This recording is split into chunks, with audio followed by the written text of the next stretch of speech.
Good morning, everybody. Happy what is today? I guess it doesn't even really matter what today is. It is 26 hours in a row day. That's what it is.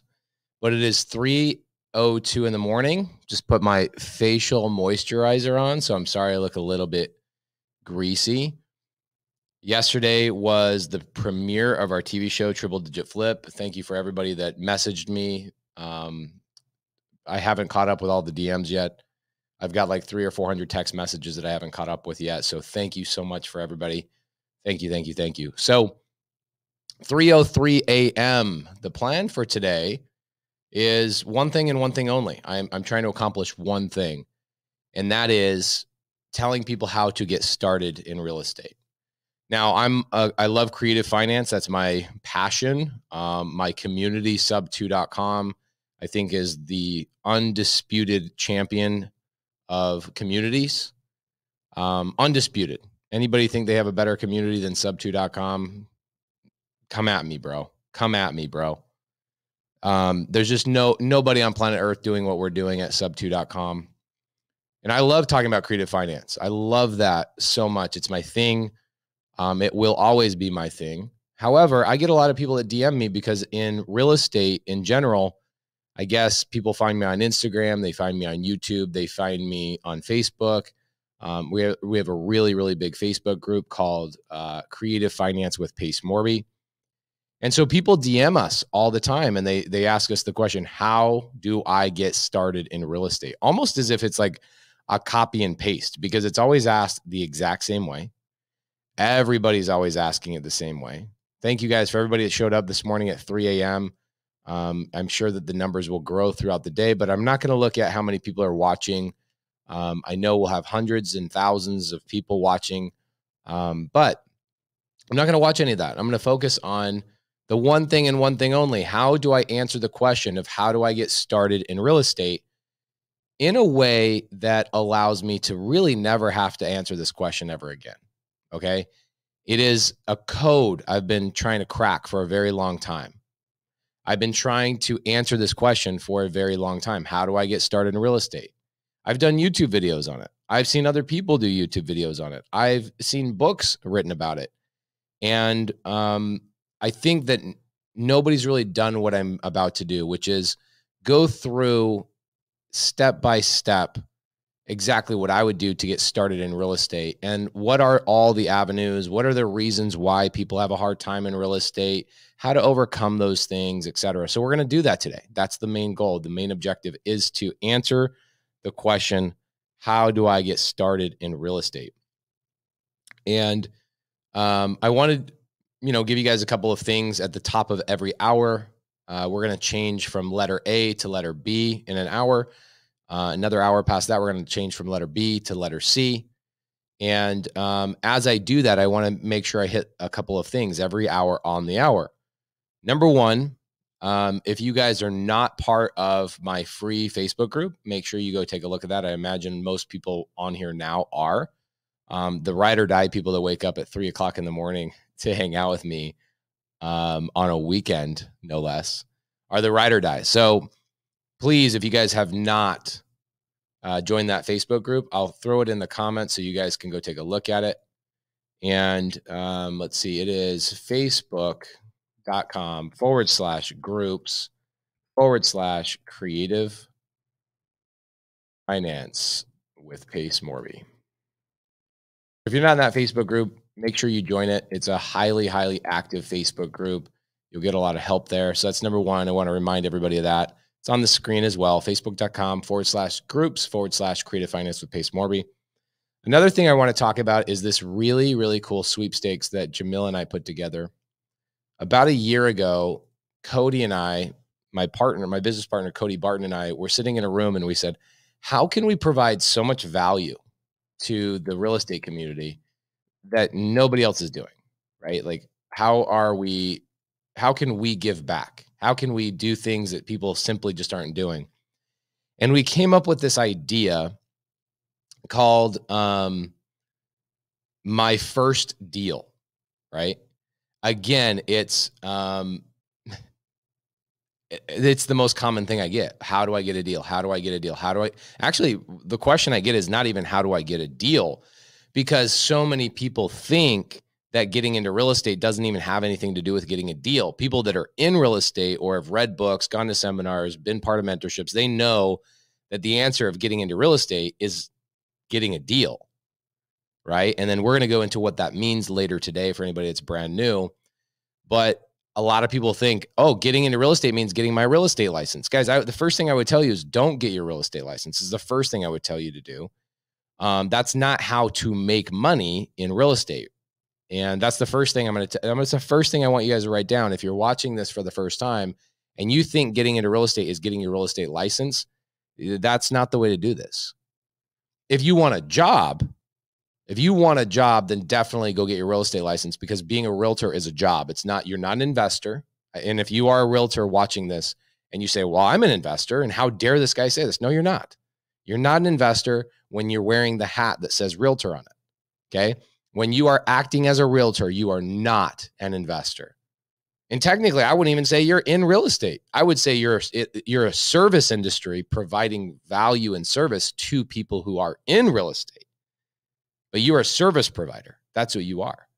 You are a service provider, much like a title company, an escrow officer, a real estate attorney, heck, even a notary.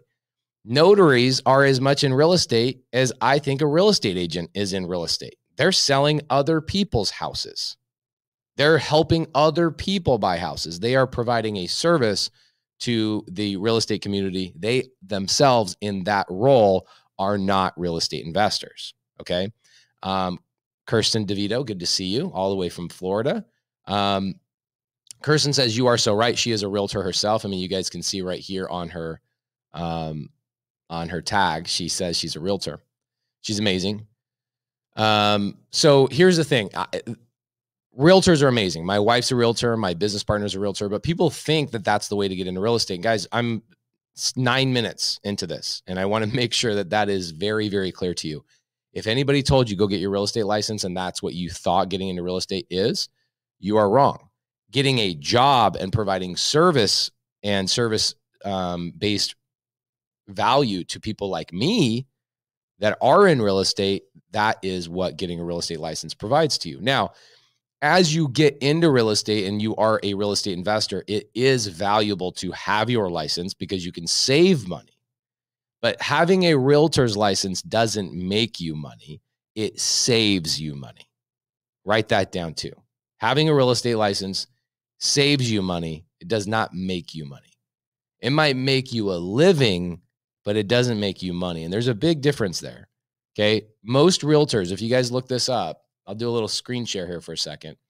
If you look up what a realtor actually makes, like the national average of what a realtor makes, national realtor, let's Google this, okay? National realtor salary average. Okay, and look, I know these numbers are going to be skewed a little bit, but Arizona's right at the top. Ooh, all right, cool. Let's look at this. So look what this says right here.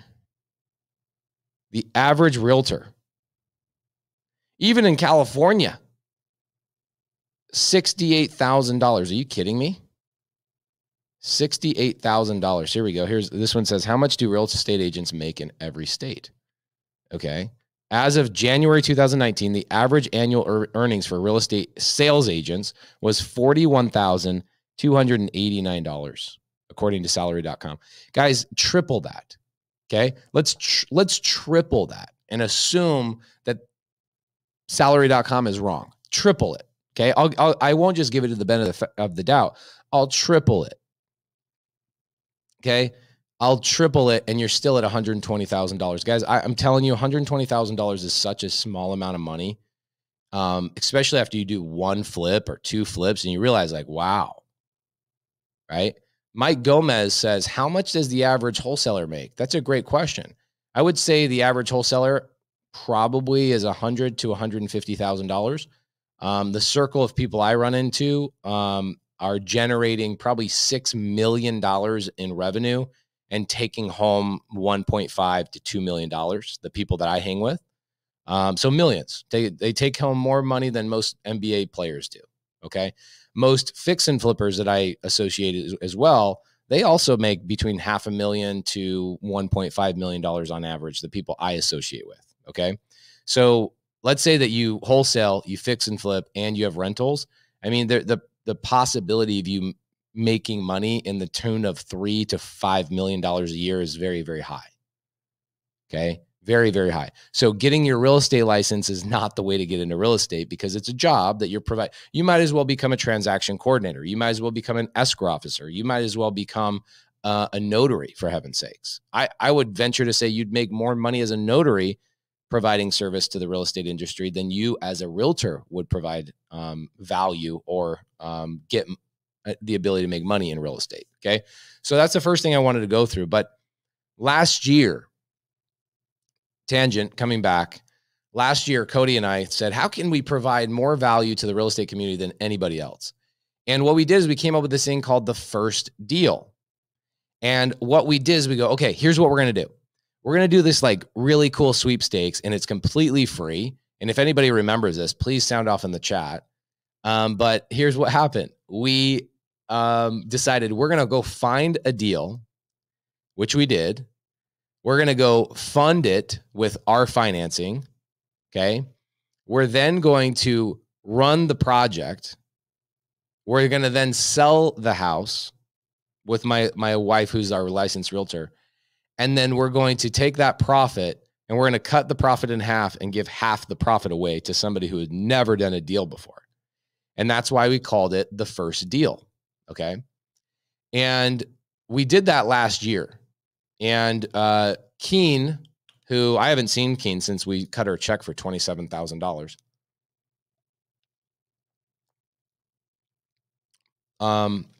But that's what we did. And so here's how you entered into that sweepstakes last year. Okay. We entered into that sweepstakes by literally, if you DM'd me on Instagram, that's how you got into that sweepstakes a year ago. And it was hard to manage because I was doing it myself, but now I have a team that helps out. And I was like staying up till 1 o'clock in the morning, waking up, early in the morning, like a couple hours later, and like staying on top of the DMs and stuff like that, and making sure everybody got an entry. Well, Keen ended up winning that sweepstakes. Amazingly cool person. I've never met her in person. But here's what we did. We not only gave her half the profits of the fix and flip that we did, we let her watch us acquire the deal, close the seller. I closed the seller. We let her watch all that. We then showed her how we financed it, which we're going to get into all that stuff today. We're going to walk you guys through all this fun stuff today, hour by hour by hour. And we then let her watch the construction unfold inside of our Slack channel. Okay. And one thing I'll do for you guys, I'll kind of show you how my team communicates with each other. I'll do it right here, right now. Let's do it. So check out the screen. I'll do a little screen share here. And you'll see that this is my Slack software, my Slack channel. Okay. And you'll see all these projects we have going on. Here's a flip that we're listing like right now. These are construction pictures from Anna. She went and visited the property. This is just a little mobile home in the middle of the mountains that will probably make $30,000, $40,000 on the fix and flip.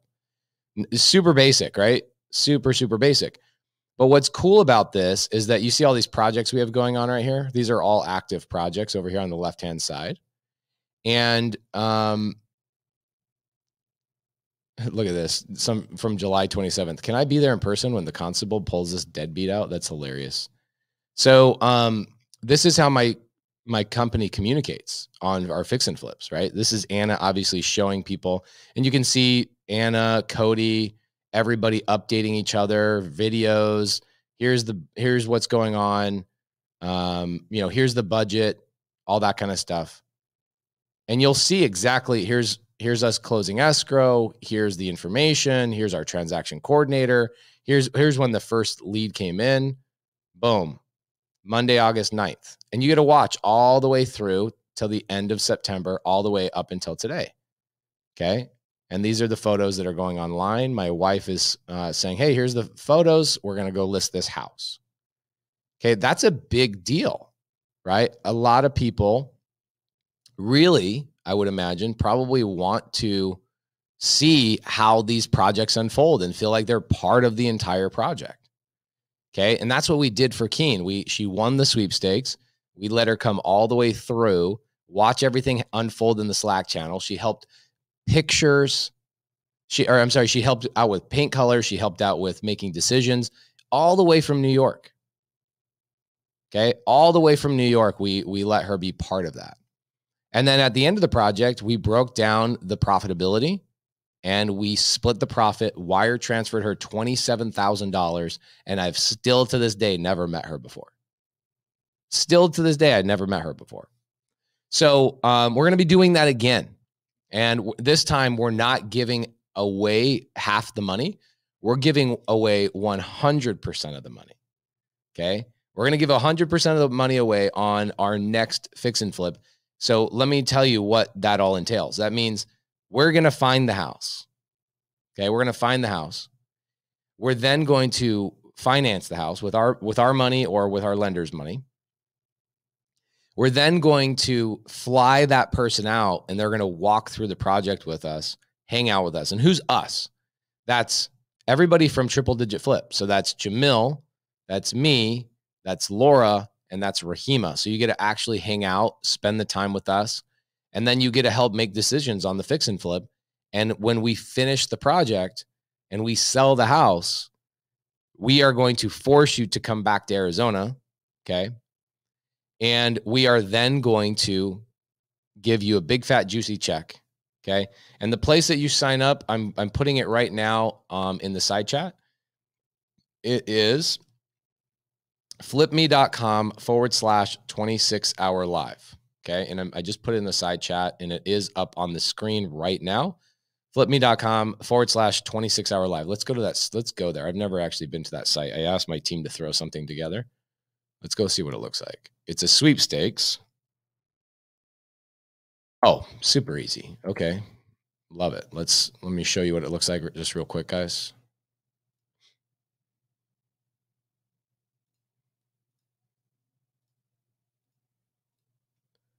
So here you go.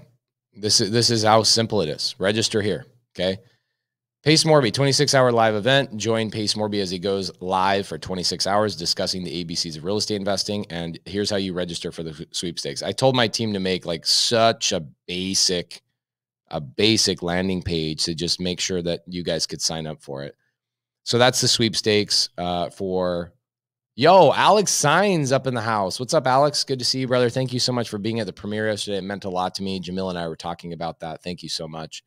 So that's what we're doing, guys. We're going to give away all the profits on a fix and flip in that sweepstakes.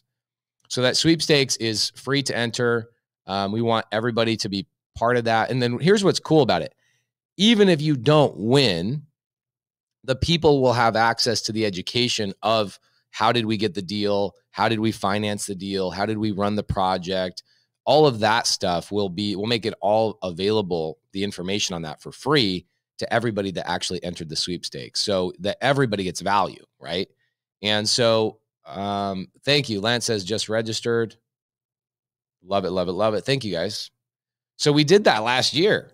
That was the coolest thing I think we did last year. The problem is we didn't talk about it well enough, and we didn't help people understand it well enough because it was just me running it by myself. Like, we've been trying to provide value like crazy for people for years and years, but I didn't have a team to help me promote things and talk about things and make sure everybody was fully aware of what was going on. So that is something I'm going to talk about every hour on the hour. So please help me, do me a favor. Today in your journey, I'm going to be here 26 hours. I don't expect you guys to be here 26 hours at all. This voice box is pain. I'm already in pain. Yesterday, we were at the TV premiere for Triple Digit Flip. And you're talking loudly because there's a room of 300-400 people at the premiere. And then after that, I spoke at Jamil's mastermind. And then after that, I went and hung out with my sub 2 students that all came in from out of town. My voice box is sore. Like I'm in pain, but I'm okay. I'm happy. I'm not complaining, but do me a favor. Show me some support. Share this if you don't mind. Screenshot it, throw it on Instagram, tag me, say 26-hour live or whatever. Nobody's even attempted to do what I do. A year ago on April 29th, I did 16 hours live, and people were like, how is that possible? And then somebody challenged me and they said, you did 16 hours because you couldn't do 24. I said, okay, no problem. Let's do it. So I didn't do 24. He was right. I couldn't do 24 because that's light work. So I did 25. So I went back and I did a 25-hour live. I started at like 5 a.m., went until the next day at 6 a.m. And that was probably a year ago. And so the question of how do I get started in real estate has frequently popped up more and more and more and more over the last year. And so I decided, hey, I'm going to do live one more time, some crazy live. And that live is going to be all about how to get started in real estate. And I got a special, I got a special time frame today. I'm going to be calling sellers straight today for 6 hours. I think from like 10 a.m. until maybe 10 a.m. to 2 p.m. I think. I can't remember. But we'll figure that out. I'm going to be calling sellers in the middle of the day for like 6 straight hours. Okay.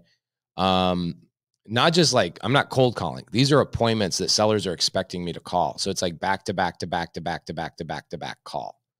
Okay. So show me some support. Please do me a favor and just share this with people in Facebook groups, share this on YouTube, like this. Please, I have 12 likes, but we have 150 people watching right now at 3 o'clock in the morning. So, or 3:24 in the morning. So thank you so much for being here, but please give me some support, share this with other people, because really we want to make sure that everybody understands how to get started in real estate. Okay. So as we're going throughout the day, I'm going to remind you guys of the sweepstakes, flipme.com/26-hour live, and entered that sweepstakes. And as more and more people come in here, please, guys, do me a favor. There's always a couple of amazing people. Regina White, good to see you in here. Nicole, oh my gosh, thank you so much. Do me a favor. Help me as people enter into this today. Do me a favor and take that link, the flipme.com/26-hour live. Take that link that I put in the side chat and copy it for me. Okay, copy it. And every 10, 15 minutes, do me a favor and sprinkle it in there and just say, hey, don't forget to join the sweepstakes to win all the proceeds of Pace Jamil's next fix and flip collaboration. Because I don't do all my fix and flips with Jamil. I don't do all of my fix flips with him, and he doesn't do all his fix and flips with me. We collaborate on stuff. Okay. That's what our partnership's all about, is we collaborate even as competitors. And so the next fix and flip that him and I do, whoever wins that sweepstakes, is going to be our partner on that deal. And not just our partner, we're going to let you take 100% of the profits from that deal. Okay. So, really trying to make sure that everybody understands we are just trying to provide a ton of value for you guys. And, without further ado, let's get started. Okay. So, we've already established today that getting started in real estate is not getting your real estate license. Okay. We've got more people trickling in, and we kind of already talked about this a little bit earlier. Okay. Getting your real estate license is not the way to get into real estate. It is a great way to have a job in real estate, providing services and value to people like me who are in real estate.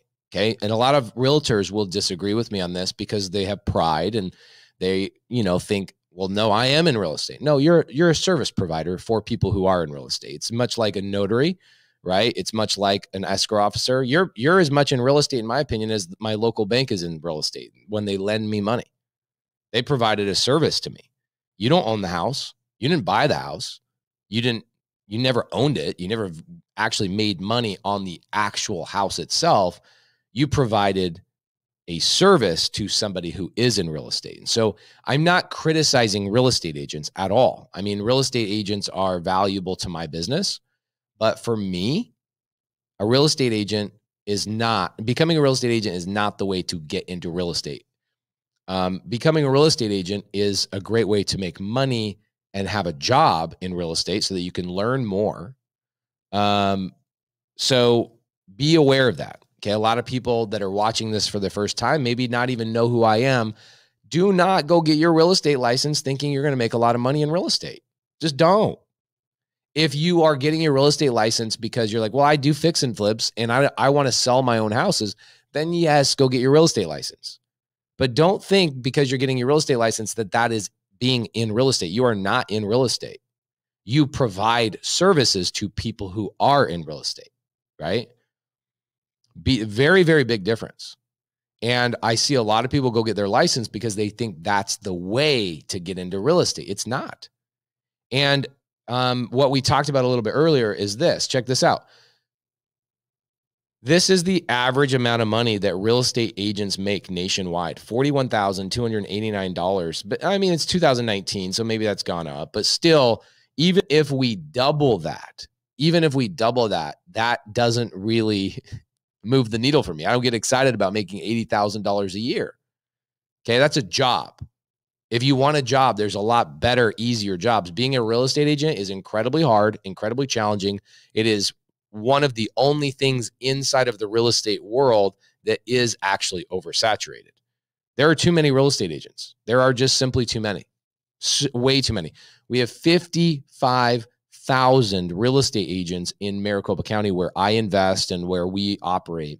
55,000 real estate agents in the state of Arizona, not even state of Arizona, just Maricopa County, 55,000. And you know how many transactions actually happen every single month? There's less than 10,000 transactions in Maricopa County that happen every month. People fixing and flipping, homeowners buying and selling houses, people doing all that kind of stuff. There's less than 10,000 transactions. So by that math, that tells you that less than 20% of the real estate agents licensed in Maricopa County are even touching those transactions. Okay.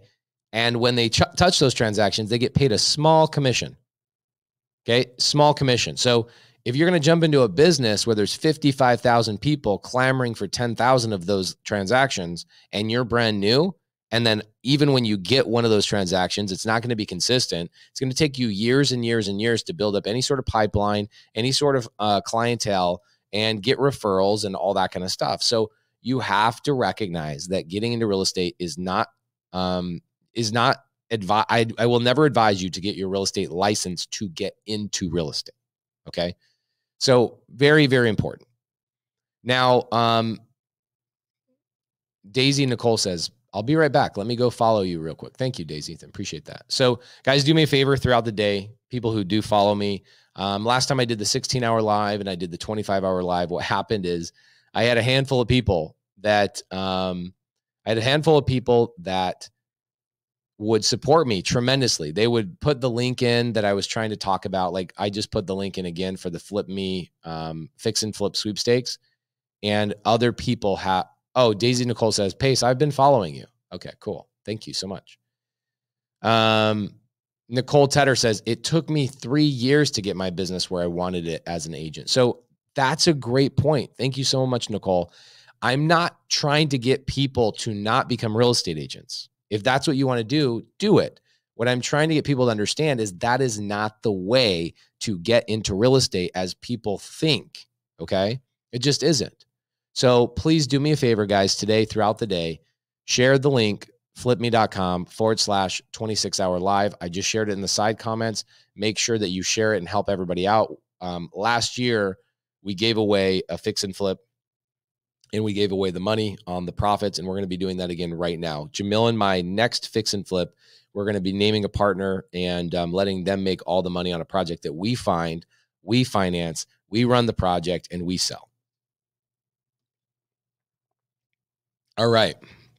So today, as we go through our ABCs, the first letter of the ABCs, the first letter, can anybody guess this?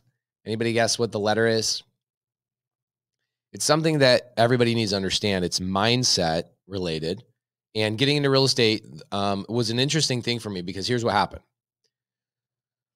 I recently talked to somebody who's my mentor, somebody I love, appreciate, I followed for a long, long time, somebody named Robert Allen, okay? Robert Allen's been teaching real estate, creative finance. He's been teaching fix and flip and wholesale and all that kind of stuff for over 25 years. And he said in 25 years, the number one reason why There you go. Shaq William, you've got it. Analysis paralysis. Okay. Thank you guys so much. IL, I love that. Attitude is a good one. It's a really, really good one.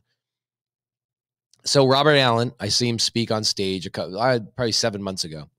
And he says on stage, he says, guys, I've been teaching real estate for 25 years, and I can tell you the number one reason why people are not successful has nothing to do with the information inside their head regarding strategy and how to do the actual business, right? The tactical knowledge, the physical information about how to physically go do actions. And that's not the problem, because there's an over surplus of information out there. It's a surplus. It's crazy.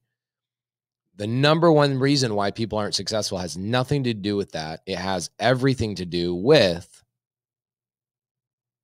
mindset. He said 90% of people are not successful in real estate because their mindset is broken. And that could mean a handful of things.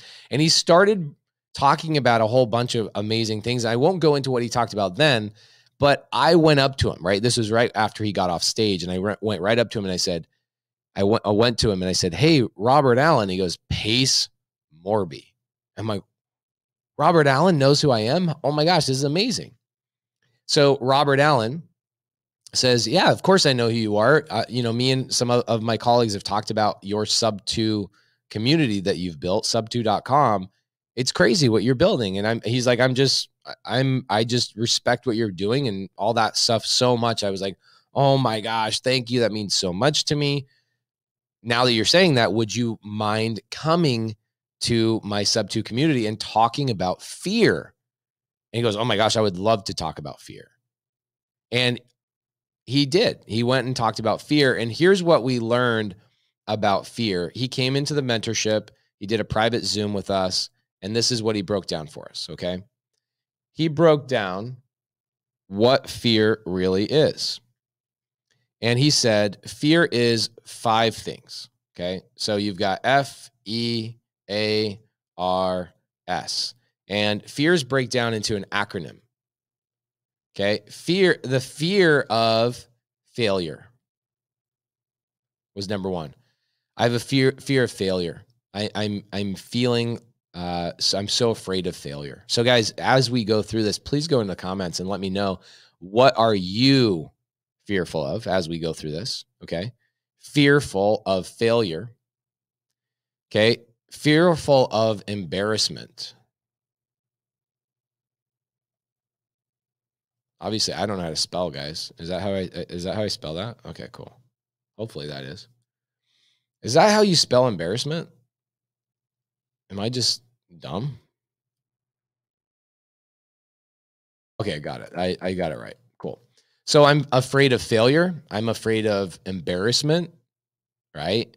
I'm a fear. This was an interesting one too. A lot of people are a fear of being abandoned. Failure, embarrassment, and abandonment. I'm a fear of being abandoned. Ooh, this one's a good one. R is a really good one. Rejection. I'm fearful of rejection. And then this one is actually where my fear is I'm afraid of success. Okay. I'm afraid of success. And this was so eye-opening for me and life-changing for me to hear him break this down. It was a 2-hour live he did for my students talking about, these are what your fears are.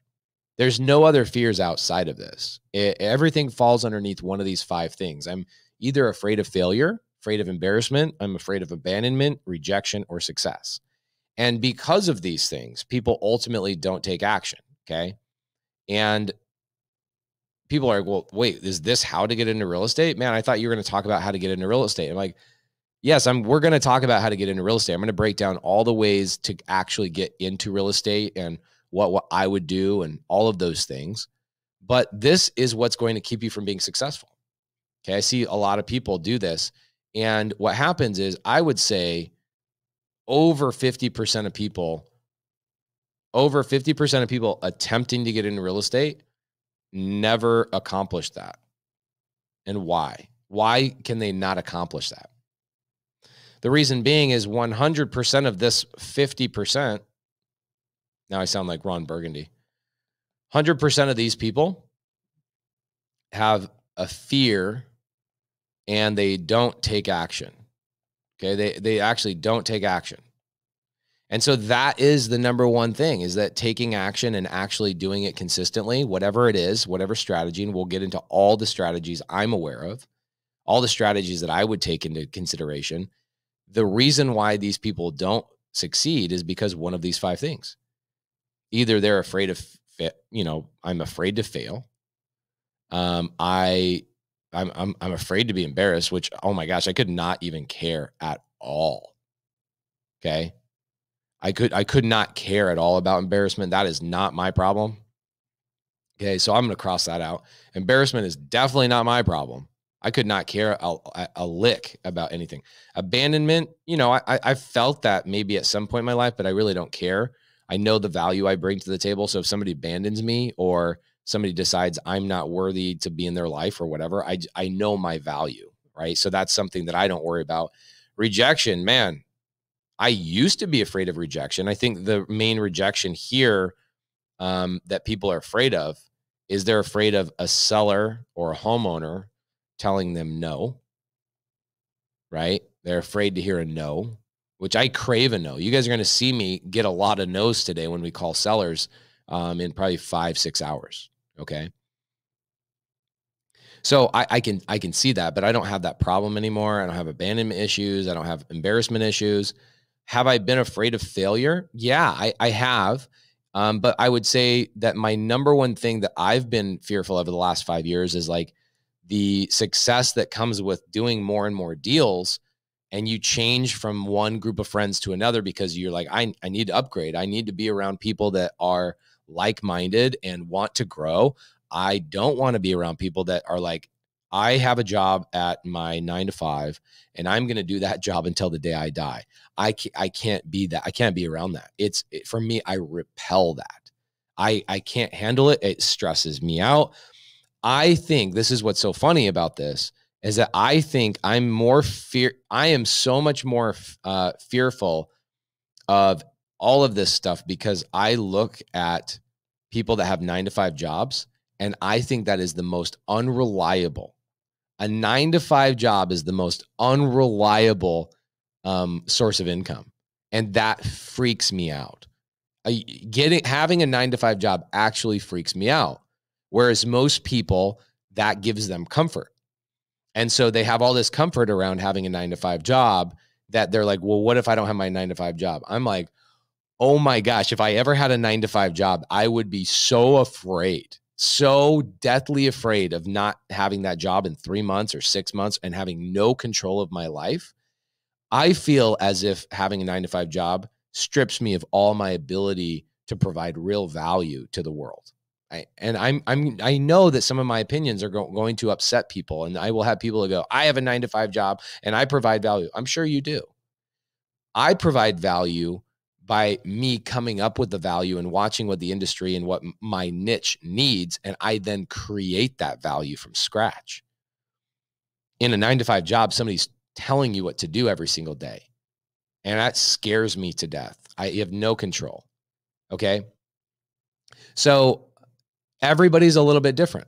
And that's a big, big part of this is that people are having a hard time with mindset because of one of these things. Okay. One of these things are keeping people from being successful. And fear of success is a big one for me. It's something I'm still trying to overcome because I didn't make the amount of money I was making last year, the year before. And I am making more money this year than I did last year. And in 2022 and 2023 and 2024, it will only compound and I will make more and more and more money. And a large part of that freaks me out because it's like, am I worthy, right? This is an interesting question. Am I worthy? And a lot of this right here comes down to imposter syndrome, right? I've never been here before. I've never made $1 million a year. I've never made $2 million a year. I've never made $3 million a year. Holy moly. My whole life, I was trained by people to think that making $100,000 a year is a lot of money. Oh my gosh, man, if I could go back to when I was a young kid and somebody telling me $100,000 is a lot of money, I would have immediately told that person, just dude, don't tell people that. It's not a lot of money. It really is not. It's not a lot of money. 200 grand a year is not a lot of money. 300 grand a year is not a lot of money. I don't even think $400,000 a year is a lot of money. Okay. So as you make more money and you start hitting these numbers, right? You start making $400,000, $500,000 a year in real estate. You really start having this imposter syndrome of like, I've never been here before. Am I worthy of it? Okay. And that's the fear of success. Am I worthy of it? You know, I was trained to think that the only people that make that kind of money, right? That the only people that kind of money are like NBA stars and like Hollywood actors. And then you get into the business world and you start joining masterminds and you go, oh my gosh, I'm even if I'm making $1 million or $2 million a year, I'm still literally, I have a guy staying here's what's funny. Here's the difference about this. I have a guy staying at my house right now. He's a friend of mine. I won't say his name, but they're asleep, you know, on the other side of the house. And we're hanging out in the pool with our kids the other day. And he starts talking to me about buying a $3 million plane. A $3 million plane. Okay. He's like, I'm going to buy a $3 million plane so I can get the tax write-offs. And then I'm going to turn around and charter it out and make $100,000 a month on it. And I'm like, these are the conversations I need to be having. These are the conversations I should have been having when I was 20. I should have been hanging out with somebody having those conversations, because what happens is you elevate to your surroundings, right? Or you downgrade to your surroundings. We already know this. Everybody knows this. A lot of the stuff we're going to talk about today is common sense, but I'm hoping to put it together in piece by piece by piece, okay?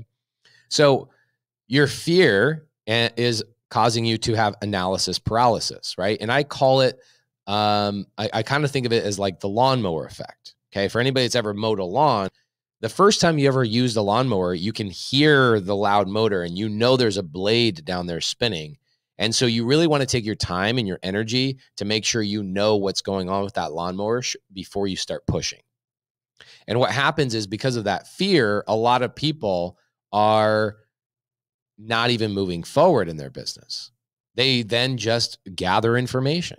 You learn more about why is the blade on that lawnmower spinning this way rather than that way? Well, I got to know what kind of engine this is and what kind of oil it is before I actually start moving the lawnmower. Okay.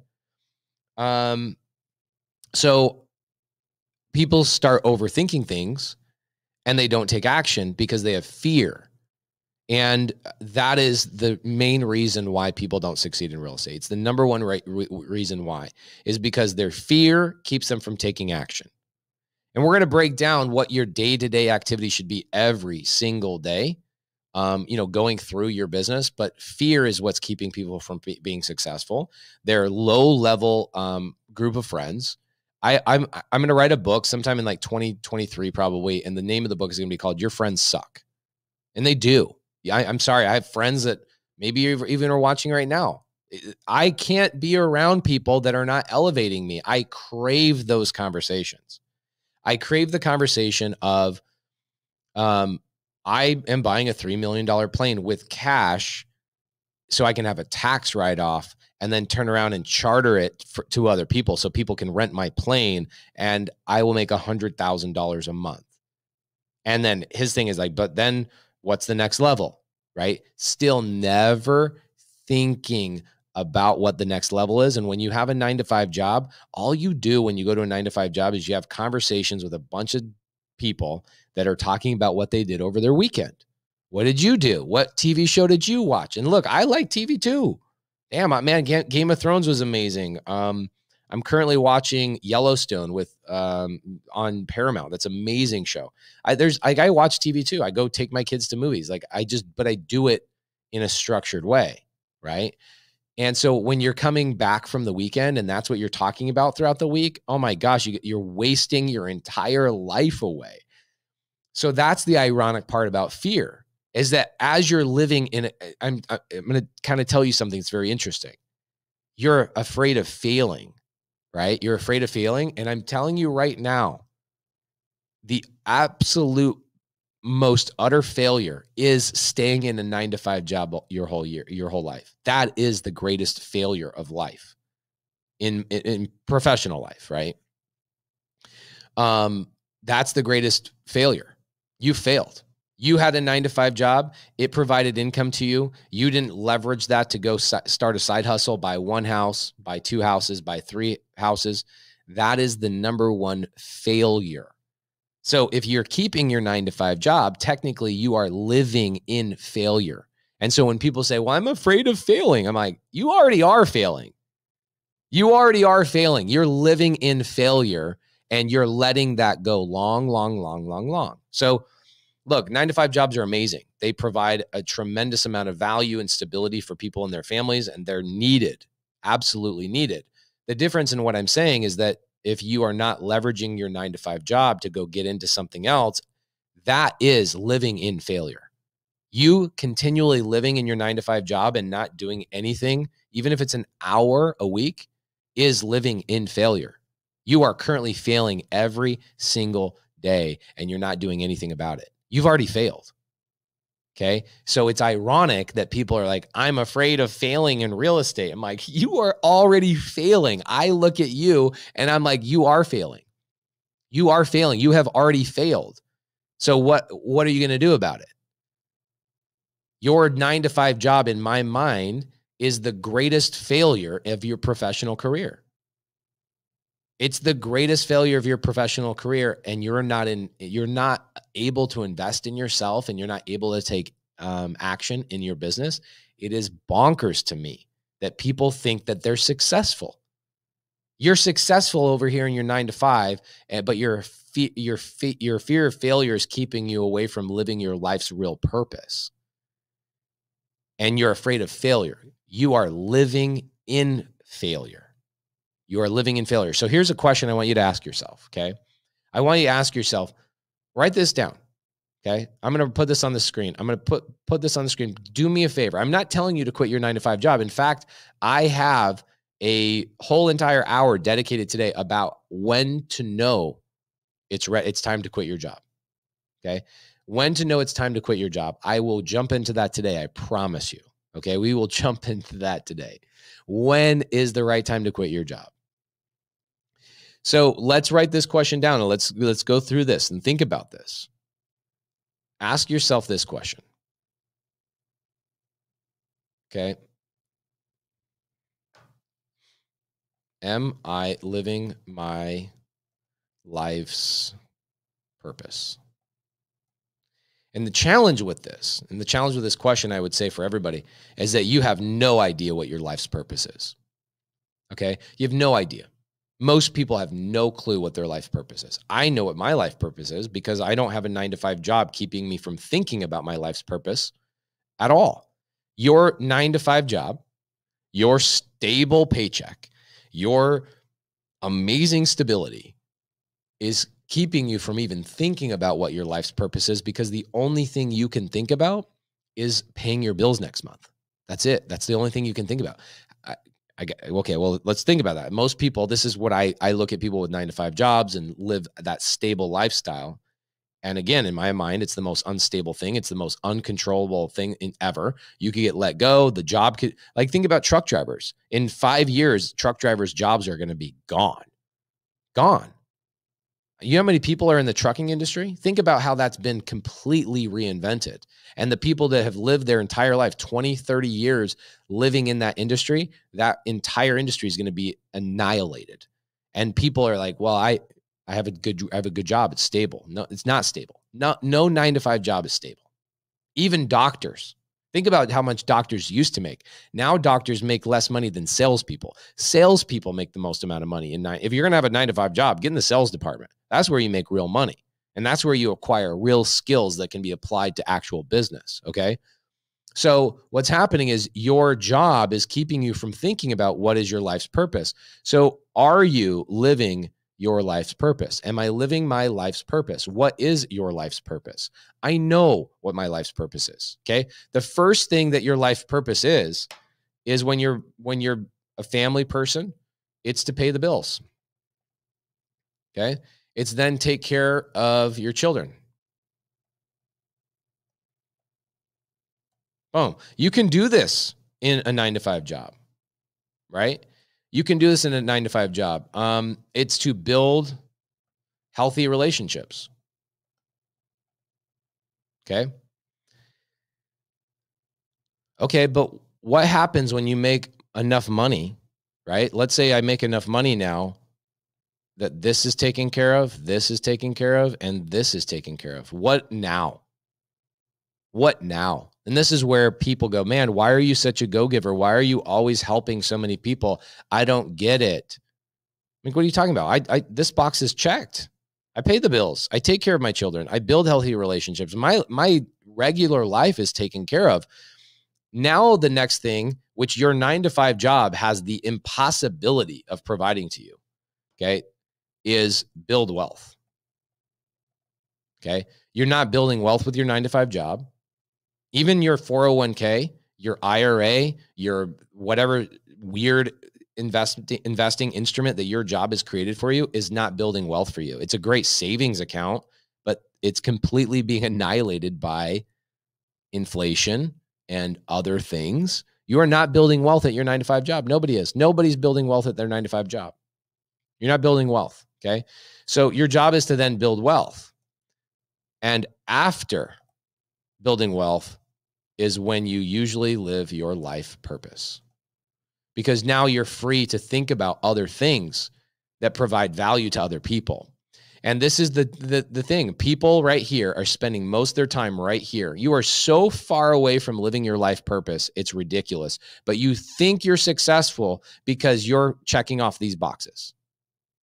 Okay. You're checking off these boxes. So you think you're successful. I'm paying the bills. I'm taking care of my children. I'm building healthy relationships. I honor my wife. I go on vacation every single quarter.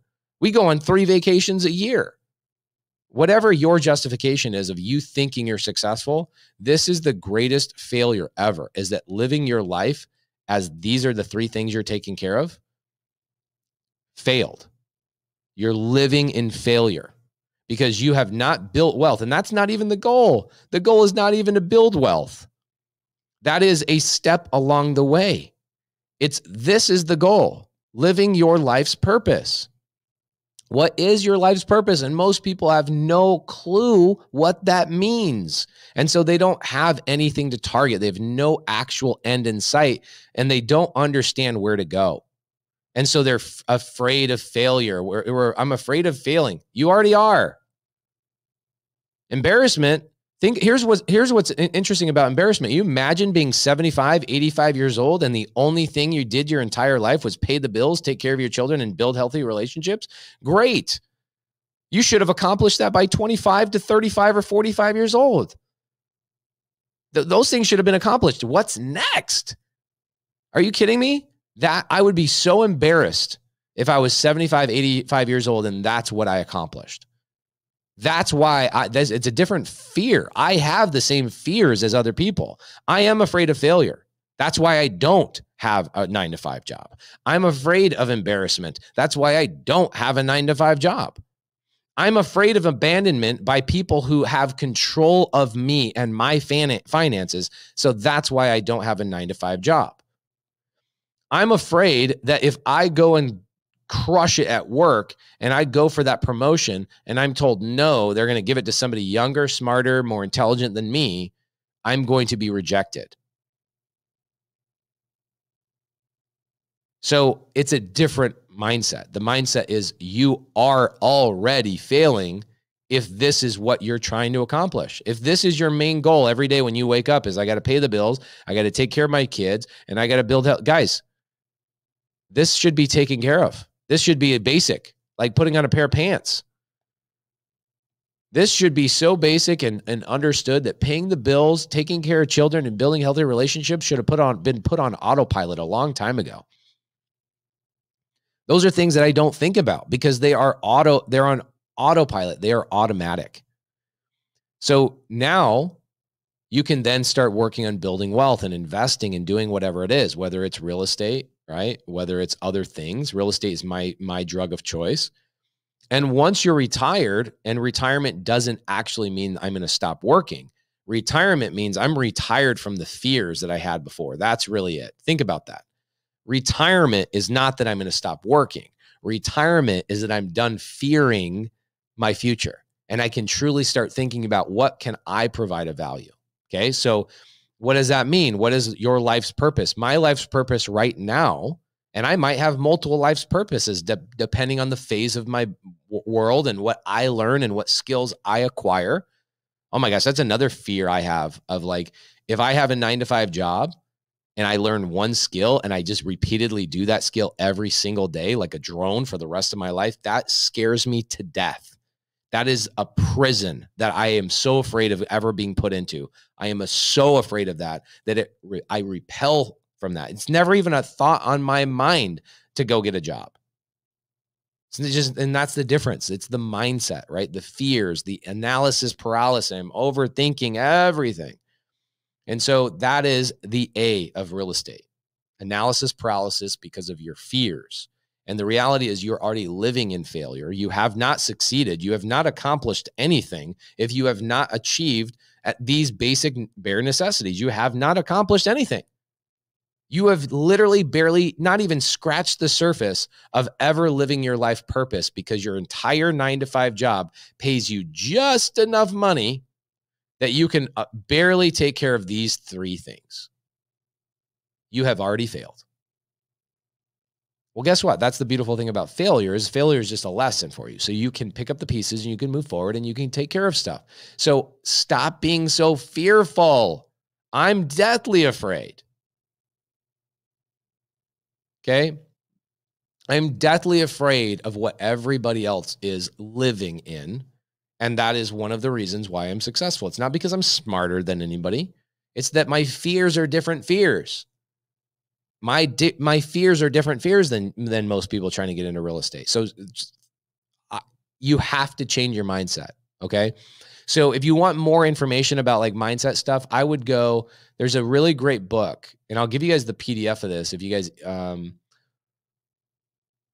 anybody that DMs me, I'll actually give you this PDF. It's a great book. It's free.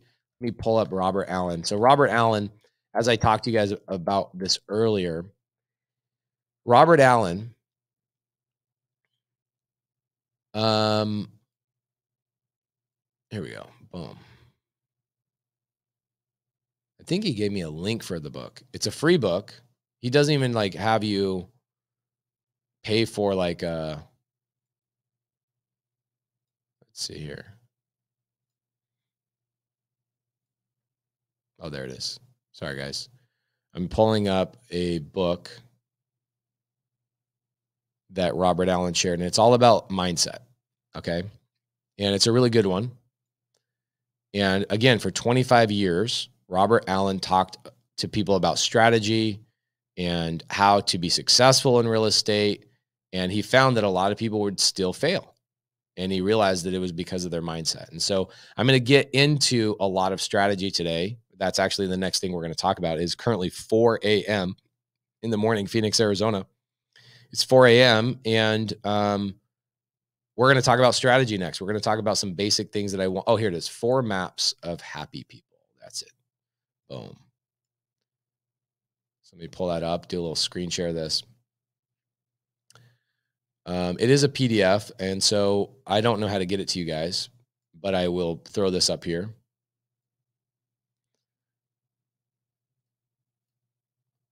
So here's the book, completely free. It's the 4 maps of happy, successful people. Okay. It's a really great book and it actually breaks down mindset and how to overcome those fears on a day-to-day basis. Amazing book. Okay. If you guys DM me, I'll get it to you. DM me on Instagram.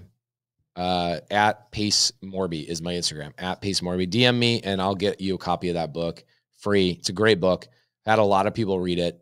And mindset is 100% the reason why people fail. It's crazy to me. Okay. When people are like, well, my business isn't succeeding. I'm not this, I'm not that. And I'm like, okay. And I don't even ask them questions about the strategy they're using. I don't even ask the question about their strategy. It's always something they're overthinking or something they're not taking action on is the reason they're successful. I used to do one-on-ones with people years ago. I used to do one-on-ones with people. And then I realized it's literally when somebody wants a one-on-one with me, it's literally the same exact problem every single time. every single time. It's a mindset issue. That's it. There's never somebody comes to me and goes, man, I need a one-on-one with you. I really need help. I'm feeling overwhelmed. I'm feeling this. I'm feeling that. And blah, blah, blah, blah. And it's not mindset. It's never been like, wow, your software isn't working, or your such and such, or your sales strategy isn't working, or the way you're talking to sellers isn't working. That is not why you're not being successful. The success is coming from your mindset. You're not taking action consistently. That's it. Okay. So whatever you learn today throughout the 26 hours, well, 25 hours left. Whatever you learn today in those 25 hours, I want you to understand that you always have to go back to that. What are you not consistently doing? And what's the reason why you're not consistently doing that thing? Okay. So for me, a lot of that comes down to looking at people's business. I got to pull this up in a little bit, but I'm going to give you guys 10 steps of what I want you to do today. Okay. 10 things I want you to do today. That's what B is, okay? A is analysis paralysis. Why you're overanalyzing, why you're overthinking things is because you're afraid of something. You're afraid of one of those things. You're either afraid of failure, right? You're afraid of embarrassment. You're afraid of abandonment. You're afraid of rejection, or you're afraid of success. One of those 5 things. That's what you're afraid of. And that's why you're not taking action. That's not why you're consistent. You might not believe you deserve it, which is something that sometimes I even struggle with. And that's why affirmations and talking to yourself and being around other people, like being around that guy the other day, talking about him buying a $3 million plane while I'm hanging out in my back pool. I'm like, these are the conversations I should have been having 20 years ago at age, in my teens. I should have been having these conversations. I should have been around these people. And that is part of my life's purpose. Part of my life's purpose is to break the chain of not poverty, right? My family's not in poverty. My parents worked really hard, made good money, but my parents never built wealth. And then my parents, because they didn't build wealth, guess what? They didn't have the ability to do. They didn't have the ability to teach me these things at a young age because they were too busy in their 9-to-5 jobs, not building wealth and never actually getting to their life's purpose. Right now, their life is great. They get to watch their grandchildren grow up. They get to do all those fun, amazing things. But guys, I'm telling you, family is amazing. It's only the foundation. Now, nobody ever says, oh, that's only a foundation when they're building a house. Man, my family is everything I build. Everything that I build is based on my family. So obviously it's my foundation. It's the most important thing. But really? That's all you built? Your entire life was all you built was a foundation? Where's the walls? Where's the roof? Where's everything else? Right? And that's the thing that people are missing. They think that because they have an amazing family, they have an amazing relationship with their wife, they have amazing relationships internally, and they've got their 9-to-5 job, they feel as if they've built a really sound structure, right? They feel like they've built something amazing, but really they have not. Here's the foundation. This is family and the people around us, right? Some people are not interested in having kids. I totally get that. Family and relationships. Okay, that's the foundation. Family and relationships. Okay, great. What about the actual building itself? What is this supposed to look like? What about the roof that actually protects these people, right? This is the thing that people are missing. They don't understand that this is wealth. The wealth that you build in your life is what will protect the foundation of your life. Money is incredibly important. Building long-term sustainable wealth is the only thing to protect your family and to ultimately live your life's purpose. Most people think that you stop here. I built a family. I'm taking care of my kids. I'm paying the bills. That's not where it stops, guys. That's where it starts. Write that down. That's not where it stops. That's where it starts. So that's A. A is analysis paralysis. You're overthinking it, and you are currently living in failure right now. So if you're afraid of failure, too bad. Welcome to living in failure. You're currently living in failure. Okay? You're currently failing. Okay? So let's get into B. B is basics, bare necessities, beginner. Now, if I was going to start in real estate again, I would give myself 10 things I would do in one day. Okay. 10 things I would do in one day. First thing is I would figure out what is my life's purpose. And guys, this will change throughout your life. It will change. Okay. This will absolutely change throughout your life. But what is your life's purpose? Okay. My current life's purpose, just to give you guys an indication, my current life's purpose right now is I've already built my foundation. I've built my walls, and I'm building my wealth. Once I'm done with this and I've accomplished that task, my family's taken care of, I've had my children, I've built my amazing relationship with my wife. It's now on autopilot. It doesn't mean I abandon it. It means it's on autopilot. That's taken care of. I'm on autopilot.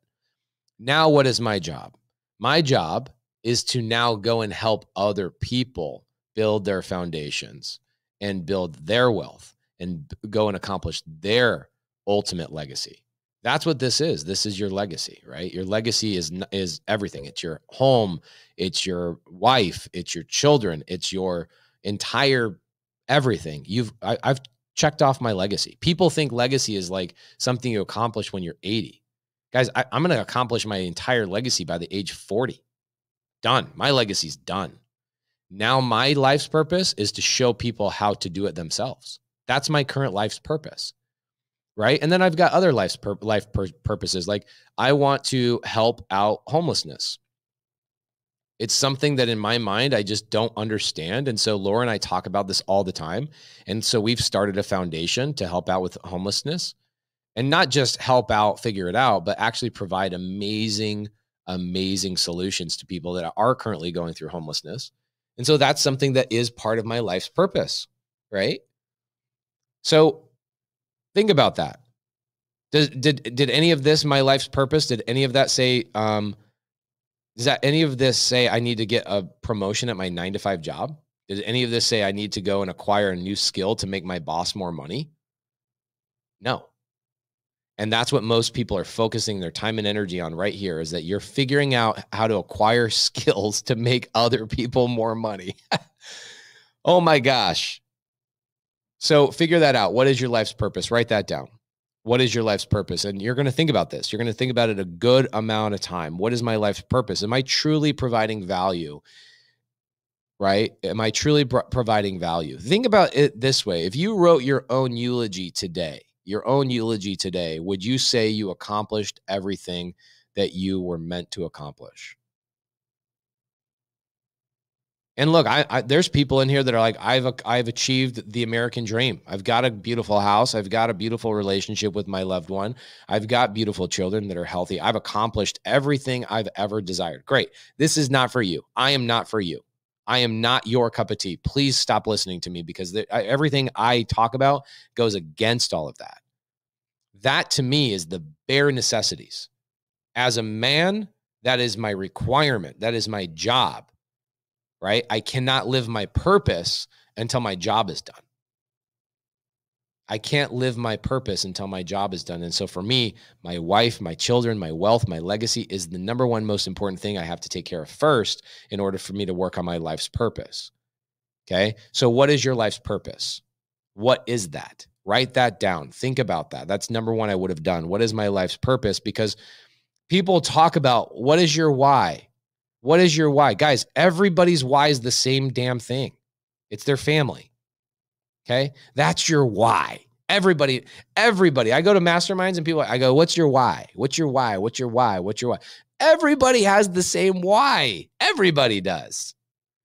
Your why is your bare necessities. It's your job. Why are you doing anything? So I can take care of the bills. I can take care of my kids, take care of my wife. That's your why. Perfect. Should have been accomplished already. You don't live your whole life trying to attain that. That's something that should have been taken care of already. Now, if you're 18 and you're young, I get that. Your family essentially could be your dog or your cat or whatever else. Okay.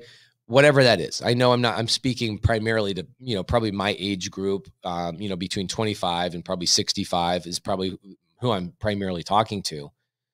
If If you're 75 years old, it's never too late. It's never too late. If you're 85 years old, it's still never too late. But I'm just saying these are the things that should have been checked off a long time ago. The why is not what I ever talk about. My why's been accomplished. My why is done. I have the house. I have the car, Prius, all day, Prius gang. I have the things in my life that I want. I have everything I want and desire. I have it all. And real estate is what allowed me to do that, right? I have all that. My why, here's the thing. My box of why that everybody's focusing on, what is your why? They're all overthinking this. What is your why? Here's the box. And here's my check mark, okay? Done. My why is done. It's completed. I'm done. I'm retired from that thought process of what is my why. I am now on to the next step, okay? I am on to the next step. What is my life's purpose? My family's taken care of. My wife is taken care of. Every relationship in my life has, amplified because I focused on that, but it's done. I don't need to change anything there. I just need to make sure that I manage it and I maintain it. So really the main question to me is, what is my life's purpose? What was I meant to do here? Definitely not have a 9-to-5 job. Definitely not to work for somebody else. That is not my life's purpose. And if you're doing that right now, that's perfectly fine, but you have to change something about it. Okay. Second thing that I would do. Okay. What is my life's purpose? I steal this from Trevor Mock. Okay. From carrot.com. Friend of mine. I love this. He wrote, he talked about this 20-year perfect day. I really do love this. It's one of my favorite things. And I do it repeatedly, like once a quarter. I still talk about this and think about this. It's like, in 20 years, what does my perfect day look like? What time do I wake up? What's the first thing I do? Right? This morning, I woke up at 1:30 in the morning so that I could shower and prepare my day, and I could be on this live with you guys at 3 a.m. Is that my perfect day? Yeah, I love this stuff. I'm passionate about it. That's why I'm doing it. I'm not doing it out of necessity. Nobody on here is paying me to be here, right? Am I living my life's purpose? Yes. I just told you guys what my life's purpose is currently. My current life purpose is my foundation's built. My house is built. My legacy is built. It's done. It's time to help other people get there. Okay. So am I living my perfect day right now? Yes. I wake up, I dream, I want to do stuff like this. I want to create challenges for myself. This is my perfect day. These are perfect days for me. And so what is your perfect day? Now, there's other perfect days that I'm like, I want to wake up, I walk out my back door, I'm in Wyoming, right? I can see the lake that my house is on. I can smell the pine trees. I can hear the wind blowing through the trees, and I can see the little dander falling off the pine trees. I see birds. I see all that kind of stuff. I go in, I kiss my wife. We have breakfast together. Our children are there with us. So it, like, in my perfect day, it's not even 20 years in the future. It could be 3 years in the future, 5 years in the future, whatever. But for me, 20 years in the future, if it's my kids, guess what? It's probably my children are there at my house with their children, and I'm granddad, and I get to hang out with my grandchildren, right? And then what we're gonna do is we're gonna go do activities, and we're gonna go. I'm a sucker for like blue collar work. I grew up blue collar. I love working with my hands, and so what I would do is want to teach my grandkids how to go take care of the farm, or go take care of things, or hang out and do activities. And then show my grandchildren what this business is all about. Go visit properties together. Go show them, hey, look what we're doing. We're providing affordable housing to another family. That provides value to us. I want to be able to teach my grandchildren from the age of 3, 4, 6, 8, etc., things that I now know when I'm in my 60s and my 70s, et cetera, et cetera. So do you know what you're in 20 years? Do you know what you're eating in the morning? Do you know what you're having for breakfast? Do you know what you're having for lunch? Is there a book you're reading? Detail that out. Take an hour, take 2 hours, and literally walk through hour by hour by hour throughout your day and craft your perfect day. And write it down. Okay, write it down. That will help you understand your life's purpose. Okay. But the main thing for me is like, what is my life's purpose? I stole this from Trevor because I visited him last year in Roseburg, Oregon, and I ended up spending a week with Trevor. And I was just blown away by his insight on this. And he was like, what's your perfect day in 20 years? I was like, what kind of question is that, Trevor? I don't know. When was the last time I thought about that? I'm just thinking about today. He's like, wow, wow, wow. That's all you're thinking about is today? So what is your life's purpose, right? And then do your 20-day perfect or 20-year perfect day. This is really important. What does that even look like? 20-year perfect day.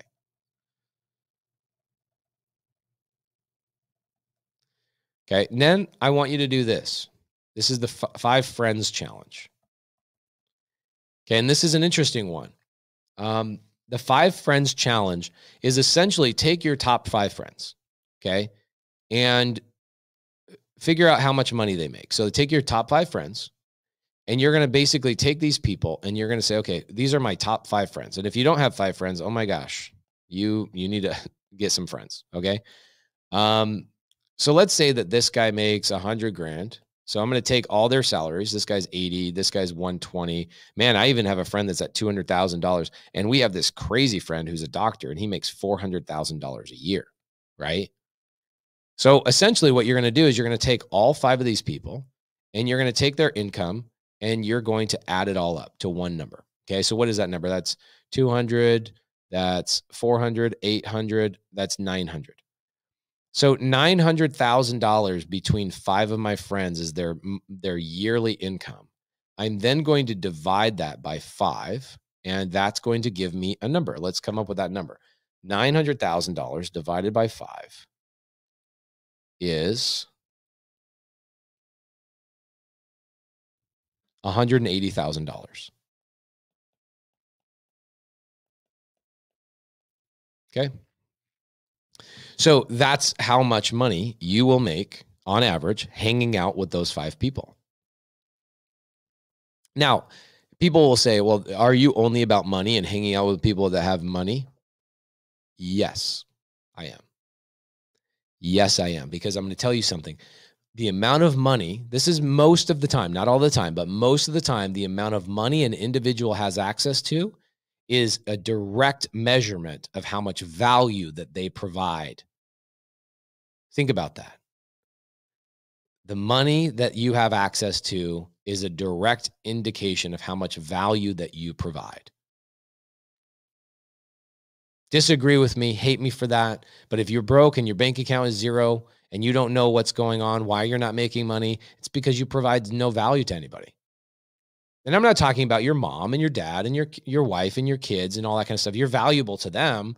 But from a standpoint of providing value and changing the world around you, you provide 0 value. 0. If you have $0 in your bank account, you provide 0 professional value. It's a hard pill to swallow for a lot of people. So for me, it's not even the money, it's the measurement of money that's important to me. When I see people making a lot of money, that means that they're providing a lot of value to people, right? Their product, their service, their words, their books, their, like my friends that have skip tracing companies, or my friends that own title companies, or my friends who are attorneys or whatever.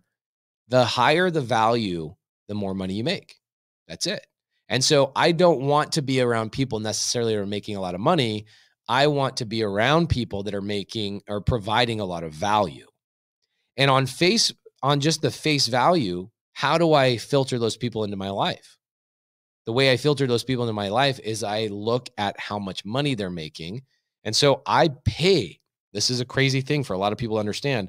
I pay to gain access to people like this through masterminds, right? So every year, Jamil and I will go join 2 to 4 masterminds. So we gain access to other higher level people because we understand this rule right here is that your income is based on this. You take 5 of your friends, you add all the money together, and you divide that by 5. This is how much money you will typically make. Right. So just like the conversation I had the other day with the gentleman who was like, I'm going to go buy a $3 million plane. It then forces me to go, man, what do I have to do to go buy a plane? Not that a plane is amazing, but it is part of the legacy, or it's part of challenging myself. It's part of new things. It's part of being a human, is that you're not meant to be the same person you were yesterday. You have to change. You have to evolve. And so do add that up. Are your friends making the money that you want to make? And if the answer is no, it means they're also not providing the value that you need to provide to the world. They're not providing enough value. I'm sorry, you are not providing enough value if that's the money you're making. Now, some people look at $180,000 and say that's a tremendous amount. Guys, I'm telling you right now, 180, the more you make, the more you spend. That's all there is to it. Okay. You make more money. You then get into a lifestyle that you feel like you're worthy of at some point. You get used to things. And then there's a point where you really don't need any more money. You couldn't spend it all, right? There is that point.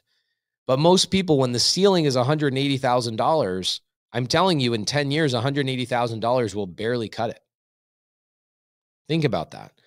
In 10 years from now, because of inflation, because of changing everything, $180,000 a year is going to be nothing. Nothing.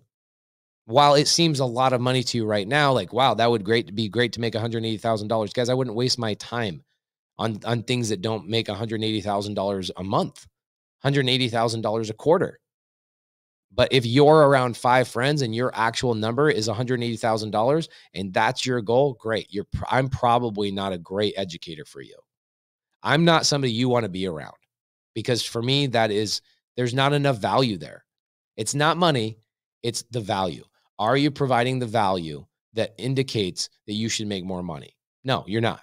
And so that's the thing, is I want to be around people that provide value. And doing the 5 friends challenge, where you actually go through and you look at your 5 closest friends. Now, here's the thing, is a lot of people criticize me on this. In fact, some of my friends from high school criticize me like, oh, you don't think I'm valuable. No, I didn't say you're not valuable. What I said is that I'm sure your mom loves you. I'm sure your children love you. I'm sure your wife loves you. But are you providing value to the marketplace to make enough money to change your current circumstance? And if the answer is no, then you have to change this circle. This circle right here has to change. And this is why I'm planning on writing a book called Your Friends Suck. It's more of a joke, but it is also very literal. Your friends, not literal, but figurative. Your friends do suck. They're not providing enough value. And if you're hanging around people that are not providing value, it is inevitable, and it is 100% inevitable that you will also not provide value. And so what does providing value mean? It means providing, like, think about this. It doesn't have to be real estate to provide value. It doesn't have to be an educator or somebody like me who tries to inspire people to do things. That is one form of value. It's not even maybe helping people out of a bad situation in real estate. Yes, that's providing value. It could be 100 other things, right? It could be inventing an electric car, which in my lifetime, I don't think that's ever going to happen, right? I don't think I'm going to invent some life-changing thing. That's not really something that either A, that's a limiting belief maybe on my part, or B, it just doesn't get me jazzed. And maybe that's just not my motivation, and that's perfectly fine. So I'm not going to go seek out and be around people that are like going out there and inventing new magnets and new batteries and new things to change the landscape of our entire world. That's not something that motivates me, right? Real estate motivates me. And so I'm trying to find people better and better and better and better in real estate. Okay. So I'm going to tell you guys something really interesting. So in my circle, I have a couple of friends. Now, I'll kind of break this down for you guys. I have friends like Steve Trang. Okay. Steve Trang, Brent Daniels, we'll call him TTP. I've got Jamil, right? I've got my partner, Cody. And I would say probably my partner, Matt, is a good one too. But Matt is kind of newer, so I'm not going to include Matt in this. I'll include maybe Evo. Okay, Evo is a really good friend of mine. And here's what happened. So about 2 years ago, Brent Daniels comes to us and goes, hey guys, I want everybody to meet at my office. I want everybody to meet at my office. And what we're going to do is I want everybody to get all their income, and I want you to put it all on one sheet, and I want you to line out what all your income is, and I want you to add it all up, and I want everybody to report to each other what their streams of income is, and how much that is. And I want to have a conversation. We're like, oh my gosh, really? Okay. This is cool. This is cool. Then Brent Daniels gets us all in this office. And we all meet in this office. And man alive, this was an interesting eye opener for me. As Brent says, this is 2018, I think. Maybe 2018. He says, we're going to have this same meeting in 2019. And if whatever this number is, let's say this number was $1 million. Okay. I'm taking home $1 million, let's say, hypothetically for mathematical purposes. I'm taking home $1 million a year. He says, if you are not making $1.2 million next year, you are not invited back into this group. Dang.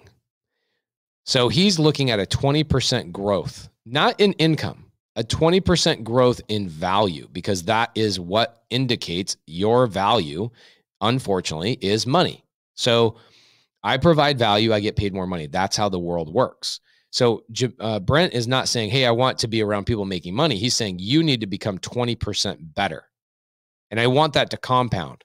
And it was the same thing in 2020 as well. Okay. In 2020, same meeting. And instead of 1.4, it was actually compounded. So what's 20% on top of 1.2 million?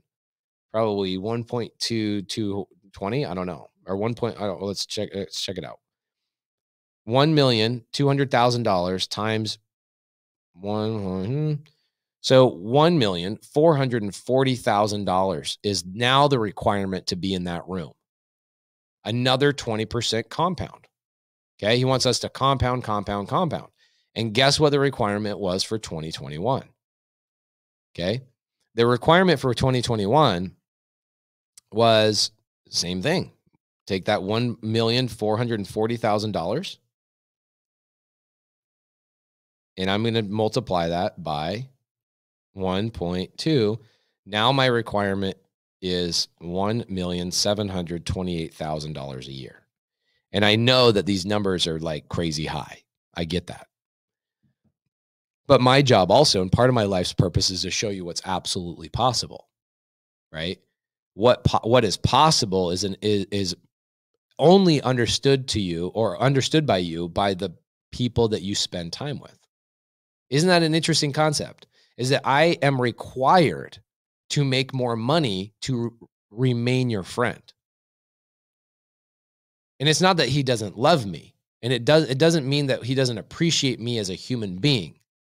But he requires me to bring value to the table, not only to his table, but he requires me to bring value to the outside world and to continually challenge him. So Brent would talk about these 5 people as his board of advisors. This is what Brent says. He says, you are my board of advisors. Okay. Look how ugly I spelled that, guys. I'm sorry. That's horrible.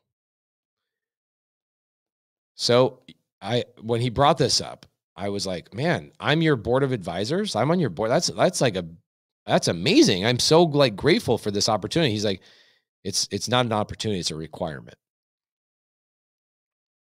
If you want to be on this board of advisors, I require you to compound 20% value. You need to become 20% better than you were last year at providing value to the marketplace.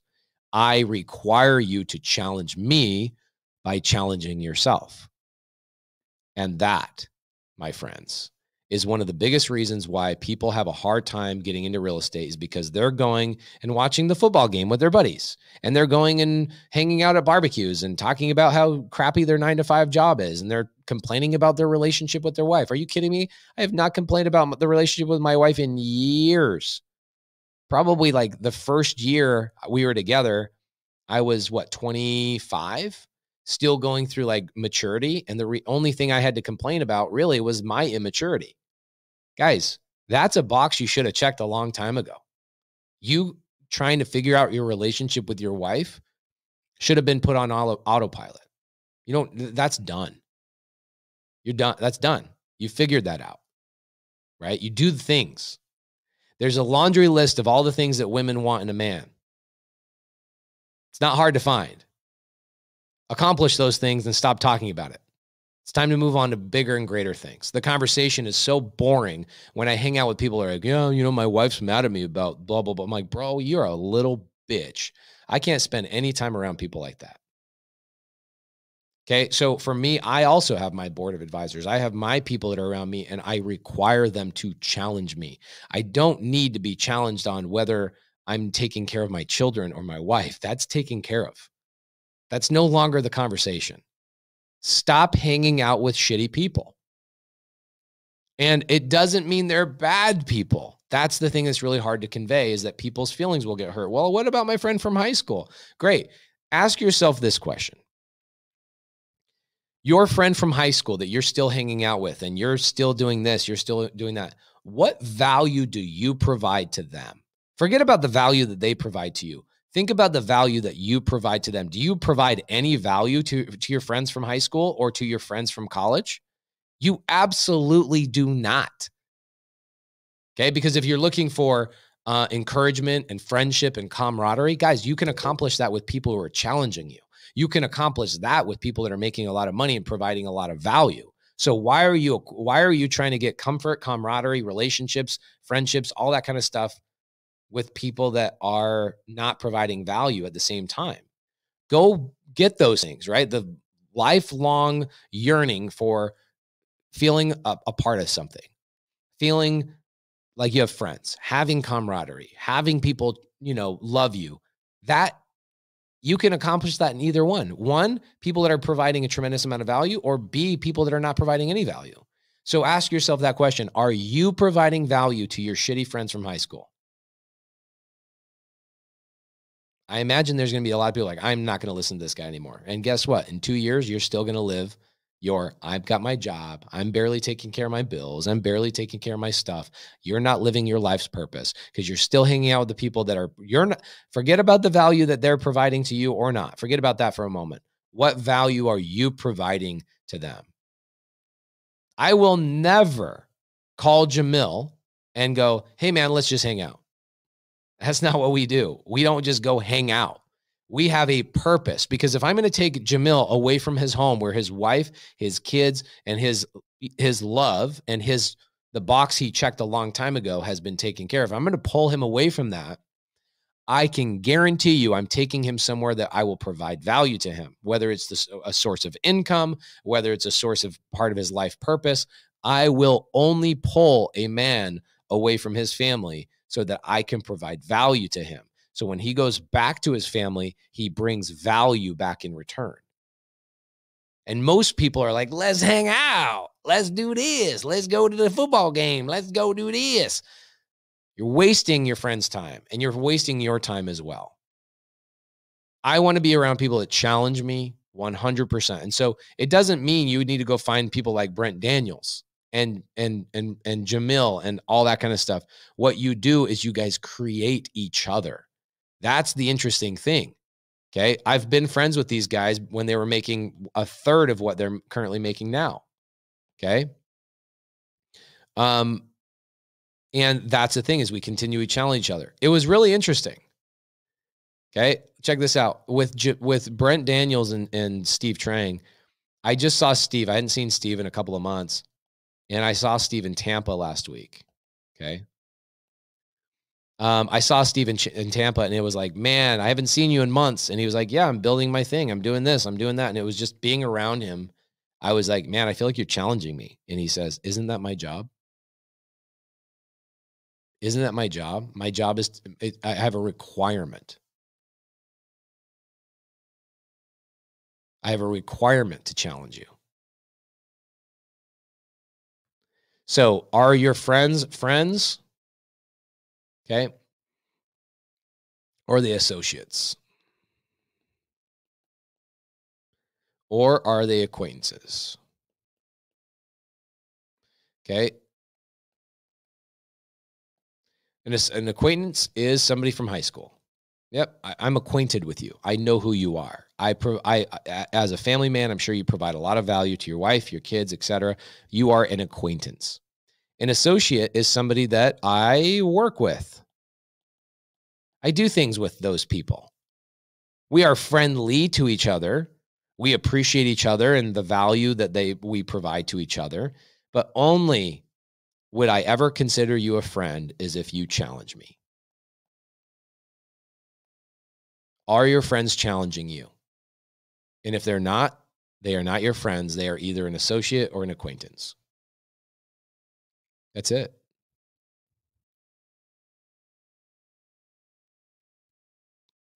Carlos Gonzalez says, I've tried to challenge my everyday people and none of them are up to the task. You need to get rid of those people out of your life. Not get rid of them, but they are no longer called your friends. They are called your acquaintances or your associates. That's the difference. It's a different mindset. It's a different way to describe things, right? So think about that and take that into consideration. It's one of the first 10 things I would do to get into real estate, right? How do I get started? I would write these things down. And we're going to get into the strategy. We're going to get into all that kind of stuff today. I promise we have plenty of time. 26 hours, actually 24 and a half hours. Okay. So I've got, what is my life's purpose? I've got in 20 years, what's my perfect day look like? And 3, I have a 5 friends challenge. Okay. What's my 5 friend challenge? What does that look like? Now let's get into some tactical stuff. Okay. I would find, my bad. I would find a community to join. Okay. And that community could be a handful of things, right? I'll give you guys a couple of communities for me that I've built. I would say sub2.com is my favorite community I've ever built. I've got a free community called facebook.com/groups/creative finance, right? Creative finance with Pace Morby. Come on, don't try and correct this stuff. Okay, so that is a community I built a long time ago, and I think this community is now up to 35,000 members all over the country. And why is that important? Right? Why is 35,000 members important? Well, because I can guarantee you there's somebody in your local area that has the same mindset as you, that wants to make money and wants to quit their job and wants to live their life purpose and wants to do all the things that you're trying to do. So when people keep saying, well, I keep trying to get my friends involved in real estate, stop. Instead of trying to get friends to start in real estate, go find 5 friends that are already in real estate and join a community in order to find them. You know, I spent a lot of time with my sub-2 students in the last couple of days. A lot of them have been out here in Arizona. We spent some time together last night. And a lot of my students are like, you know what, man, now all my friends, since I joined sub-2, 100% of my friends came from sub-2, like-minded people. I don't want to push the rope. I want to pull the rope. All right. So here's what that means. Think about like this big, long, thick rope. You know, those battle ropes that people work out with and they're flippity flapping those battle ropes. Imagine you take one of those big, long 30 or 40 foot battle ropes and you put it on a black tar road, right? Just a regular road. Doesn't matter where the road is, could be out right in front of your house. And you line that out really straight. And I tell you, hey, take that rope and I want you to grab it and I want you to push it from point A to point B. You imagine pushing that rope? Imagine pushing the rope and you're like trying to push the rope. It just gets bundled up and it becomes this whole thing. And now you're flopping it over and it's this whole ball. And you're just like, oh my gosh, you're sweating. That's pushing a rope. You're pushing a rope. The right way to get a rope to get from point A to point B is you pull the rope.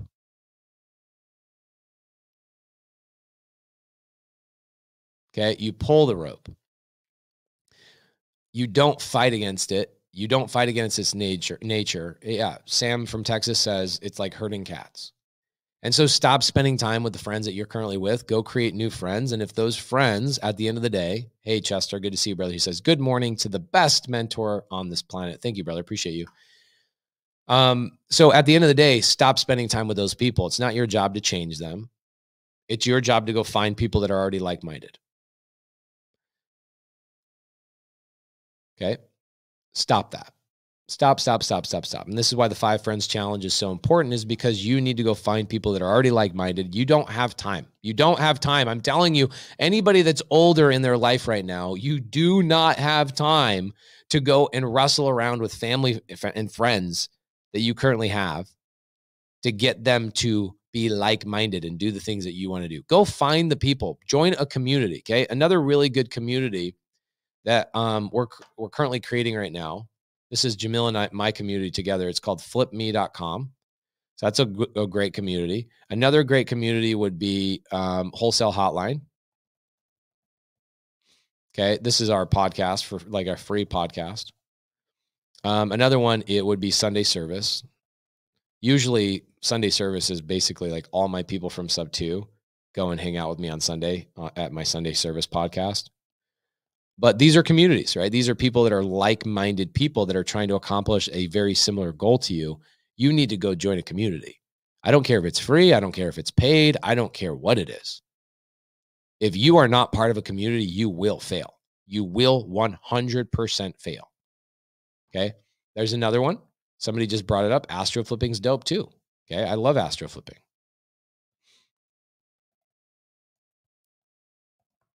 In fact, if you look at my shirt I'm wearing today, I'm wearing my astro flipping shirt.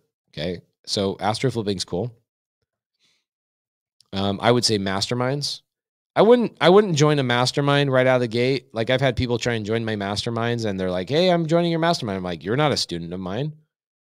I don't want you to join my mastermind if you're not one of my students.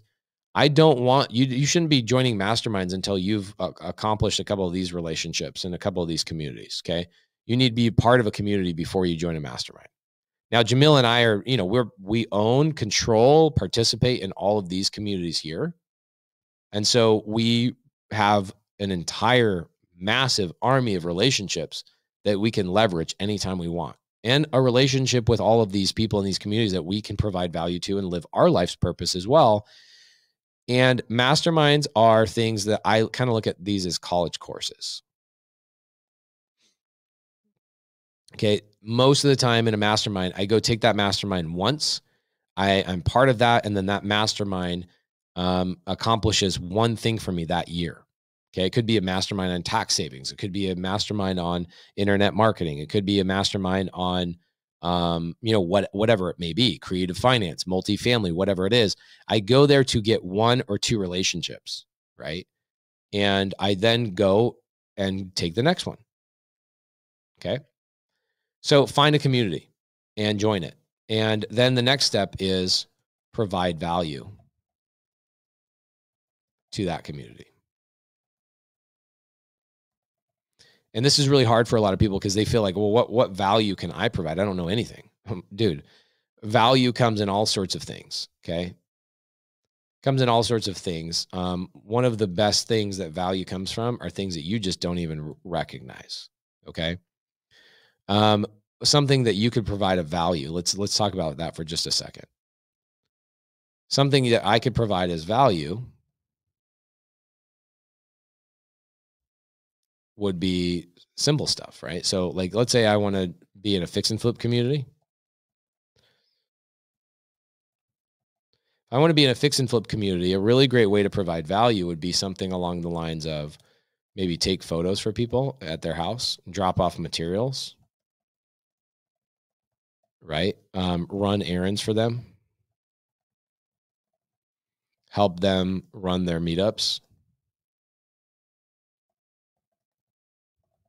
I could go on and on and on and on and on and on and on and on about what you could do here, right? There's so many successful people out there that just need extra help. Go find where you can provide value to that community.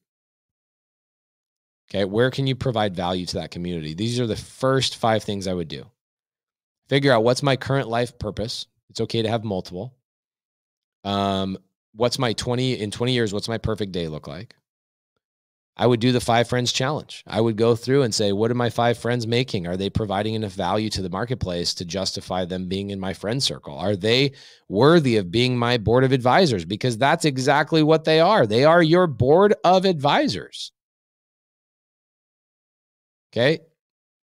These are the people that are advising every aspect of your life, whether you know it or not. Okay. Whether you know it or not, these people are your board of advisors. They're advising every aspect of your life. Okay. Now, I would then find a community to join. I just gave you guys a list of those communities that I would advise you join. Some of them are free. Some of them are paid. Okay. I don't care whether you spend money or not. And if you're like, I really like the sub 2 community, but you can't join it, then work with some of my students. My students are in the comments right here. We've got hundreds of my students watching this right now that would be willing to help you. Okay. So find a community to join, and then finally bring, oh, look at this. Look at this. Munif says, I made 5 new friends this weekend that are all making 2 to 3 times more money than me. And now he says, I now know who I'm going to hang out with. Okay. Sam, Texas says, boy, I'm dumping a lot of so-called friends now. No value. And look, they're valuable to their mommy, and they're valuable to their daddy, and they're valuable to their kids and their wife and all that kind of stuff. But in the professional world, what value do they provide to you? And vice versa. More important, what value are you providing to them? That's my biggest thing, right? Even now, like, think about this. When I go to a party and I meet people and I go, hey, my name is Pace Morby, and they introduce themselves to me, and then we ask the question, it's always the same question. What do you do? Right? What do you do? That's the question. What do you do? What we're really asking is, is there any way that we can collaborate with each other? Is there any way we can provide value to each other? Because if I'm in real estate and somebody goes, oh yeah, I sell Velcro on Velcro shoes. I'm a Velcro manufacturer. Man, I have no value to provide to you.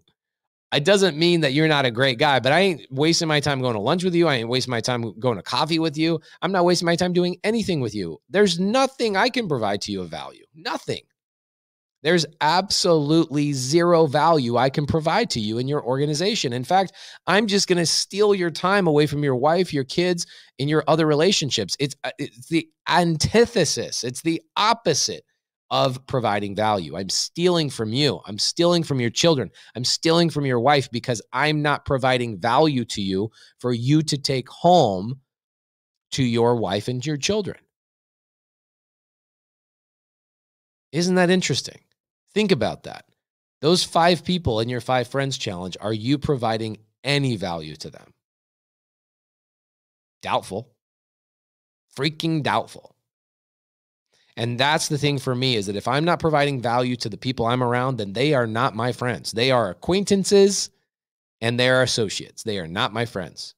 My friends are people that I know I can provide value to, and that every minute I spend with them, I'm either trying to find value that they can take home to their wife and kids. And sorry, guys, I know there's a lot of women in here too. And I know there's like maybe same-sex couples watching this as well. If I'm saying my wife, just know that I just mean significant other for you. Okay. It could be your husband. It could be if you're same sex. And by the way, I have a student, lesbian couple, Dilene. They gave birth, which was so cool. Her and her wife just gave birth the other day on Instagram. Super happy and excited for her. I support all the love. Doesn't matter what relationship you're in, but at the end of the day, I have to speak from my own voice. And that is wife and children, right? Wife and children. And if you're somebody's like, I don't want to have children, I'm probably not the right person to learn from. Okay. I love my children. They are the box I checked.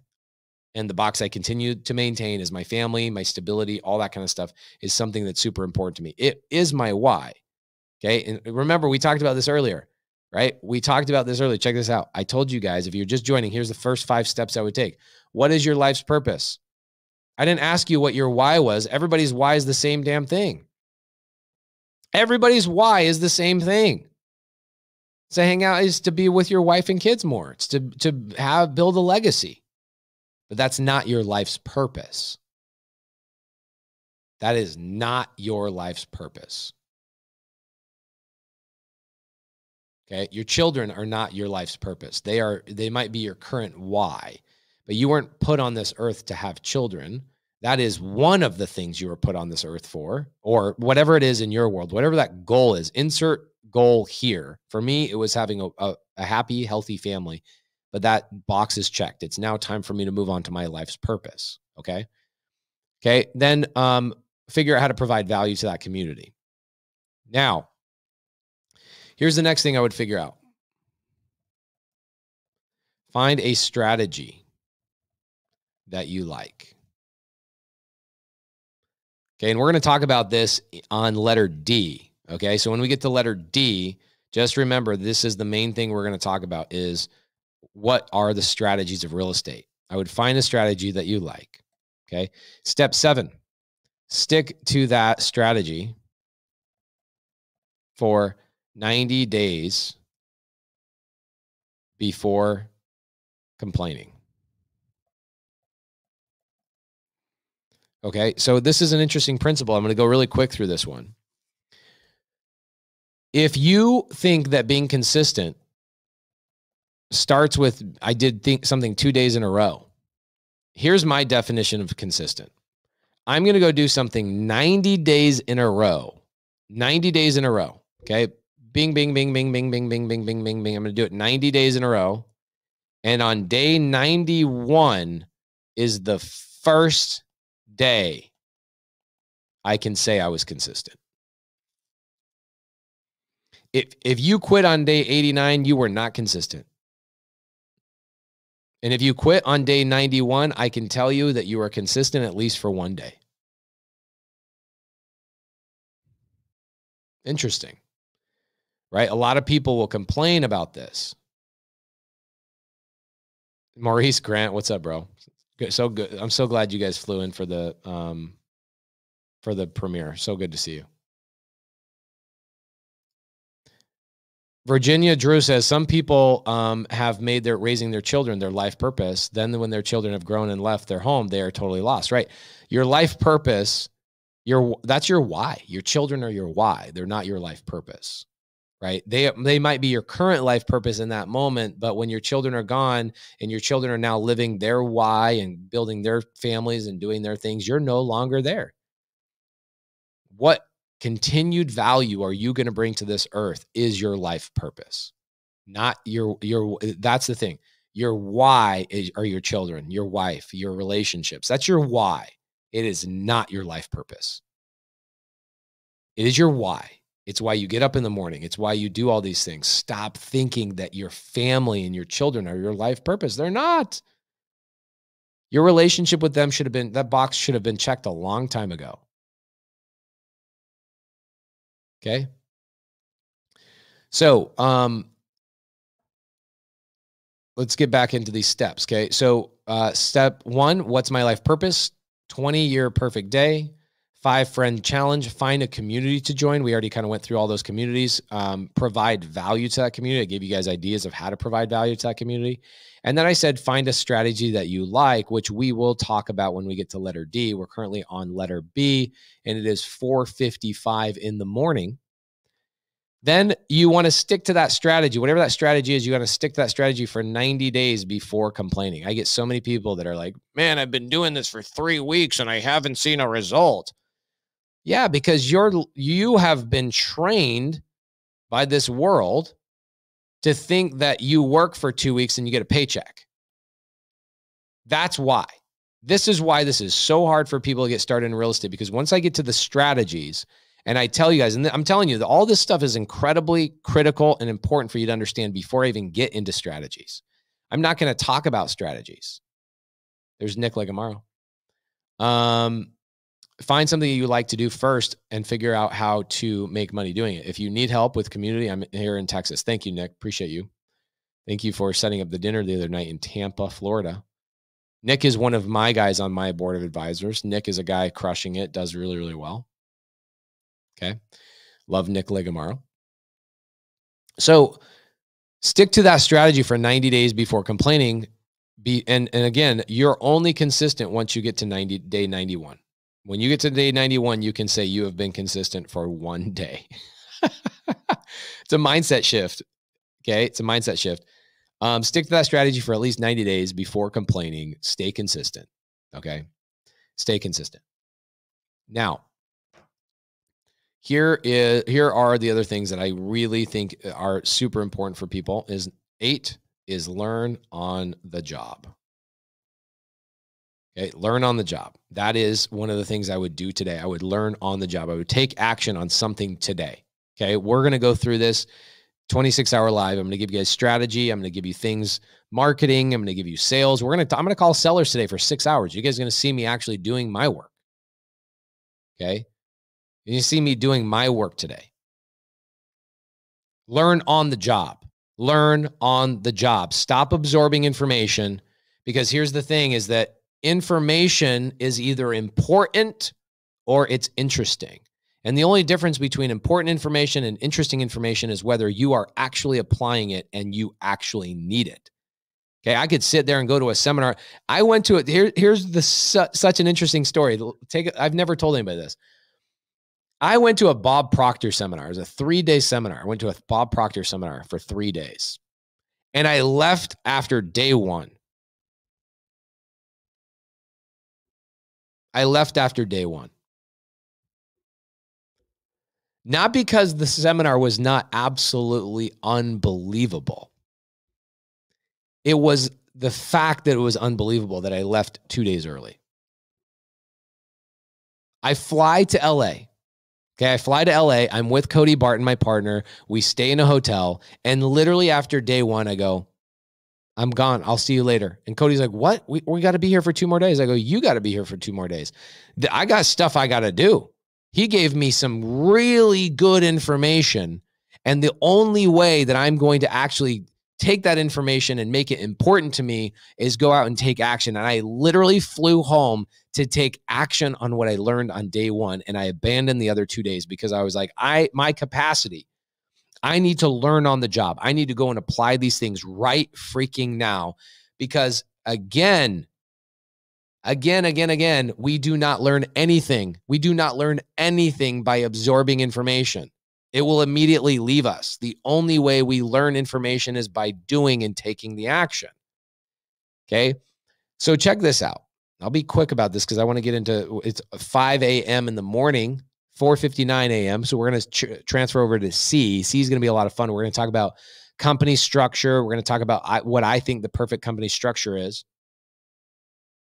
And we're going to talk about LLC and what should my company look like and all those kind of things. These are the ABCs, right? Analysis paralysis. We talked about fear, how to overcome that. We then talked about, we're now on B, giving you basic steps to get started and to live by. And then C, we're going to jump into what does your company look like? What should I do first? And then D, we're going to talk about getting into deals. Where do deals come from? Okay.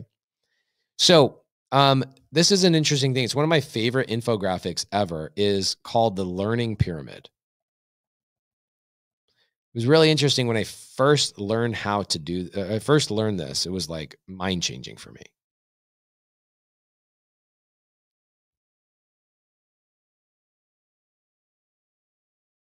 Okay, check this out.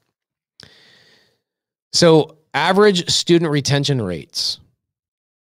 You retain 10% by reading. You retain 20% by audiovisual. You retain 30% by demonstration. You retain 50% by having discussions with people about it, right? Like masterminds and relationships and all that kind of stuff.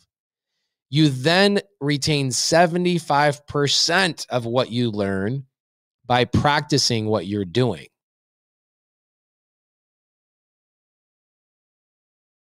And then finally, you retain 90% by teaching others. This is why people ask me all the time, why are you? Why are you so, why do you have an answer for almost everything? And I'm like, well, because I teach people all day long. I teach people how to do this stuff. And so I retain everything because I'm constantly rehearsing it over and over and over. And this is an interesting thing because Munif brings up, this is why I stream and I teach others on the daily dial. It's to help me become a better closer. So inside of my community, sub2.com, we have something called the daily dial. Every morning, the daily dial, every morning, we do 4 hours of role playing with our students. And our students then have the ability, 4 hours of role playing. And people like Munif, who's newer to real estate, yes, he's doing deals, but months and months ago, he wasn't. Not years ago, months ago, he wasn't doing deals. And the biggest difference was the learning pyramid. It was taking what he was learning, the information he was gathering, and applying it so that the information was not interesting, it was important. Okay, so the information I'm providing to you today, is it interesting to you or is it important to you? The only difference is whether you take action or not. And I literally left that Bob Proctor seminar because I said, Cody, this information's too good, but I don't want it to be interesting to me. I want it to be important. I'm immediately going home and I'm taking action on it. And that's what I did. Okay. Munif says, it took me 90 plus days after joining the Daily Dial to close a deal. Love that. Love that. And while there are people that go out there and just crush and get deal after deal after deal after deal, like really, really quickly, most people don't. Most people, it takes 90 plus days. Okay. Most people, it takes 90 plus days for them to get that deal. Okay. And we'll get into D, which is deals, here in about an hour. But I want to finish these 8 steps for you guys, or these 10 steps. Okay. So again, rehearsing, what's my life purpose? 20-year perfect day. 5, friend challenge. Find a community to join. 5, provide value to that community. 6, find a strategy that you like, which we'll talk about on D. 7, stick to that strategy for 90 days before complaining and stay consistent. You are not consistent until day 91. 8, learn on the job, right? I'm going to type in learning pyramid here. Then 9.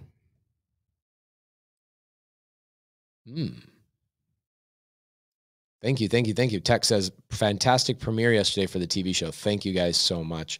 By the way, guys, anybody that has helped me out today, we have a really, really dope sweepstakes that we're working on. And that sweepstakes is giving away the profit on a fix and flip for anybody that joins that sweepstakes. If you win, you get all the profits on mine and Jamil's next our next collaboration. Okay. So learn on the job learning pyramid is 8. And then 9 is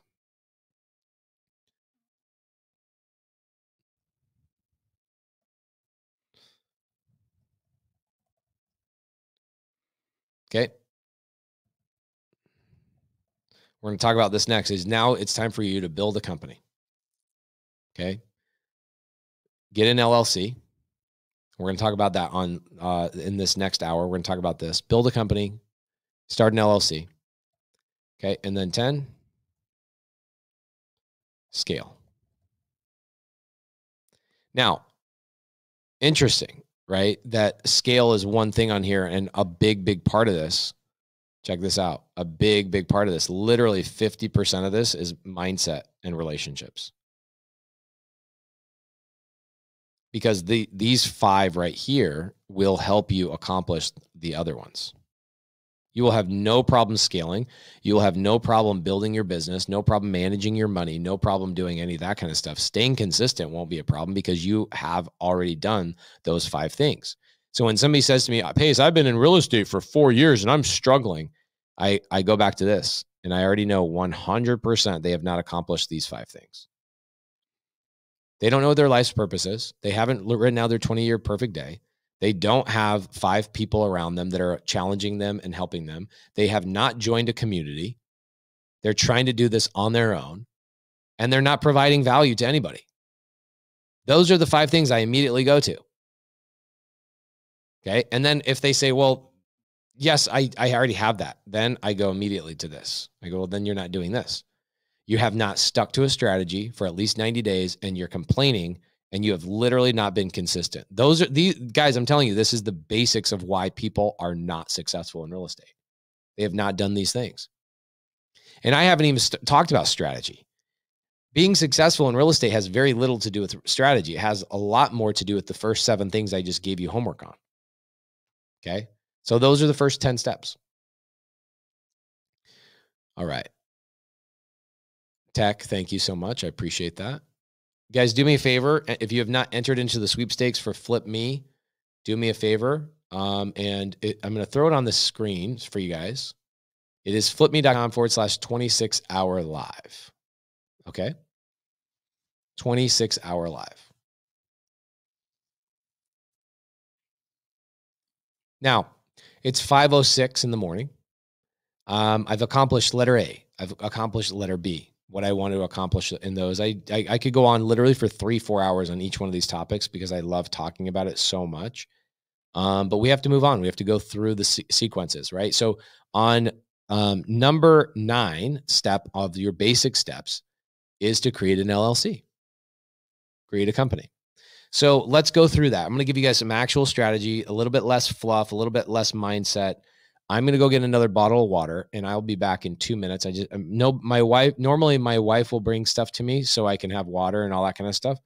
But I'm going to get a bottle of water. I'll be right back. We're going to go on pause for about 3 minutes. So what'll happen is somebody will join and they'll go, "Where's Pace? Is this not live?" Guys, please help me out in the side chat. Let people know that because people are coming and going all day long. Okay. All day long, people will be coming and going. Let them know that I'm on a break for like 2 seconds. I'm going to go get another bottle of water. I'll be right back. And we're going to jump into C, starting a company, a corporate structure, LLCs. We're going to talk about that for an hour. What does that look like? What are my first steps, etc. Okay. And then let people know that we're doing this. Take a screenshot, throw it on Instagram, tag me, tell people where to go, tell people go to my YouTube, let everybody know we're here. Let's hang out. Let's get hundreds of more people in here today to network and build relationships with. And I'll see you guys in a couple of minutes. I'm going to get a bottle of water and I'll be right back.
All right, everybody. Sorry about that. Just had to go on a break for a minute to get a drink.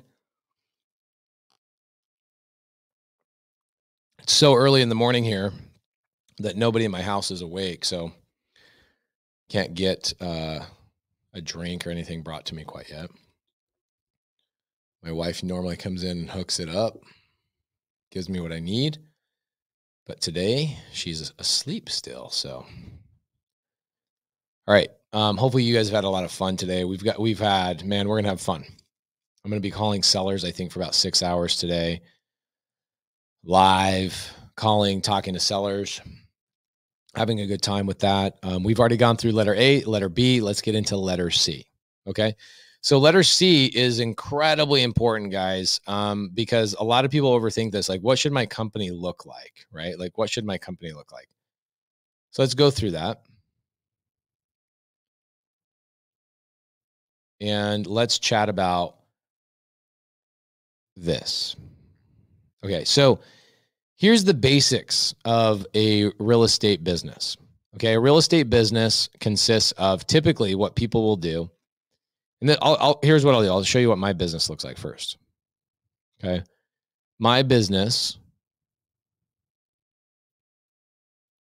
let's see here. Can I get no. So my business, very basically, and I'm not going to require you guys to do this, but I'm going to tell you that I have a trust. Okay. My trust is what is the foundation of my business structure now. But you don't need a trust to get started. So I'm going to say, don't worry about getting a trust right away. Okay. Because they can be expensive. What you need is you now need a holding company. Okay. And I'm going to show you at least what I do. Okay. So you're going to need a holding company, which is an LLC. And then in my real estate business, this is how I do it. Okay. We have 4 different LLCs, and there's other LLCs underneath these, which is really confusing for people. People have a really hard time with this. And that's why I really wanted to talk about this. Okay. So what happens in this world is that I do multiple things, right? I do everything in real estate. We do fix and flip, a lot of fix and flip. I do a lot of buy and hold, right? Rentals, Airbnbs, that kind of stuff. I do wholesale.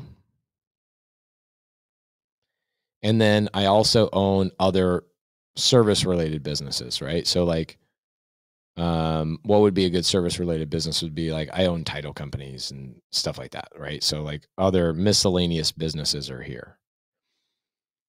These are all individual LLCs.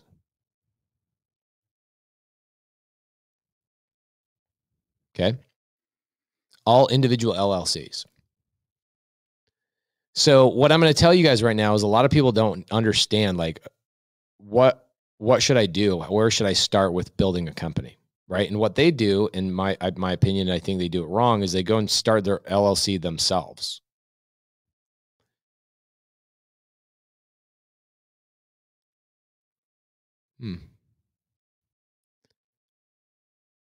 Mark Anthony says, Pace, you're not live on YouTube. Interesting.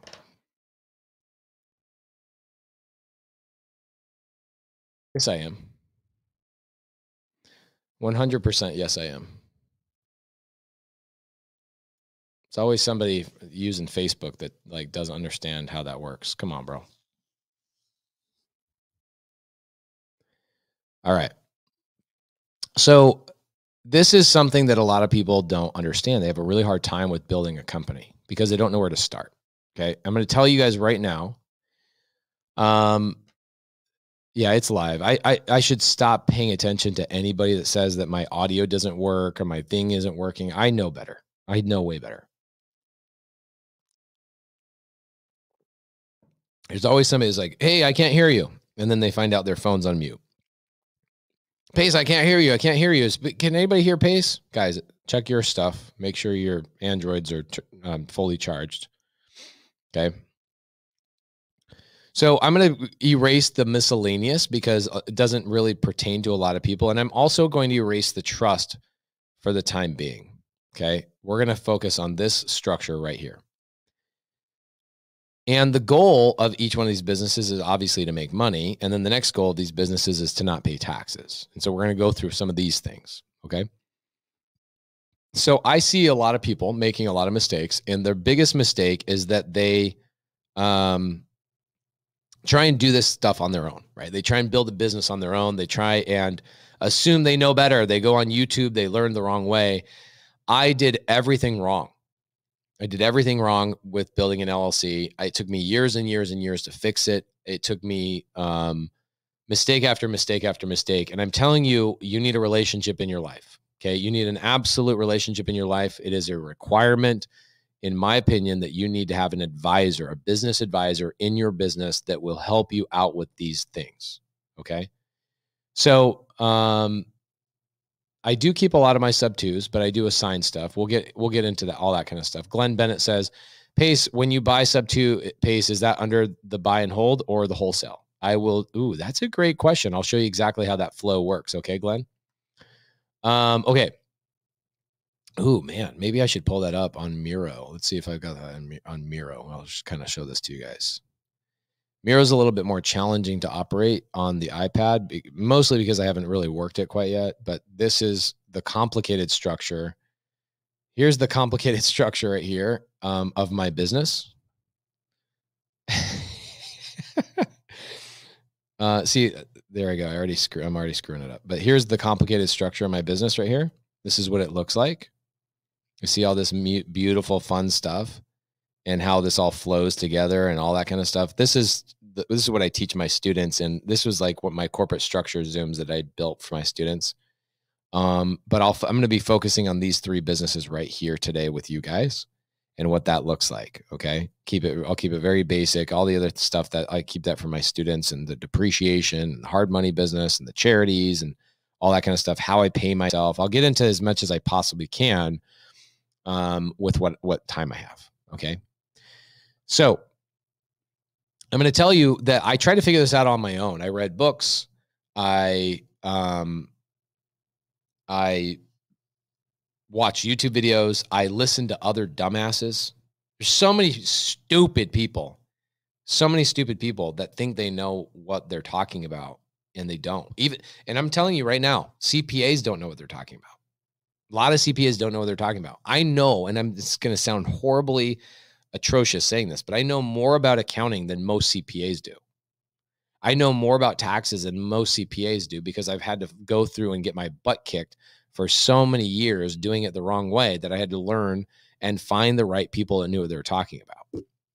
So who I use, we switched over even actually recently, is I use a company called Prime Corporate Services. Okay. And I give my students, and I don't know if my students would be okay with this, but I'm sure they would be.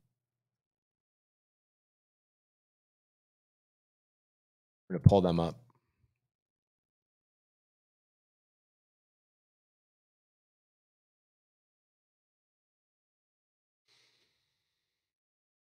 See if I have this link still.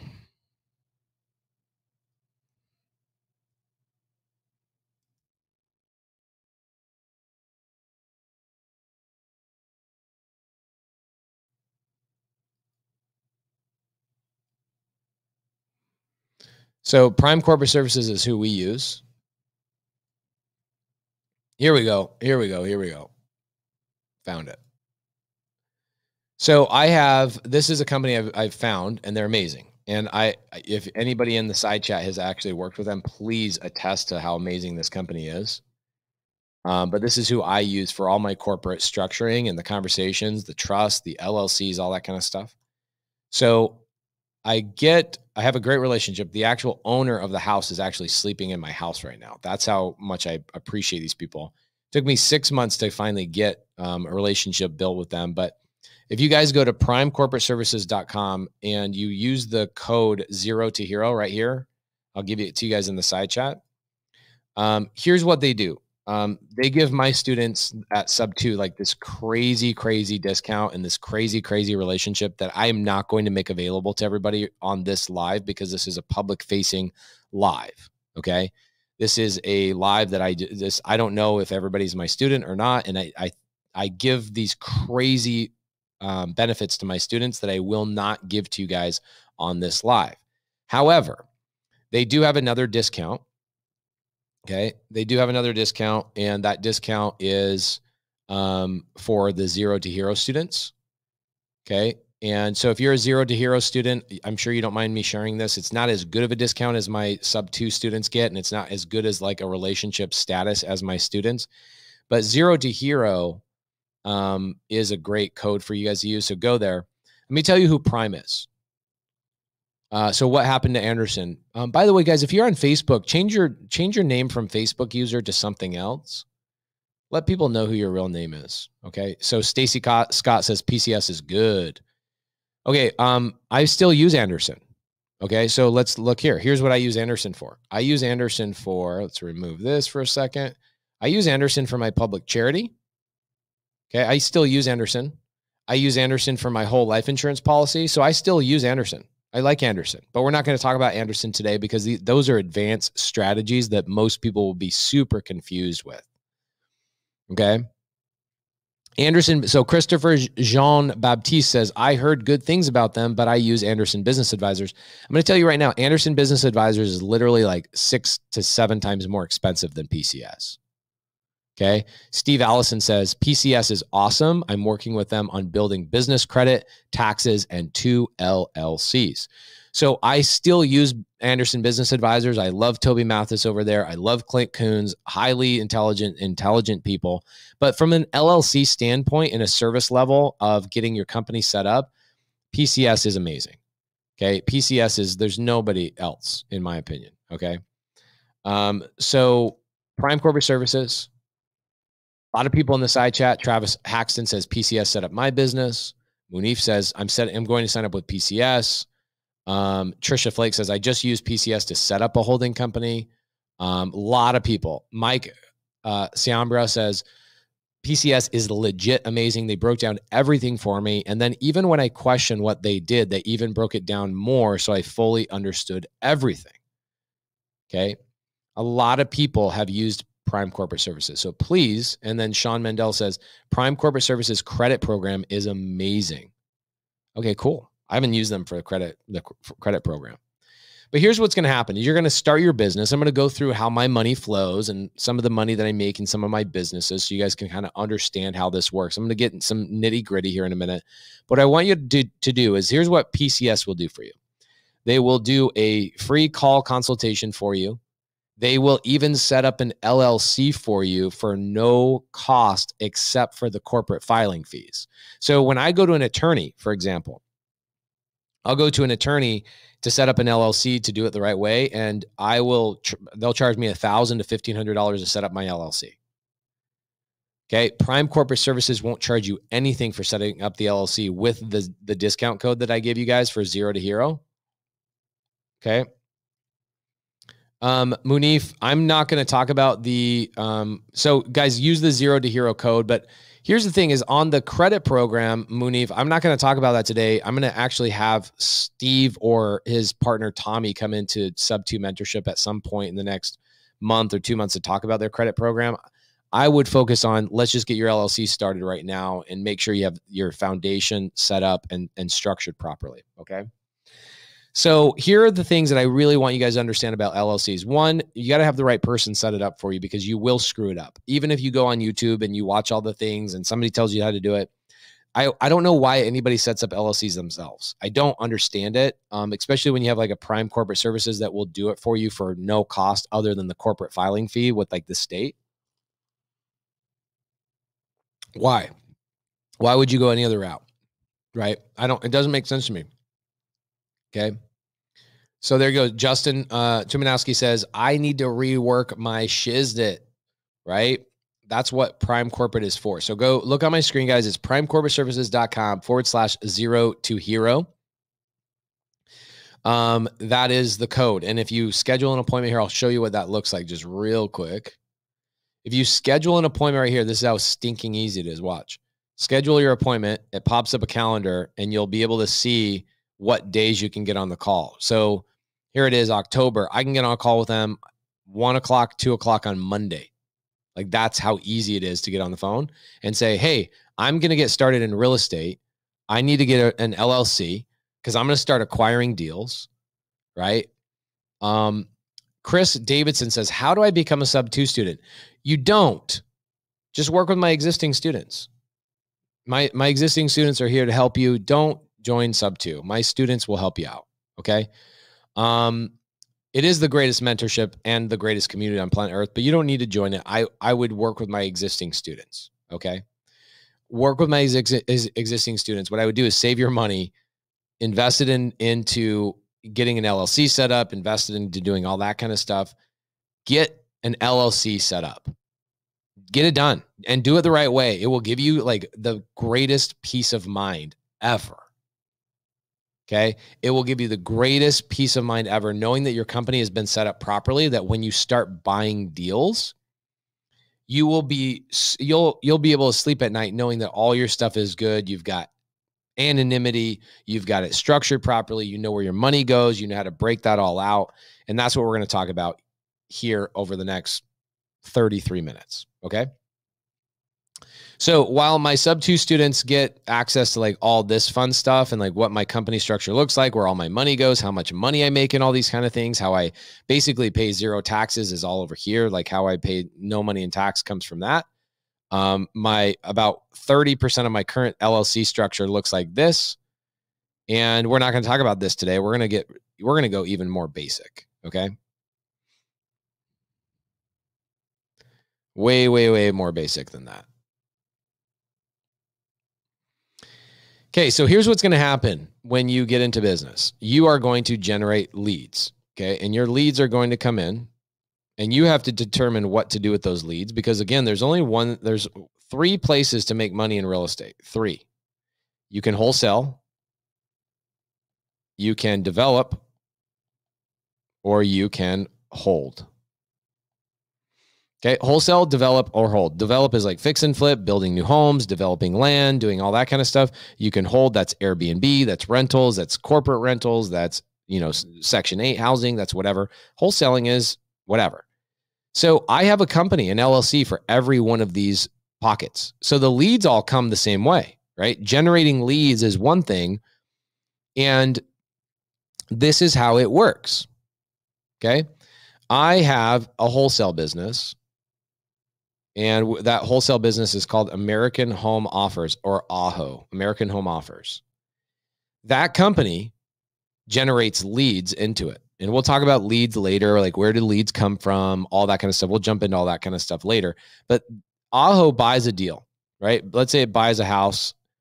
If I wholesale it to another person, I get an assignment fee, and that money stays in my AHO business.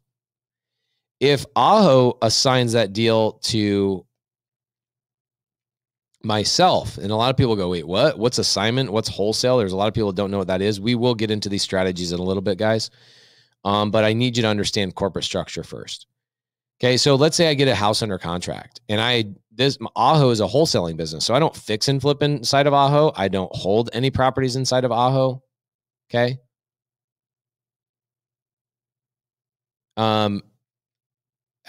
What I do inside of AHO or American Home Offers is I assign and I do wholesaling. So let's say I get a deal in AHO that I don't want to wholesale to another buy and holder. I want to assign it to myself. I then assign that deal to one of my many, many hold LLCs. I think we have 30 LLCs right now in just our holding company. Okay. And so I assign that deal to that company. And Pace owns this company. And Pace owns this company as well. And a lot of people, what they're doing is they're doing all their business in one LLC. Do not do that. Do not do that. Do not do fix and flips in the same LLC as you assign. Do not hold property in the same business that you assign and you do wholesale in. Okay. These should be separate businesses. So if I hold this deal, in fact, I don't know if I have those in here. Hold on a second.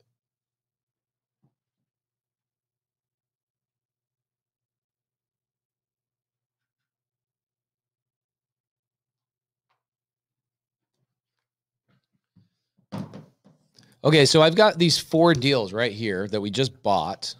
Hold on a sec.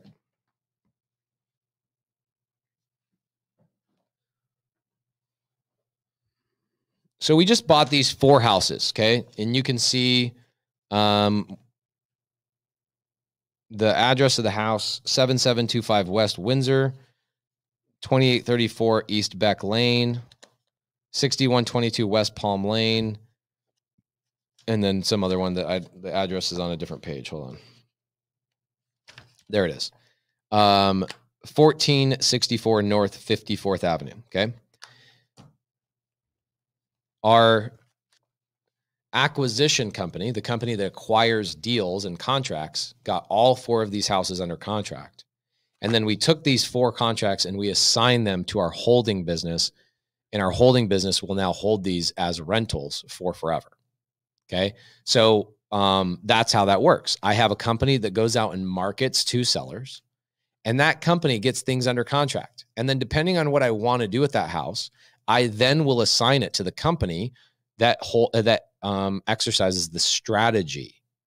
Okay. So every LLC has a different strategy of business than the other LLCs. Okay. And the primary three that we focus on are these three. There's not primary. There are no other three types of businesses out there in real estate. You're either a wholesaler, you're either a developer, or you're a buy and holder. Those are the only three strategies that you can use in real estate. That's it. Those are the only three ways you can make money in real estate. Okay. Outside of being a service provider, like a real estate agent.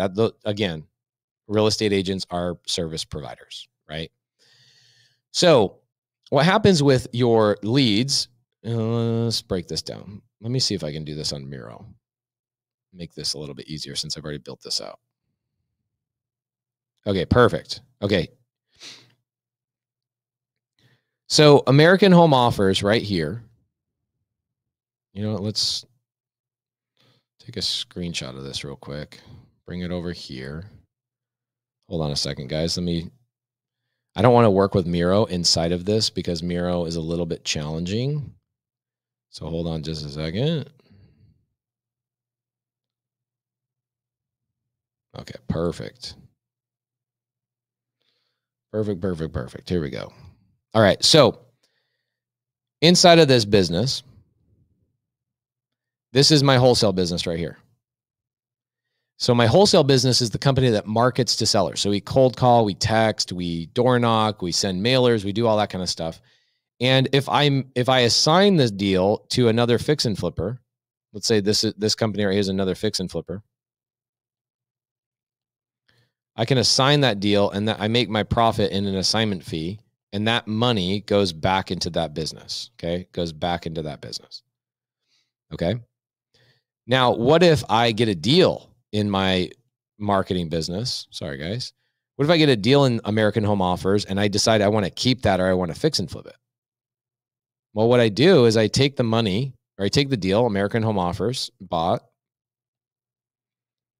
and I assign it to my fix and flip business.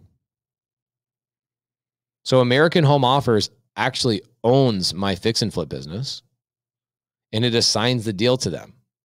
Interesting, right? A lot of people don't understand this. I have an LLC that does fixing and flipping. It is different than the LLC that does my wholesaling, which is here. And then I have a business. This is one of our LLCs that holds. And then that company will typically hold about 10 to 20 properties inside of it. So I will put 10 to 20 houses in each LLC like this. And then I'll go start another LLC over here that does another 10 to 20 properties inside of that LLC. Okay. So American Home Offers found those 4 houses, okay, by generating leads. Let's see.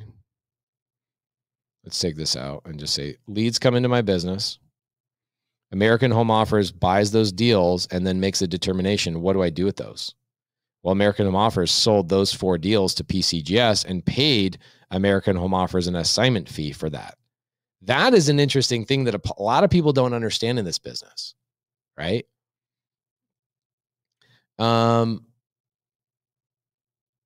Let's see here. Oh, cool. Thank you.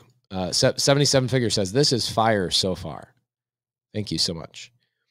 So a lot of people don't understand that that's what you should be doing. You should be acquiring deals in an acquisition business, and then that acquisition business only should be wholesaling. Okay. So let's say I acquire a deal. So let's say I go knock a door. Let's make it very, very simple. I go and knock a door and I talk to the lady and I get her under contract. Okay. I get her under contract. She's going to sell her house to me. And I go, oh my gosh, this is great. I actually want to fix and flip this. What you should be doing, even though you are going to be the one that fix and flips it, is that you should be taking that in your acquisition business, and you should then assign that to your fix and flip business and pay yourself an assignment fee. And a lot of people are like, what's an assignment? Why would I assign myself something? Well, basically, selling yourself your own house doesn't make sense to a lot of people. Like, oh my gosh, it's so hard for me to understand this. You're advanced. You're going too fast. Well, that's the thing, is a lot of people want to know, like, what does a real estate acquisition business look like from an LLC standpoint? Well, Here you go. You have an acquisition business. This is where I acquire deals. I find deals. I acquire deals. I find deals. I acquire deals. Acquisition business. I go out and I find deals. That's what this acquisition business is. Their job is to do. So the acquisition business goes out and generates leads, and it generates contracts. It then gets those houses under contract in the form of a document, right? Nice little purchase contract. And then it makes the determination, what strategy do we want to use? Do we want to fix and flip that ourselves? Or do we want to hold that property as a hold? So these 4 contracts that I have right here are all seller finance, which means we didn't have to go get a loan to buy these houses. These are all seller finance. The seller sold these houses to us and the seller became the bank. If you want to learn about creative finance, then go watch my 16-hour live I did last year on April 29th. I broke down creative finance for 16 hours, okay? Go watch that for free or work with one of my students at sub2.com. My students can help you out, okay? So I don't need to jump into what creative finance is today. That's not what this is about. So what happens is that's my holding business. I don't hold anything, by the way. I don't buy anything in my holding business, and I don't acquire assets. This is where your assets sit. I don't buy anything that's non-creative finance. So people send me stuff and they go, this is a great rental. And I go, okay, so it's a creative finance deal. And they go, no. I go, then it's not a deal I want. I don't want that. I want only seller finance and subject to deals. That's all I want. So if it's a subject to or a seller finance deal that comes from my acquisition business, then I will assign that deal to myself and I will assign it to the other LLC and I'll pay myself a fee of whatever. Could be $5,000, could be 20 grand, doesn't matter. And that's not the topic of this hour right now of how to assign that fee. How do I determine that fee? That's not important for right now. I just want to let you know that that's what I do. I then, if I decide, well, I got this contract from this lady, I just knocked her door. Here's my contract. I want to fix and flip that. Well, then what I do is I assign that to my fix and flip business. My fix and flip business is called Blue Acorn Development. And we have, again, I showed you guys this earlier, but I'll show it to you guys again. Here is what where is that bad boy? Oh my gosh. Thought it was here. There it is. So this is, look at all these projects we have right here. These are all my active projects right now. It's a lot of active projects going on right now in our fix and flip business. So you can see, like, here's a fix and flip we bought. I think, let's see, 11:30. You can see my team. I think we just recently acquired this. I'm not quite sure. I'm not involved in all that stuff so much, but I can always jump in here and see what's going on with every single property and what's going on with all our fix and flips. So that company, American Home Offers, will assign these fix and flips to our fix and flip entity. And our fix and flip entity is called Blue Acorn. You want to keep all of your activity of fix and flip outside of your wholesale business. And you want to keep all your holding business out of your wholesale business as well. And you also don't ever want to mingle your holding company and your fix and flip business together at all. Those should be in separate LLCs and in separate bank accounts. Okay, completely different bank accounts. Pam Fisher says, what system is that? Projects? No, that system is called Slack. Yep, we use Slack to keep track of all of our projects. You guys want me to pull that up real quick? We'll go through that for just a second. It seems like Slack, you guys care about that, huh? Interesting. You just never know what people think is cool, you know?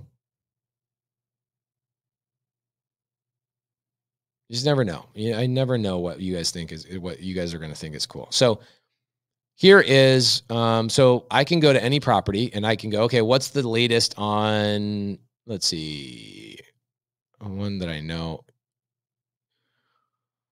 Palm Lane, Coolidge. Ooh, this one's a good one. Check this out. So this one is a property that we closed on recently.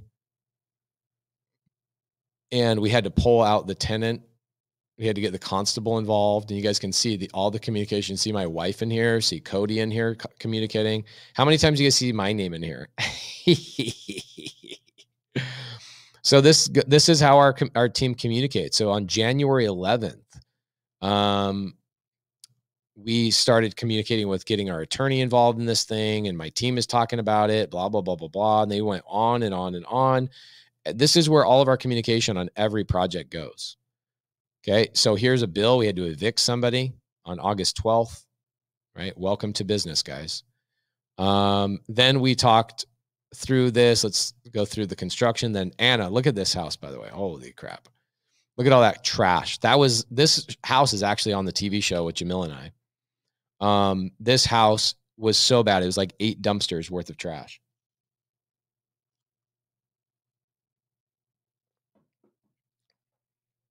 Crazy. Crazy, crazy, crazy. So you'll see everything that's going on at this house. I don't even need to be involved at all. Okay. And this is our Blue Acorn Development Company, and this is how my team communicates. You can see everything that's going on. And then Cody is always complaining about bills. He says every time they sneeze, thinking about the deal, every time they sneeze, thinking about the deal, they send a bill. Oh, that's funny. Let's see what the bill is. They're charging us $1,300 for something. Invoice. Let's see. What do they charge us for? Interesting. But we got charged $1,355 from our attorney. Welcome to being a millionaire. You get bills. That's what happens.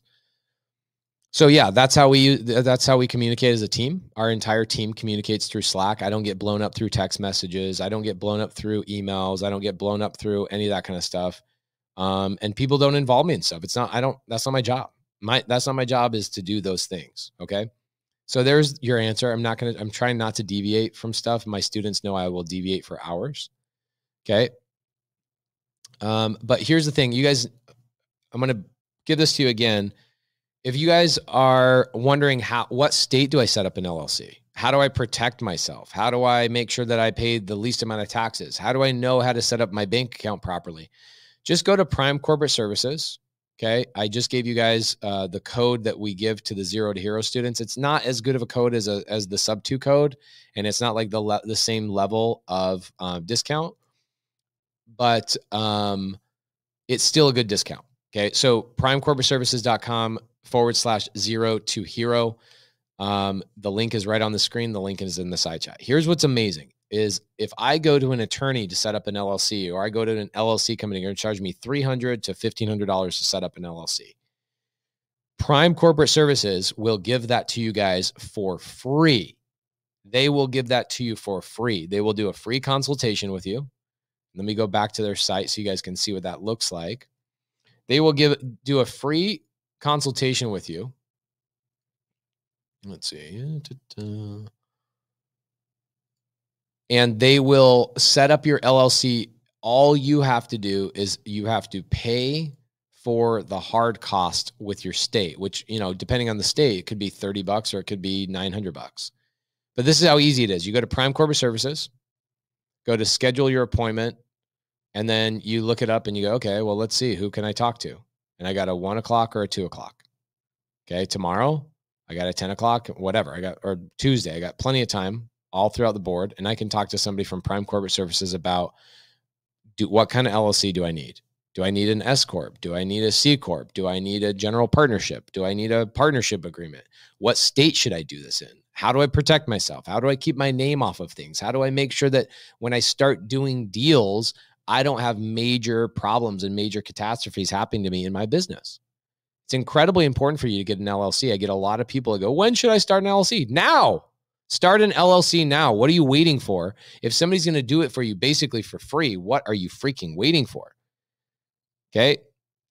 Get on the phone, talk to Prime Corporate Services, get an LLC started, because it's incredibly important. And I think we did a 15 hours. We did a 15-hour mini course inside of sub2.com, my mentorship, that my students were like, this alone was the value, like more beyond the value of the mentorship. It was just that. There's a lot of things to talk about with LLCs. There's a lot of things to talk about with corporate structuring and making a lot more money, but you need to start an LLC. You need to start with one. Okay.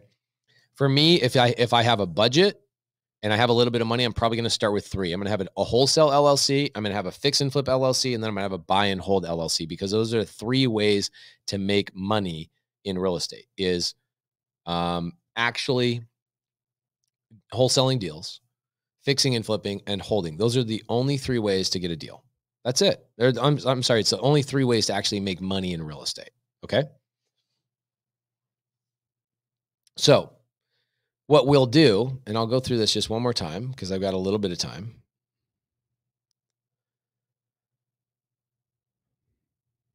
What I will do is deals come in. Let's say I get a contract.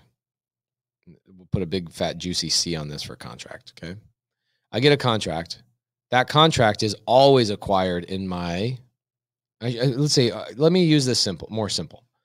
It's not, I shouldn't say acquired. I get the contract by marketing to sellers in my wholesale business. Okay. So my sellers are always approached to buy my wholesale business. Always. My marketing company, my holding company doesn't have a website. Okay. The company that holds my rentals does not have a website. The company that does my fix and flips, we don't have a website. I don't need a website. I don't need to market. I don't need to brand my fix and flip business. I don't need to brand my buy and hold business, because those are not public facing. Okay. The public facing business, the only one that's public facing is, who are you marketing to? Well, a seller, a homeowner. And when they ask you what your company name is, you're not going to give them your holding company's name. You're going to give them the name of your marketing company, because you have a website, you have videos, and you have testimonials, and you have all those types of things. That is where your wholesale business comes in play. Okay. And then when your wholesale business acquires the deal, you make a determination. Do I want to wholesale this to like another fix and flipper? Or do I want to fix and flip this house myself? Right? Do I want to fix and flip this house myself? Or do I want to buy and hold it myself and keep it? Okay. And then you want to transfer it from one LLC to another LLC, depending on whatever your strategy ends up being. Okay. Let's see. Yeah. So here's the thing about Anderson that I think that they're really good at. Let's just be honest here. Facebook user. One thing that frustrates me about these lives is when somebody has the name Facebook user. Can you go in and make sure you change your name and register your name? It's always a Facebook person. It's never on YouTube, but please make sure I know who you are. I don't know who you are. And I'd love to like address stuff, but you say Anderson has me tied in knots.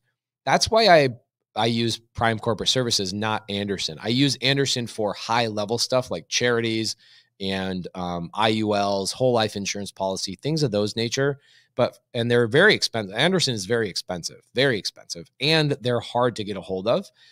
Prime Corporate Services, literally the opposite. Incredibly easy to get a hold of. They gave our community a crazy, crazy discount and a massive value. I mean, Steve Harward, the owner of PCS, is staying in my house right now. That's how close of friends I've become with him in the last year, because he provides, remember, going back to the basics. What value are you providing back and forth to your friends? Who are your board of advisors? I knew when Steve started providing value to my community, I was like, I need you to be my friend. Like, I need you in my world. Okay. Going back to the rules we talked about in letter B. I know we're on letter C right now, but in letter B, we talked about making sure you're providing value back and forth in your board of advisors. The owner of Prime Corporate Services is a friend of mine. Okay. So you guys can trust that these guys are amazing. Unfortunately, if you're a sub-2 student, please make sure you use the code. I can't tell you what the code is, because I don't want to give it away out in the general public, because I want to make sure my sub-2 students have like a higher level of access. So sub-2 students, make sure you go into our sub-2 community to get the code that you need to get what you get for being a sub-2 student. And if you're not a sub-2 student, then go to primecorporateservices.com/0 to hero. They'll help you set up your LLC. They'll talk through the state that you should set it up in. They'll talk about how to get your partnership agreements met, all the things. And what's cool about it too is they will actually go through and review your existing structure the way it is today. They will review your existing structure the way it is today for free. So if you feel like I'm tied up in knots with Anderson Business Advisors, I'm tied up in knots with this CPA. I wonder if my accountant knows what they're talking about.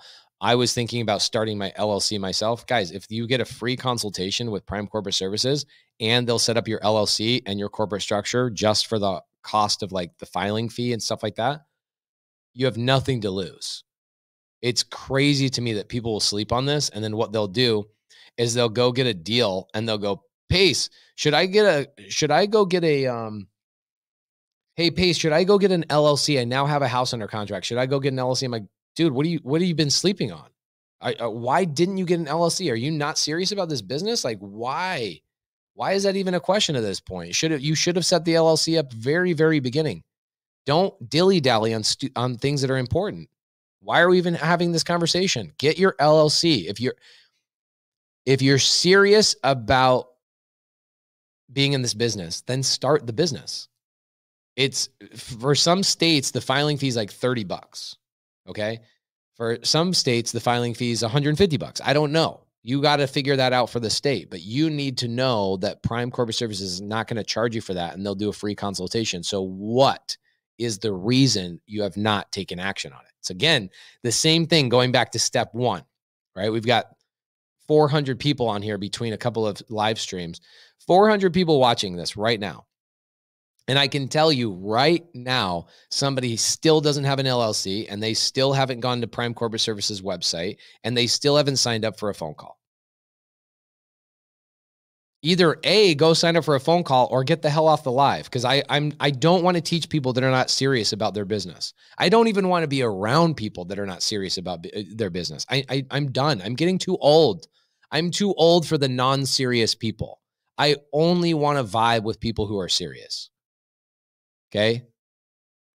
Mark Irwin, great question. He says, is Anderson a bad company? No, Mark, I think you must have logged in late by the sound of that question. I love Anderson, but they're expensive and they're hard to get a hold of. And I'm saying this right now on a live YouTube, and I am friends with Anderson Business Advisors. I'm telling you, they're great. I have a discount code with them too, but I'm not pushing their services because I'm not happy with the value that they provided to my community. And until they figure out how to elevate their level of service, I'm going to let you know I love them and I appreciate them, but the value needs to get more organized and be better. That's it. They run my charity and they run my whole life insurance policy. They're great, but they're great for high level people. I don't feel like they're great for new people. I really think it's the opposite. They don't have the time and energy to answer questions about stupid shit. And Prime Corporate Services does. And guess what? Having stupid questions is important and a requirement for being a brand new person. You need to feel comfortable asking stupid questions. And if you feel like you go and start a business and you don't have somebody to turn to and you don't have an advisor in your business, oh my gosh, man, I'd be stressed out feeling like I don't have what I need. So that's the difference. Is I love them. I think they're great. But again, I require everybody to be around me to provide value. And if your customer service is lacking, it doesn't mean you're a bad company. It might mean that you're growing too fast and you can't handle it. That's perfectly fine. But I'm not going to run and promote a company that is not providing the value that my community requires. Okay. So Robbins Dorville says, you're right. I use them and have a great experience with Anderson, but having a higher package helps. Okay. That's a big deal. I don't want to have this crazy requirement of spending a ton of money. Okay. Hold on a second. Let me see if I can get my guy on here. I might have somebody come on here for a little bit.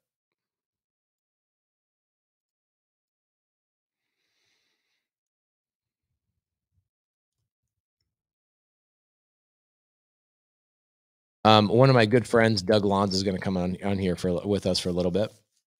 Okay.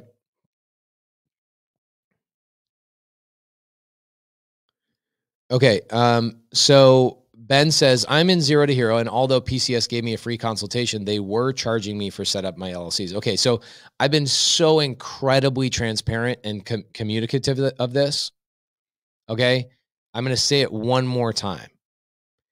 If you plan on going to PCS and not paying for the filing fees with the state, they're not going to pay for the state filing fee for you. Are you kidding me? They'll do the work and the labor for you for free. But if you expect them to pay for your filing fees at the state, like what? They're not going to pay out of their pocket hard money, hard costs for you. So Ben, very clearly was it stated in Zero to Hero, and very clearly am I stating it for you right now. Prime Corporate Services will not charge you their labor to set up the LLCs, okay? They are going to charge you for the filing fee. And that is beyond fair, okay? Well then, Ben, if you feel like you're being charged a filing fee, you need to find out the name of the person you're working with and tell me who that is so that gets fixed, okay? Ooh, Kelly Hanno's on here. Doug Lonzo's on here. Guys, I'm going to introduce them here in just a couple of minutes, okay?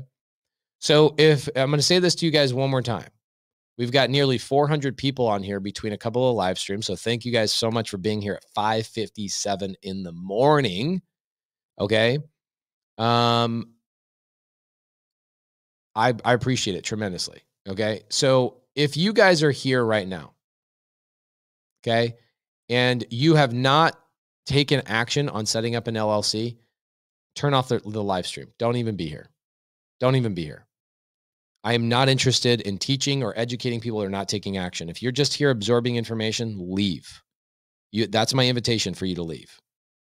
I need to be around people. I need to communicate with people that are taking action. I don't want people just absorbing information. I don't need that in my life, and nor do you.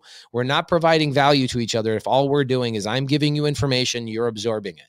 If you're not taking action, I don't care if you sign up with PCS. I don't care who you sign up with, but if you have not set up your LLC and you have not moved forward in building your business, leave. Please leave. Stop watching this live stream right now. Stop. Okay. So thank you. Kirsten says, I don't know how you do it. Jonathan Newsom says, Prime Corporate Services is nothing short of amazing. They go above and beyond and take care of you. I can't say enough great things about them. Thank you for saying that, Jonathan. Again, I'm friends with Anderson Business Advisors, and you will see my transparency and how I currently feel about their state of affairs and what's going on. They're an amazing company. I currently use them. But if I'm a brand new person, I need more love, I need more attention, etc. So I'm going to give you guys one last run on this. I'm going to give you guys Prime Corporate Services information one last time so that you guys can take action on it. And if you don't want to take action on Prime Corporate Services, they can do this nationwide. They can set you guys up nationwide. If you're not interested in that, then what you need to do is you need to go on Google right now. Open up another tab on your computer and go on Google and type in set up an LLC, my state. But if you are in here and you are learning and you're going through the ABCs of real estate and you don't have an LLC and you don't have a company, what are you going to go to any of the other hours for? What would be the purpose? Take action, set up a call with Prime Corporate Services, and then come back to me. I am open to hearing about the people. If I promote a company and I push a company service, right? I want to know if the people I promote to you are providing value to you or not. I want to know. I want full transparency. I want everybody to be happy. And if you're not happy, I'm going to go challenge the company that I promoted to make sure that they're taking care of you. Okay. So take action, go get an LLC. It's super critical. It's super important. It's one of those things that a lot of times, if you have not invested in a company structure and you have not invested in any of that kind of stuff, then what happens is subconsciously you don't take action, right? So many people like go buy another book and they'll go join another seminar. They'll go do another thing and whatever else. Meanwhile, they don't even have a company set up. And give me in 2 minutes, I'm going to bring Doug Lanza and I'm going to bring him on as a guest of mine, good friend of mine. Guys, you know what's funny is 20 people dropped from the live stream in the last 5 minutes because I told them to leave if they're not serious about their business. Thank you. You don't want to be around me and I don't want to be around you. I say that lovingly. If you are not ready and serious about building a business and you're not serious about moving forward in your life and living your life's purpose, I can't vibe with you. I don't have the same energy as you. I don't care if you're brand new. I don't care if you're advanced. If you're not moving forward in your business, then you and I have no value to provide to each other. None. No value. Okay. So take action. I don't care if it's setting up an LLC on your own and you want to be the knucklehead that tries to figure that out, like you're some sort of CPA or something. Yeah, there's companies you can go online and set up an LLC. Have fun with that. And then in 3 years, when you find out you set it up wrong or you did something wrong or there's a disagreement between you and your partners and you don't know how to sever because you didn't do it properly, you didn't have a partnership agreement and all that kind of fun stuff, man alive, you'll look back on this live and go, why didn't I just do what Pace said? I'm so passionate about this topic because I did it the wrong way. And it took me 5 years to figure it out. It took me 5 years to solve the problem that I originally set up for myself in the very beginning. Save yourself 5 years of time. Okay. There you go. Jonathan Newsom says 0 commitment, 0 positive energy, 0 action equals not in my circle. Okay. So guys, here's a great thing you can do today, right now. 400 people watching here live. Welcome to the thing. Okay. 400 people on here live. And if you guys are not, if you don't have an LLC, what are you doing staying on here? If you don't have a company you're building, what are you going to learn in the next one? So here's what's going to happen. You're going to start absorbing information in the next couple of letters that we're going to go into. And then you're going to be like, man, I really need to set up an LLC. Guys, right now, go to Prime Corporate Services website, schedule a call for sometime next week, fill up their calendar and have free consultations with them. I get paid nothing for you to have a consultation with them. What I get is I get the value of not answering questions about LLCs and should I start a company. That's the value I'm looking for. I don't want to have a conversation with you about whether you should start an LLC or not. It's not a question I look forward to ever answering. Go set up an LLC and stop being a knucklehead. Okay.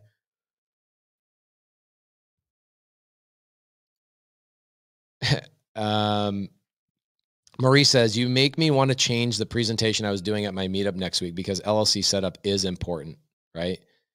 Glenn Bennett says, Pace is saying they won't charge you outside of what it costs to file this with the state. Now, I have had students come back to me and go, hey, I liked working with them so much. I ended up setting up a trust with them and I set up this or I set up that. And yes, they're going to charge you for those things, obviously.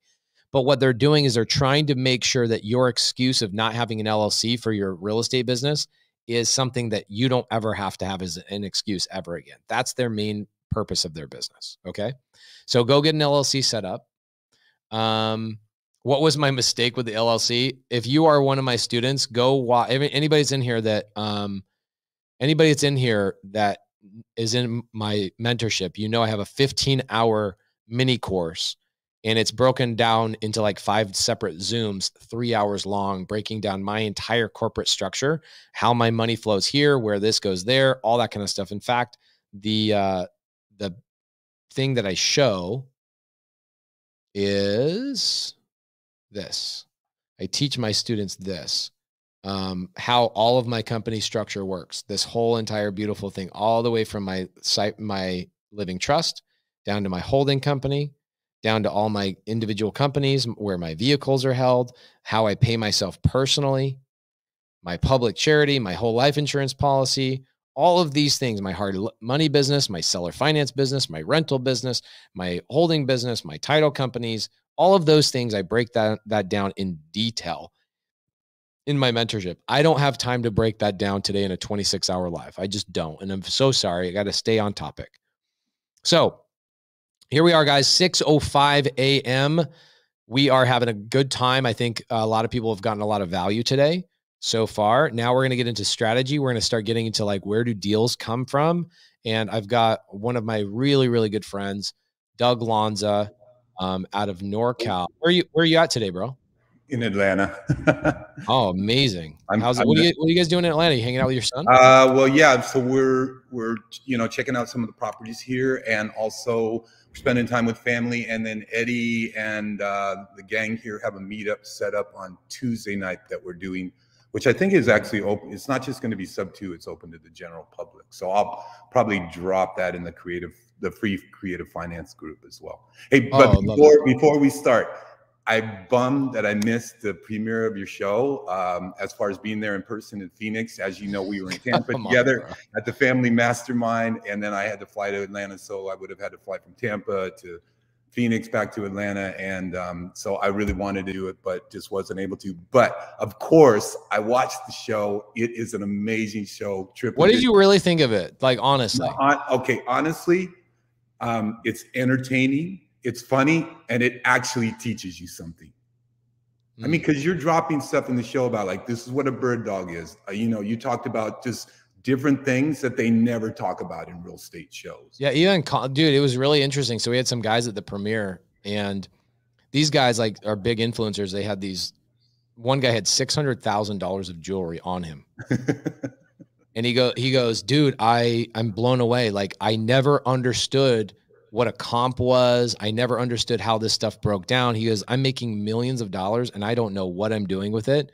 He's like, now that I just watch you guys in a very basic way break down what a comp is, you know, you bought it for this, and this.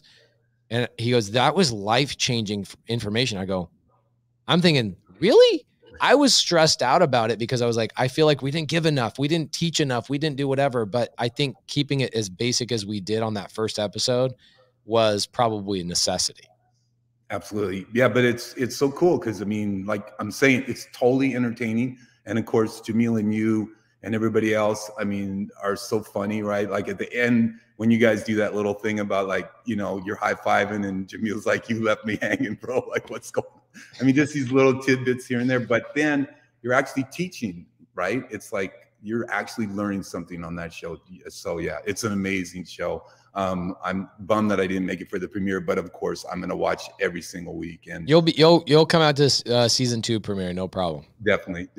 We're going to do season 2 premiere probably in California this time because we had so many people fly in from like California and Vegas, and we're going to do it a little bit bigger. It was packed. It was just like there was no space. The energy was unlike anything I've ever felt at any sort of event. So much love, so much support for everything we're doing, and I can't appreciate everybody any more than I currently do. So thank you for saying that. Yeah, no problem. So we're on letter D, which ironically is also oh yeah, I have my wife's name here too because we use this together. So anyway, of course, great. Yeah.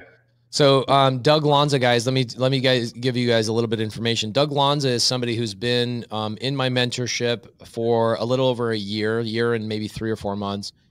He has been not only a student of mine, but he's become a really good friend of mine. And I would here again, guys, we talked about who becomes my friends. Who are the people that become my friends, or the people that provide so much stinking value to other people that you can't help but just want to be their friend and be around them. We love this man so much in our sub 2 mentorship. I started calling him Uncle Lanza. Like everybody knows Uncle Lanza, even though we have thousands of students. Everybody knows Uncle Lanza because of the value that he provides constantly. Now, his story is just to jump into a couple of things, and I want to jump into today, Uncle Lanza. I want to talk about where do deals come from. Okay. And get you in here, and we'll chat through some of that stuff. But I want to talk through where do deals come from. But I want to give everybody a little bit of history on you, guys. Uncle Lanza joined sub 2. What was that? Like May of last year, maybe June? May of last year when it first started. So May of 2020, you joined, and immediately you just started taking action. Like you didn't even hesitate. You started taking action. Still to this day, everybody pay attention to this. He has still never watched my training videos Sorry. From my coaching mentorship, which is great because he found value in providing value to other people. He very quickly, oh, Darren Talcott, good to see you, brother. He says, it was amazing meeting Uncle Lanza at the mastermind in May. And so you immediately started taking action, and you found where deals come from is by being out there and taking action is the primary source of where all deals come from. But there's different strategies that kind of break down, and that's what I want to talk about today. And I want you to remind me, Uncle Lanza, if I'm wrong about anything or if I miss anything, I want you to fill in and so we can educate everybody on where deals come from. Got it. Okay. So number one, first place deals come from is direct to seller. So if I want to go direct to the seller, Uncle Lonzo. What would you say that is? How do I go directly to the seller? Cold call, text messaging, letters. Okay, so it's good. Let's put that together. Let's say I'm cold calling. A lot of people know that. Cold call, texting. What else did you say? Sending letters or postcards. Okay, sending letters, postcards. What else do we got? Advertising. Let's say driving for deals, maybe. Driving for deals. Or did you have to call it on the show? You had to call it driving for deals. They wouldn't let us call it driving for dollars. Right. they rechanged everything. You saw all the the descriptions of everything. It was like, yeah, it was interesting. Even like an assignment fee or wholesale thing. Yeah, it was like it a referral fee, right? A referral fee. Yeah, it was really interesting. Call it an assignment fee. Somebody says banner signs. I would say maybe banner is kind of bandit signs. Yeah, is what people are saying. Bandit signs. Okay. Let's see. Uncle Lonzo, like Father Lonzo for me. That's funny. Cold calling, texting, sending letters, postcards, driving for deals, door knocking. What else do we got? Ads, like Facebook. Yeah, Facebook. SEO. Yeah. Pay-per-click. PPC. Okay. Yeah. Let's do billboards. A lot of people do billboards, like the Home Investors guys. Billboards, TV, radio, door knocking. We haven't done door knocking yet. That's a good one. Door knocking. Websites. Websites is SEO though, but we'll reiterate that. PPC we got, guys. Thank you so much. See, banner signs. I got it. What other ideas do we got? Anything else that we're missing? Not that I can think of. See if anybody else drops something in that we're missing. And I think this is one of the things that people kind of misunderstand is that this is a marketing channel, is direct to seller, right? You are not necessarily direct to seller in your marketing. Is that correct? Not really. No, not in the literal sense of what we've got out there. No. Right. Like you will talk to sellers, but that's not how you're getting in touch with sellers. You're not doing any of this stuff. Yeah. Yeah. I definitely talk to sellers, but not through doing those marketing channels. Okay, cool. It's interesting to think, like a lot of people, anybody that's brand new is like, wait, how is he talking to sellers, but he's not doing any of this? We'll get to all of that in a minute. So direct to seller is if I'm cold calling, I'm texting, I'm sending letters, postcards, driving for deals, bandit signs, door knocking, ads, Facebook, SEO, PPC, billboards, TV, radio, all that kind of stuff. Let's see. Carrot website, car door magnets. Ooh, I like that. Magnets, right? Even business cards, right? Like leaving your business cards places. Let's see. Carrot website. Carrot website is the same thing as SEO, by the way, guys, and websites in general, but I do appreciate the involvement. VAs. Well, what does a VA do, right? So like Mark Rojas says, VAs. Well, yeah, virtual assistant. You know what virtual assistants do for you is they do cold calling and they do texting. And texting, right? Yeah. Right. And a lot of times they can do driving for deals as well virtually. So still, your virtual assistant is not a way of marketing. It's a tool you use to do marketing. But in order for me to go directly to the seller, I have to utilize one of these marketing systems, and I have to advertise and reach out directly to the seller. Okay. So that's what this all means. So VA, yes, it's nice to have a VA, but you don't need one to do these things. Right. Let's see. Ooh, swap meet. I have seen this too. I'm going to put this on here. So thank you for saying that. That's one I haven't put on here for a while. I have seen people successful with swap meets. What else do we got? Voicemail. I have not typed that up here for a while as well. Voicemail or ringless voicemail. Yeah, that's true. Man, that thing crushed for a couple of years. People were crushing with that for a while. People are still doing it. I get calls like that just, on my own house in San Francisco, like all the time. So right. Drew says mailer. So Drew, we hit mailers pretty good. We said sending letters and postcards. So we covered that. Let's see if anybody has anything else. Referrals. That's a whole nother channel. That's not direct to seller. Probate is not direct to seller. Wrap your car. Yeah, sure. Wrap your car. I'll keep that under magnets. Probate attorneys and referral partners are not directly related to the seller. Okay. Google ads, we got that. Estate. Ooh, okay. Garage sales and estate sales. I like those ones. Those are new ones. Thank you guys. Those are good. I can directly communicate to a seller through a garage sale. And I can directly communicate with a seller through an estate sale.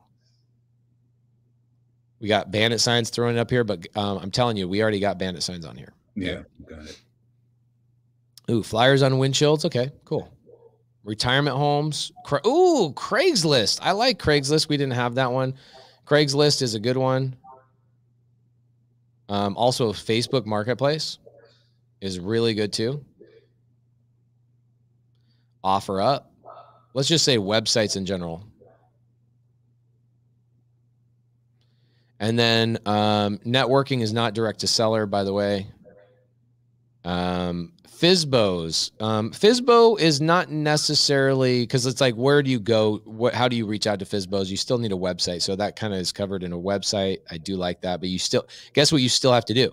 You still have to cold call, right? You still have to cold call a FSBO. A FSBO is more of a list than an actual tool, right? It's a list. It just like foreclosures. Like I wouldn't say, oh, well, how do I go direct to seller? And if my answer is foreclosures, well, that's actually not a marketing method. That's a list. The marketing method is I'm going to cold call a foreclosure list. That's how that works. Or I'm going to cold call the code violation list. Or I'm going to text the code violation list, or I'm going to send letters to the code violation list. That's how that works. Code violation list is not a tool, and foreclosure is not a tool. It's a list of people that I'm going to cold call, and I'm going to text, and I'm going to send letters to. Okay. But really good stuff. Bird dogs, that's not direct to seller either. I think we've covered direct to seller. We feel good about this. Yeah, we've covered it for sure. Okay, cool.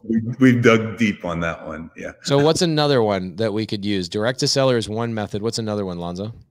Another marketing method. Yeah, we can go through, like an on-market property, going through an agent, an MLS property. Agent. Okay. Agent or referral. Mm-hmm. Right. Agent, referral, or I would say maybe it's a trusted advisor. I'm going to do different. Okay. I'll do as a separate one. Okay, this would be like probate attorneys, etc. We'll jump into that in a second. So agent or referral. So is an agent technically, if I go through an agent, Lonza, is that direct to seller? Nope. Mm-mm. Right. That's because I've got a third party person in between me, right? Mm-hmm. Yeah. So a lot of times you'll get agents that they're pre-market, right? So before a seller goes on the market, you will get an agent that reaches out to you and says, hey, I have a house that is like in horrible condition and I don't want my seller to list it. So you can get it on pre-market, or we just got a deal from an agent where she had it on the market, but they had no activity. They couldn't sell it on the market. And so we came along and negotiated the seller down and still got the agent paid. But in that situation, I was not directly communicating with the seller. I was communicating through the agent. Mm-hmm. Right. Yeah. I've done some of those pre-market deals in San Francisco. And with agents, and we've made some decent wholesale fees off of those, so it's viable for sure. Love it. So Jacori says for sell by owner. So Jacori, for sell by owner, again, let's be very clear. For sell by owner is direct to seller, but it's not a tool that we use. For sell by owner is a list. Okay, there's three things that we're talking about here, and I got to make sure we understand this real quick. Okay, number one, the three things that we're talking about are, one, what is the strategy that I'm going to use? Okay. Number two, what is the tool that I'm going to utilize to attack that strategy? And then three, what is the list that I'm going to utilize that tool with? Okay, so a FSBO is not a strategy. It's a list. that I then cold call. And if I'm cold calling, that means I am direct to seller. Right. This is a good breakdown. Yeah. And of Does course, that make sense? Yeah, lists can be right, FSBOs, absentee owners, there you go. All of that type of stuff. Absentee owner or vacant properties, right? A lot of people are like, oh, well, what about code violations? That's still a list. It's a list of people that have motivation, but I still, just because I have a list doesn't mean I'm actually communicating. I have to utilize one of these methods in order to communicate directly to the seller. Yep. Right. Good breakdown. Well, I've done this a couple of times, and now that last breakdown actually I just added that little piece. Yeah, I like it. In fact, the last time I did this, you and I did this together, which I'm glad you're here with me to do it. Yeah, I'm glad I am too. Improvement along the way. So pre-market, no activity. Agents here, guys, you'll get real estate agents that have a hard time selling the properties that seller hires them for, right? So essentially, here's how this whole real estate world works. It starts with a seller and ends with a buyer. Okay. And where we make money is somewhere in between all of this. Okay. So sometimes you'll have an agent that represents the seller. And then let's just put you as green because you're going to be money. Okay. And you're in the middle. And sometimes you're communicating directly with your buyer. Sometimes you're communicating directly with the seller. Sometimes you're communicating directly with an agent or a trusted advisor. But if there's no agent involved, that's direct to seller. It means I'm communicating directly to the seller. It's very simple. Okay. And this is why real estate gets so challenging, is there's so many different strategies and techniques and ways to get deals. But let's kind of break that down real quick. So agent is going to refer, let's say they work with the seller, and the seller says, hey, agent, will you go sell my property? And the agent tries to go find a buyer and they fail. This opens up an opportunity for us. If they fail, then we have the ability to then buy this property through working with that real estate agent. And then what we can do is we can either A, fix and flip it ourselves, B, we can wholesale it, or C, we can hold that property. Those are the three ways you can make money. That's it. Those are the only three ways you can make money once you get the house under contract. Fix and flip it or develop it, wholesale it, or hold the property in your portfolio. So with that being said, if I'm going to wholesale that, guess what I have to do? I have to add an entirely new person. And that new person would be maybe another fix and flipper. And they fix and flip it, and then they sell it to the end buyer. And my strategy of how I reach out to the seller, or how I get the house under contract, and how I sell the deal is what determines how many people are involved in this transaction. Mm-hmm. Okay. So a couple other people saying the same thing. Jacori says, awesome breakdown. Totally got it now. Yeah. Cool. Okay. I know this is really basic with the stick figure stuff, but a lot of people really need this. I mean, I wish somebody educated me on how simple this really gets down to be. Okay. No, so I love when you break stuff down. It's so cool. And that's about my level of art too. Yeah. Mine too, dude. I'm totally stick figure guy. That's as good of an artist as I am. So let's go through. If I'm direct to seller, then it literally it looks like this. It's just me reaching out to the seller, utilizing one of these tools right here. I'm either cold calling them, I'm texting them, I'm doing some sort of marketing to them to reach out to them directly. I then get them under contract, and we agree on a purchase price. And then B, can you think of a time? I know that in creative finance, the answer to this is pretty obvious, but can you think of a time, Lonzo, where you bought a deal from a seller and you went directly to the end buyer? No. If you sell on a wrap. Yeah, that's true. If I sell on a wrap, yeah. But I'm saying in creative finance, I would say 9 times out of 10, we end up just acquiring the deals ourselves, right? There's a few that we assign, but I mean, it's, because when we're doing the deals, we're usually like looking at deals that make sense financially. And then, if they make sense financially, we're like, well, let me just take this for myself. Why am I going to give it to somebody else? Right. So in that situation, there would be no buyer, right? Yeah, you're the It would buyer. be you taking that and then keeping that and adding that to your portfolio, which is cool. But even then, if you're going to assign the deal, right? So let's say you assign the deal, now you're entering in another party into the deal. Yeah. And we'll talk about exit strategies later in the day today, guys. So this is a marketing strategy or a place to get the deals under contract, is how we call this the entrance or the entry into the transaction. All right. I'm entering into the transaction through here, and then I'm going to exit the transaction here. That we call this an exit strategy. Am I going to fix and flip it?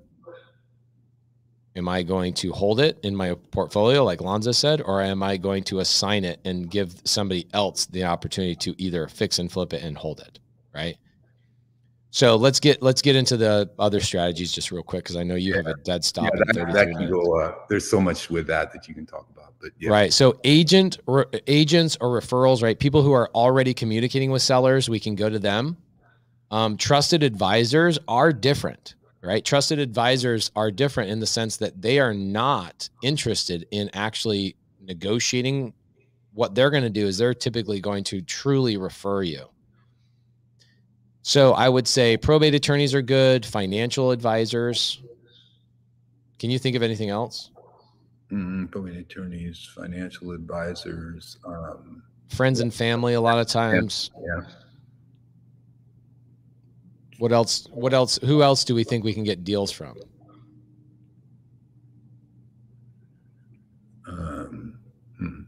Anybody got any comments in that? I'm trying to think. I mean, obviously like real estate lawyers, but you got probate attorneys up there too. But just real estate lawyers in general. Like, okay. I like that. We've got some real estate lawyer friends that specialize in like foreclosures and that type of thing. So, you know. Care facilities, a lot of times title companies, right? Escrow officers, etc. You could also put escrow officers up here. I've gotten deals directly from somebody who was working with a seller, and what happened is the other real estate investor did not complete the transaction, and my title and escrow company called me and said, "Hey, we've got a seller in a bad situation here, and the buyer bailed out on him. I want to see if you want the opportunity to buy the deal." And so my escrow officer actually referred the deal over to me, and they were working with the seller and the agent, and the deal ended up coming to us. We bought the deal. Yeah, you know, another one that I'm thinking of that I just did a deal with recently is like mortgage brokers and loan companies. Ooh, that's a good one. Yeah, I like that. And those ones are working directly with them regarding their refinance or their whatever. Yeah. Or their new purchase of their new home. Mortgage officer, loan officer, same thing like that. It's really good. Did a deal with a company that does loans, and is kind of like a wholesale deal, but we just made money in the middle of the deal. So love it. Okay, so 4 is now I can go to, this is the one that you focus on, dead wholesaler leads. Right? Yep. And this one is basically adding value to other investors. So if I'm sitting here going, okay, well, what's great about this strategy, which we won't go into this strategy too much, but what's great about this strategy is I can utilize creative finance to help other investors that are struggling, right? So what happens in this business is, let's say that somebody cold calls, and I'm a wholesaler and I'm cold calling. And when I'm cold calling, I get 50 leads, and I get 0 contracts out of it. 1, you should have gotten a contract out of this, at least 1. 2, there's probably an additional contract inside of there, or maybe even a second contract in there if you are using creative finance. Yeah. So what's great is going to these wholesalers, right? These wholesalers that are generating leads, and saying to them, "Hey, I understand creative finance. Those leads, those 49 leads that you have, I could probably squeeze an extra one out of those." Or maybe you already have a seller that you're just struggling with. You need to adjust your purchase price. You need to do something along those lines. I can help you. I can add value to you. And I can help you close one extra contract out of your leads. And then what's great is you end up probably getting some cash deals along the way too. It's not just creative finance that you get deals on, right? Yeah, no, not at all. Like we just did a flip in Indiana. It was just a cash deal, but we were able to buy the house so inexpensively that I think we bought the house at 55K, put about 30K into it and sold it for like 170.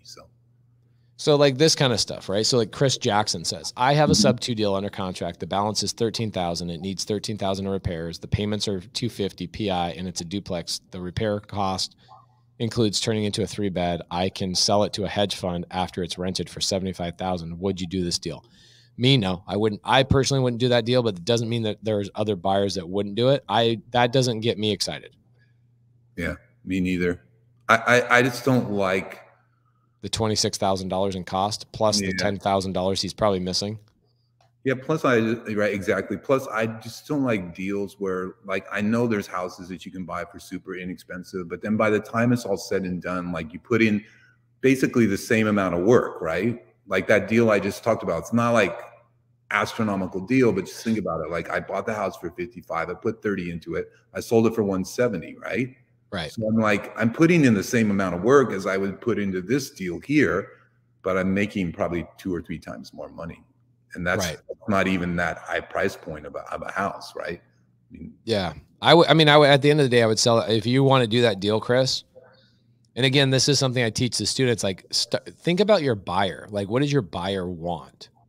Right. And we'll talk about buyers and stuff today. We'll have a lot of fun. We have a lot of hours to go. Obviously, we still have.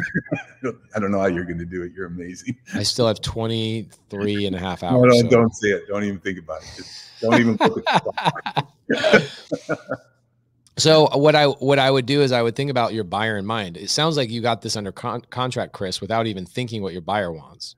Yeah. And it's like, okay, great. I got a contract, but did you really think about your buyer? Did you have a conversation with your buyer? And it doesn't sound like you did. So now you're in a tough situation. So either A, you got to spend the probably $30,000 or $40,000 it's going to take to do the deal. And then you turn around and sell the deal and you make some money, which is great. Just do that yourself. I wouldn't want to do it. The amount of money I would make on that deal is not enticing to me enough, to be honest. Yeah. Could be possibly for a wholesale. I mean, right? You're not going to make an astronomical wholesale fee, but hey, you don't have to do anything. Just put it out into the community or something. That's a great point. Speaking of community, Lonzo, I know that most of the people who have access to you are existing sub-2 students, but do you want to give out your email or like a website or anything for anybody that wants to communicate with you and maybe send deals to you? My Instagram. Let me see. I'll put it in the chat and maybe then you can. Because we're on StreamYard right now, so I can only put it in the chat to you. This is my IG with 2 of my many names. Let me make sure I typed it in there right. I think that's it. See if that's right. It's Vincent Douglas _ Okay, cool. Anyway, yeah, hit me up on Instagram for now. I'll respond to you if we need to get together or on a phone call or something. We'll do that, but just message me on Instagram to start with. So what are you guys up to today? What are you guys doing today? So my son is playing music at a local church here in Atlanta. Yesterday we were out picking apples. That's amazing. And then we made like apple crisp. So, just trying to have fun. We were at that family mastermind with you there in Tampa. So yeah, I when we flew out, Jamil was like, "How'd the mastermind go? What'd you think?" And I was like, "Oh man, I wish I spent more time with Lonza and his wife and all that stuff. I'm sorry I missed you." I know you guys were busy. There's a lot going on. No worries. We'll get together. I understand. Well, I'm gonna come out there in Phoenix and visit you sometime. So yeah, come hang out. Filming for season 2 in 3 weeks. Oh really? Okay. No break. I know. I was last night. I was or 2 nights ago. We had a big dinner party, and I had a gentleman from Diesel Brothers, the TV show on Discovery, came to my house, and they're in like season 8. And he was like, "Man, I've had 3 months off total in the last 8 years of my life. Like, he's like, I'm getting to the point where I got to adjust my schedule. Like, it's not as fun after season 2, 3, 4, 5, and 6. Like, it gets really laborious and tedious. And I can already feel that. It's like we were planning on traveling a little bit for the holidays, and now it's like, nope, you're filming a TV show and you're going to have to sacrifice your whole winter just to film the TV show. So yeah, but it's good stuff. Yeah, it's good stuff. It's all good stuff. It's just for a season, right? You know. Just for a season. Yeah. So let's go back to this, guys, for a second, because so I can go to like dead wholesaler leads, right? And I can utilize creative finance. And what's great about this is a free method. Lonzo, do you ever spend money on marketing? Very little to none. Right. So a lot of people look at this and they're like, man, that's challenging. I'm like, this is the easiest method out of everything. This is absolutely the easiest method to get started, is utilizing creative finance to add value to other investors. It's completely free. Mm-hmm. And you not only get the ability, because in the last year since I've known you and you joined the program, you've done fix and flips. Mm-hmm. You've done buy and holds, and you've done assignments. You've done all three of them utilizing this one strategy, right? Absolutely. Yep. Because a lot of people think like, oh, creative finance means that I have to hold the property. I have to own it. Nope. I have to be, I'm going to buy it sub 2 or buy it seller finance, and I'm going to own it. And that is not true. You can use creative finance to do all three. You can fix and flip, which you've done multiple times. Mm-hmm. You can assign or wholesale those deals to other people. And you can also hold those, which you've done as well. In fact, you own a property probably just right down the street from yourself in Atlanta. Mm-hmm. Yep, right here in Atlanta. We, speaking about that, doing creatively, we just signed paperwork on the house in California that we took over subject to, fixed it up. And so all we were doing, we didn't pay the house, I'm trying to think, was like maybe a couple $100,000. We didn't pay a couple $100,000 for the house. All we did was take over the mortgage, which was $1,000 payment per month, and fixed it and put it up on the market. So yeah, you can do it. That's the beauty of creative finance, is that you can, for what it costs you to buy one house, you can buy like 10 houses. So that's what I love about creative finance. Pace, it always blows my mind, like, because I'm looking at like these HUD statements and then I'm turning it around to my wife, and I'm going, and do you realize we just bought this like $200,000 house for like $10,000? Yeah, it's so great. Kevin on the screen says, hey, were you brand new when you joined sub 2, Lonzo? Yeah, good question, Kevin. So I was not brand new. I was in another mentorship prior to the sub 2 mentorship. I have been doing real estate like seriously for just about 1 year. I had done some wholesale deals, but I will say this, I knew absolutely nothing about creative finance when I joined the sub 2 mentorship. So everything that I've done in that realm has just happened in the last year. And so I mean, just an honest answer to that was no, I wasn't brand new, but like just the acceleration of what happened to me in my life and my business since joining the sub 2 mentorship, and Pace knows, it's just like astronomical. Like, and I was in a point of where I was really frustrated, right? Because when you only have like one tool in your tool belt, it's like, if I don't do this deal wholesale, like I don't know what else to do, right? So yeah, and this seller wants too much money, and this lead is dead. These leads are horrible. Meanwhile, you and I are like, give me all your horrible leads. Give me all your horrible leads. Your horrible leads are the better leads, in my opinion, for what you and I are trying to accomplish. Exactly, yeah. So that opened up, to answer your question, opened up a whole new realm. And then, I started doing fix and flipping. I started doing buy and holding. So we've acquired properties in like Florida. And the thing is, you're doing fix and flipping utilizing creative finance. Yeah. Like you're not like that last deal you did in California. You guys made a couple $100,000 on that flip, and you didn't have to go get a loan for it. You guys bought that creatively. Mm-hmm. All we did was cover the mortgage payments, which were about $1,000 a month, right? So you covered the mortgage payments instead of going and getting a hard money loan and doing all that stuff. You guys renovated the thing and you sold it on the market and made, what'd you guys make, like 180 grand or something? I had to see what the HUD state. We didn't make quite that much, but it was a triple digit flip. Booyah! So that's good stuff. Yeah. So here's the thing. I tell people all the time, like, if I'm going to jump into real estate brand new, my personal flavor is my main goal is, how do I get leads, right? I want to get leads. And I would say the easiest, cheapest, fastest way to get leads that will convert into something to monetize on is always going to be creative finance. If I could start from day one today, my first deal is going to be a creative finance deal, not a cash deal. Yeah. Yeah, once I started doing creative finance deals, it just flowed so much better. I was getting so frustrating, especially being in San Francisco, right? Because I was localizing the market, right? Now I'm doing things all over the United States, but you know, we were like just going to look at properties and making offers and da da da da, you know, and you had the crazy people that were doing like non-contingent, like paying high prices and, you know, just doing all, you know, all this crazy stuff. And yeah, so, you know, once that whole other world opened up, it just opened up a whole nother world that just accelerated our business incredibly. So. Right. And here's one. Cash Investor guy says, do you have any issue when doing creative finance or when the HOA doesn't allow for renters? What would be your plan if you can't rent it or Airbnb? That's pretty simple. I sell it on a wrap or I assign it to a family that would end up living in the property, not a rental. Yeah.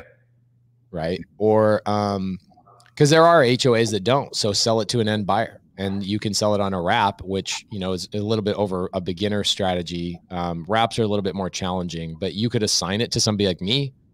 I would buy a deal like that. I bought multiple deals from Brent Daniels that HOA will not allow for renters. And I know the exit strategy to utilize, even though I'm not going to go through a lot of that today, because this is like ABCs of real estate. There is an exit strategy for you to take in that realm. And it's incredibly simple. Hey, speaking of the ABCs of real estate, I forgot to mention this when I first came on, but I love how you were opening up this morning with the, wait, we got Jory on here. Hey, Jory, what's up, brother? What's up? He's living the life in Puerto Rico, dude. Jory's posting all these pictures like he's like he's living the life, dude. In like paradise. Jory's cool to see. Jory's been early on in the mentorship. Got a chance to meet Jory, and he's super gracious and helpful. Just like, so he's an amazing person. But anyway, I just wanted to mention when you were first coming on in the first part of this, in the last hour, when you were talking about the foundation of building your business, I love that. And there's an analogy, right, that you probably are aware of, like building your house on the sand as opposed to building your house on the rock. And what you're talking about is building your house on the rock, right? Building your house on a solid foundation so that when the wind and waves come, like you're going to endure the storm. And if you know, I'm sure you know that analogy, you know, well, yeah, if you're religious, you know that analogy. That's a very religious based thought process of like, make sure your faith, make sure your life, make sure your wife, your kids, all that stuff, the foundation you build is on concrete, because the life storms are going to happen, right? The storms are going to happen. They'll wash all that sand away. In fact, I feel like there's a song, a gospel song that sings about that. There probably is. There's probably a few of them. Yeah. But I mean, the way you were talking about just building your business upon a strong foundation, like you were saying earlier, like get your LLC established, have your, you know, have that in place and get ready to do your business. So that was gold. You know, for those of you that are starting out new, yeah, get your foundation strong, right? But then upon that, don't like do that, but then take action. Like, don't get caught up in like, I got to do so many things. Like, you don't have to have Pace's corporate structure to start your business, right? Get one LLC, start doing your business and build it out. Like, don't think like, man, I've got to have like 20 LLCs and I've got to have this holding company. No, just get your LLC going, get some money flowing. And then as time goes on, you're doing more stuff, you'll build it out and you'll become another Pace Morby. maybe 10 times better, you know? Yeah. That's what we're trying Jory to do. says, I'm in Puerto Rico planting some fruit trees right now, listening to Pace. Okay. So are you just trying to make us jealous or what? You're like, Pace is going to be like sitting in his house all day doing this 26-hour Zoom. I know. I build this house upon a rock. I have a smile on my face, but internally I'm like, what did I commit to? What in the world? I've got 3 weeks off and I'm doing this. I know. It's honestly, it's like, the thing is, where this is all coming from is the question pops up in my DMs all the time. How do I get started in real estate? Right? How do I get started? And now I go back to the 5 places where I would get deals from. And I'm going to always, for me personally, I remember I had this kid come to me a couple of years ago, Lanza, and what he says, he's like, I can't do creative because that's an advanced strategy. And I was like, okay, well, tell me, how's the cash stuff going? How's that going? He goes, well, I haven't done a deal yet. And I go, I'm going to challenge you. If I teach you creative finance in the next 10 days, I guarantee you I can get you a deal in the next 10 days. He's like, no, you can't, because cash is easier. And I've been trying to get cash deals for a year. I'm like, cash is not easier. Going the cash wholesale route is way more challenging than creative finance. Absolutely. Because you got to think about it. When you're doing a cash deal, you've got to push the price of that house down to where it makes sense for you to wholesale it, for you to fix and flip it. So you're actually asking that person to sell their house for, you know, below really what the market value is. There's no way that you can do a deal unless you do that. But when you're doing creative deals, you can give them full price. Sometimes you can even give them above market price if the numbers still make sense, if you're still cash flowing on it. So yeah, I mean, when I learned the creative strategies from you, man, it opened up so much more opportunity, you know, in the last year. Like, yeah, just an amazing amount more opportunity. It was cool to see in that mastermind too, in Tampa. It was like, look where this guy is in 1 year. You know, how cool is this? Yeah, that was amazing. And then on the second day, it was so crazy. Vanilla Ice was there. And, oh man, I missed that. I saw it on everybody's Instagram, but I missed everybody that. Was going crazy. You know, he just had everybody jump on the stage and everybody was dancing and just having fun. Did he sing Vanilla Ice Baby? Or yeah, did he do other stuff too? Ice Baby, yeah, for sure. Freaking love it. You had to do that. Freaking love it. Well, there's a fifth way to get deals in real estate. This is an interesting thing. A lot of people are not going to guess what this fifth one is. The fifth one is, I don't know if I'm seeing the same screen as you are. Yeah, there you go. The fifth one is work for someone else. Okay, this is such an understated method that people just don't understand.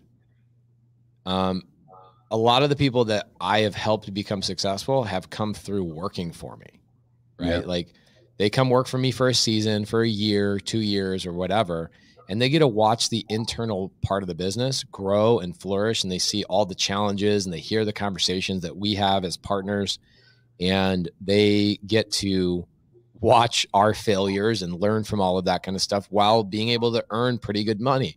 The last month that Tino was with me was in January as an acquisition manager. Mm-hmm. And his check for that month was $18,000 as he was leaving to go do his own thing.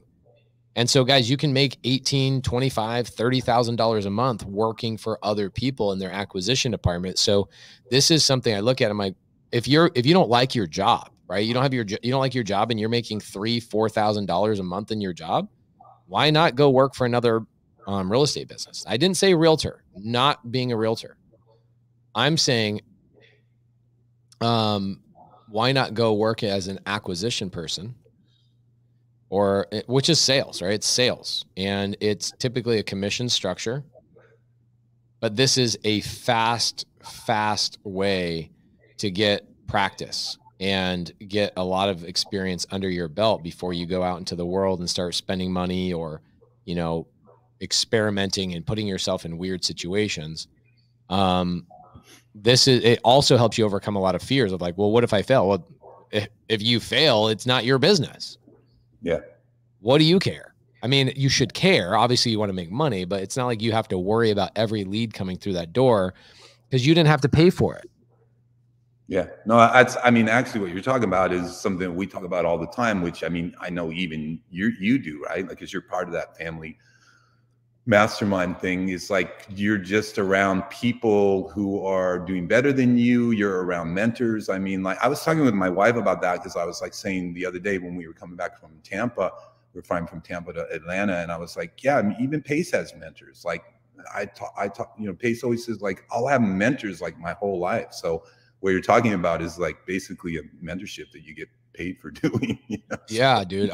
That's a great point. It really is a mentorship. You get paid to do it. You know, we're always looking for acquisition people. And the reality is an acquisition person for us is usually like, if you're with me after 12 months of working for me, we didn't do a good enough job. You shouldn't be working for me in a year.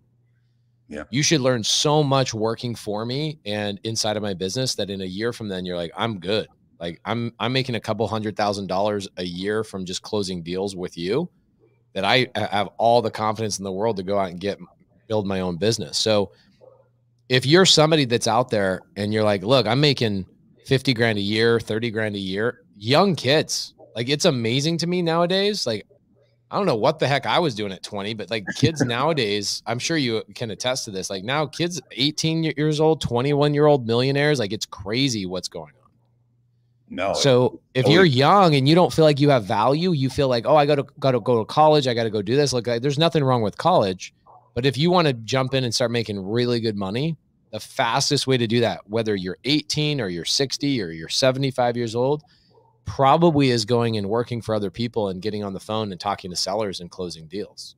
Yeah. And I think another thing about that, like, of course, you and I are the same way. Like we're trying to help as many people as we possibly can and do that. But I mean, you know, for me, like if there's a young person that's like really wanting help, like, and I've had this happen on numerous occasions, including my own children. Yeah, you know, we're definitely willing to reach out because we're like, we see the value in like, because we'll say to ourselves, like, if I had known what I knew now when I was your age, right? So it's like for us to be able to impart that to somebody to like just completely affect their life at a younger age. When we were at Robert Allen's event, they were talking about, and you're aware of this, they were talking about where they were taking like 16 or 17-year-old kids and bringing them into this mentorship and teaching them about multi-family real estate deals, like apartments and stuff. And these kids were doing the deals. It wasn't just like a class, like they were actually taking action and doing the deals. And they're 16 or 17 years old, learning about real estate investment, learning about, you know, investing in multifamily. I mean, it's like amazing, you know, to be able to do that at that age. Guys, I just threw Pam at puzzlehr.com on the screen. That's her email. That is my HR department. So if you guys are, I have people in the side chat right now saying, hey, how do I do acquisition? I want to work for somebody. If you guys feel like you can work for me, I'm hard to work for. I'm really hard to work for. I'm no BS. Okay. Hey, the King of the North, Preston Dahl. North Dakota. Yeah, love Preston. He was at the mastermind with us. Yeah. Okay. So Boss Pace is basically, do you remember like what happened in the last hour when he's like, if you're not going to do this, like I'm throwing you out, just get out. And he's like 20 people just left the Zoom. That's Boss Pace right there. I mean, you know, you're a little bit older than me, Uncle Lonza. You know, like time goes fast. Time goes fast.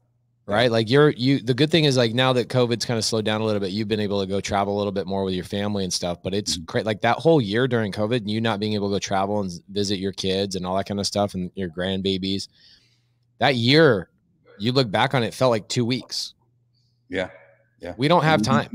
We didn't see our family for like a year and a half during COVID. We didn't see it. And in the moment, it felt like a long time, but like now retrospectively looking back at it, you're like, wow, that went by really fast. It was like a blink of an eye gone. Yeah. And so I don't have time. You don't have time. Neither you or I have any time to like dilly-dally with knuckleheads that aren't taking action and taking their business serious. So, I mean, I could be calm and gentle about it, or I can just say, hey guys, like if you're not taking action, please leave right now. Right. So, called tough love, and that's what you have to do. But I mean, what I love about the mindset, and you know, when I connected up with you, that's what it was all about, right? It was all about taking action. And I mean, I learned that like when you know, it's funny.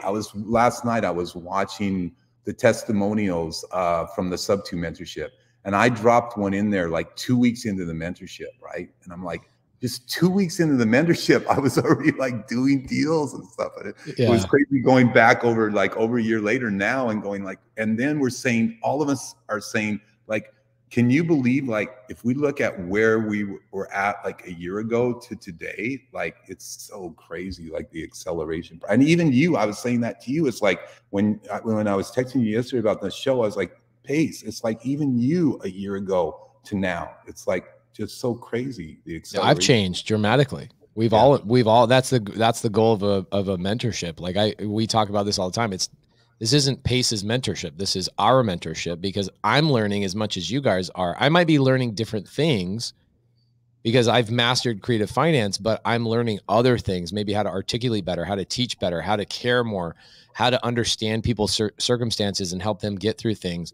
I'm learning as much, if not more than you guys are. And I'm so grateful for it. So grateful for like every minute. You know, it's funny. Darren Talcott, one of our other mastermind students, on the screen, he just says, I love the story of the girl that lasted 15 minutes with Pace on her first day. So I'm going to tell 2 quick stories and I'll let Lonza go.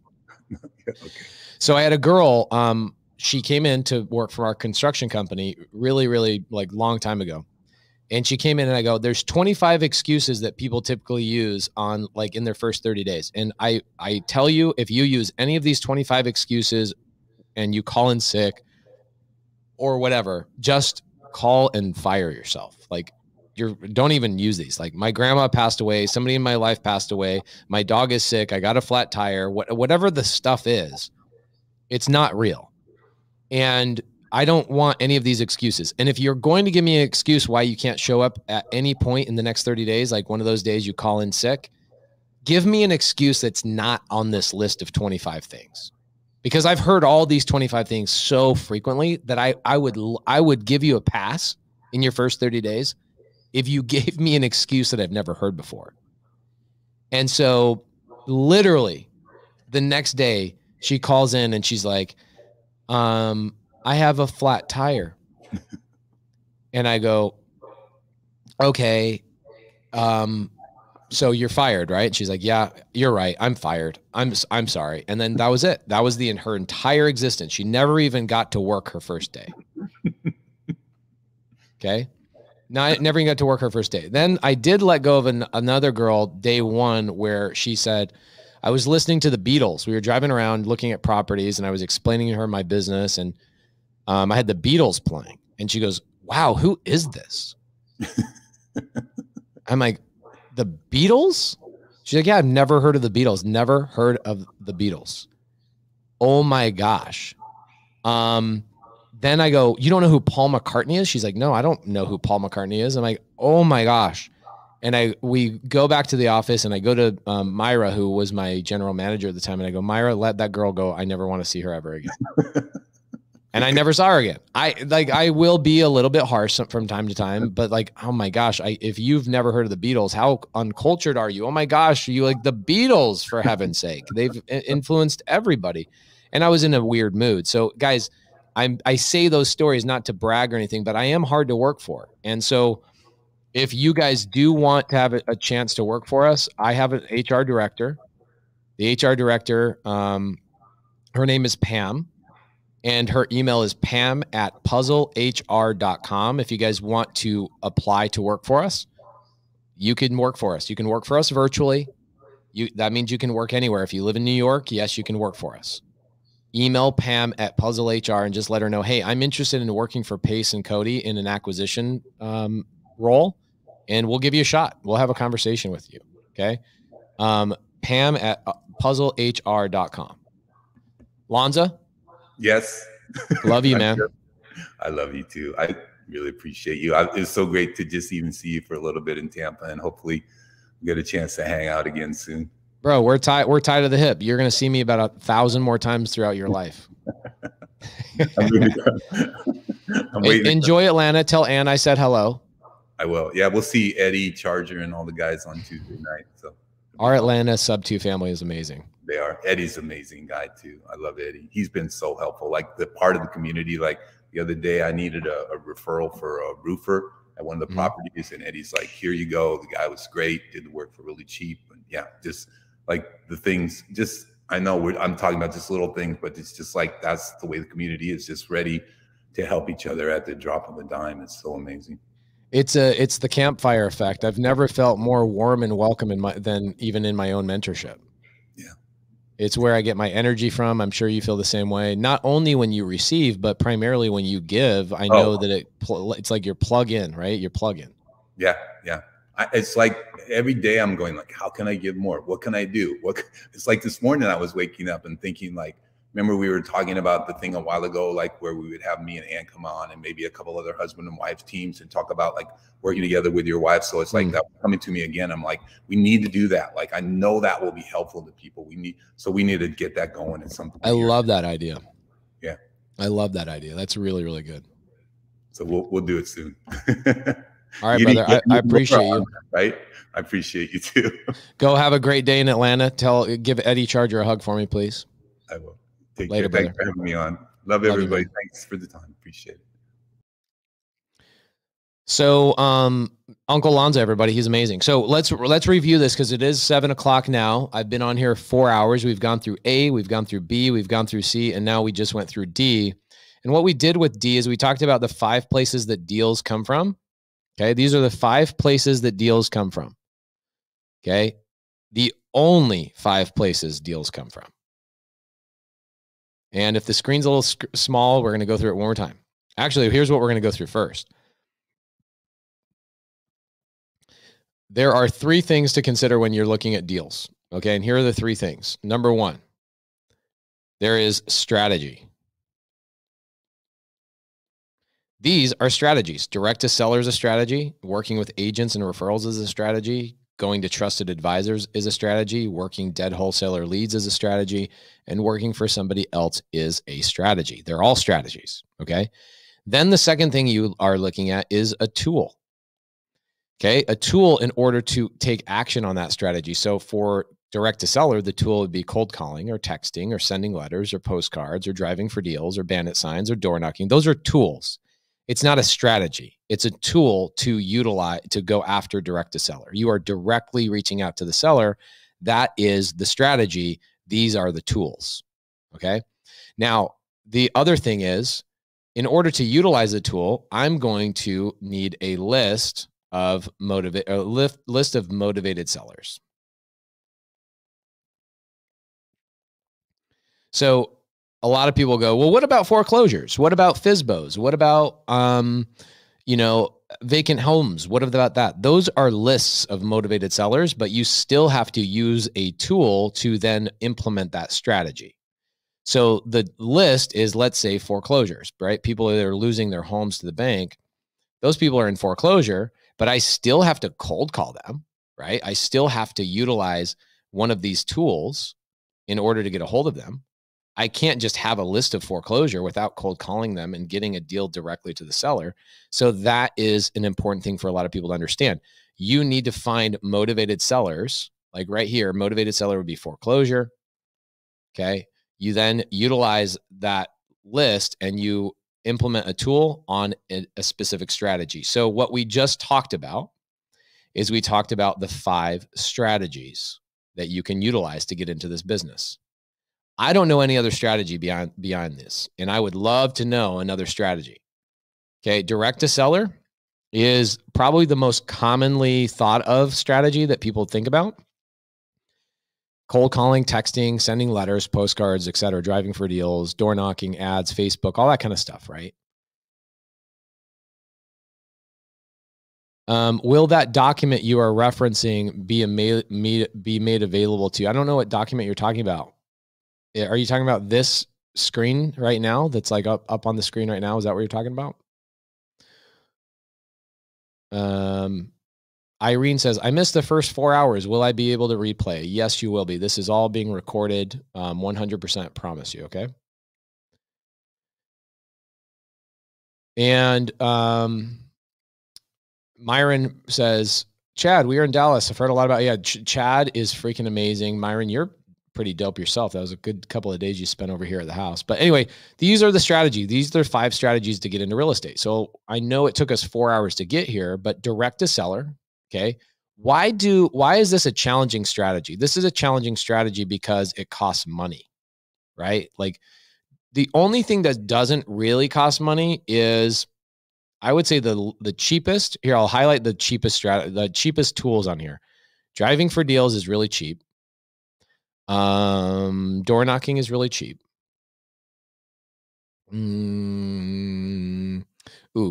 Craigslist is cheap. Garage sales, estate sales are cheap. Facebook Marketplace is cheap. OfferUp and websites in general, those are cheap. Everything else here, okay? Everything else here is pretty expensive. Cold calling, expensive. Texting, expensive. Sending letters, very expensive. Postcards, very expensive. Banner, very expensive. Door knocking, that's cheap. That's basically free. Okay, this is basically free. So if you take that into consideration, like why people have a hard time with them is because they are expensive and they take a long time. Okay. So driving for deals, for anybody that's watching, I would say the best way to do this is batchdriven.com. Batchdriven.com is probably the cheapest way to go direct to seller. If you're just starting out and you're like, I want to directly communicate with seller, I would say batchdriven.com is the cheapest way to do that. And, it's unfortunate, but things do cost money and you do have to build your business that way. So if you don't want to build your business that way and you go, well, I don't want to spend money right here in this strategy, well, then you've got to go to something that doesn't cost any money. This is a free strategy, basically, other than it takes time. And this is not a beginner strategy in my mind, is because this takes time and it takes patience to build a pipeline of referral business. It's free, but it sucks because it takes a lot of time. Okay. So that's probably not a beginner strategy. Same thing here. In this strategy of working with probate attorneys, financial advisors, a lot of people are going to overthink this and they're going to be like, I'm not credible enough. That's why I love working dead wholesaler leads. This is the absolute 10 out of 10 best strategy on planet Earth. It is good for newbies. It's good for people that have been in the business a long time. It is absolutely free. And you're providing a tremendous amount of value to other investors already. Now, if I'm new, I don't have any money. I don't even have the money to sign up for like a batch driven or something like that. Then what I'm usually going to do is I'm going to sign up for working for somebody, right? The thing I'm going to work for is work for another acquisition company like my company, right? And I'm not looking to hire anybody right now. We're always looking for people, but I already gave you guys the email address. Her name is Pam at puzzlehr.com. Okay. And here's what I'll do. I'll put her email address up here real quick.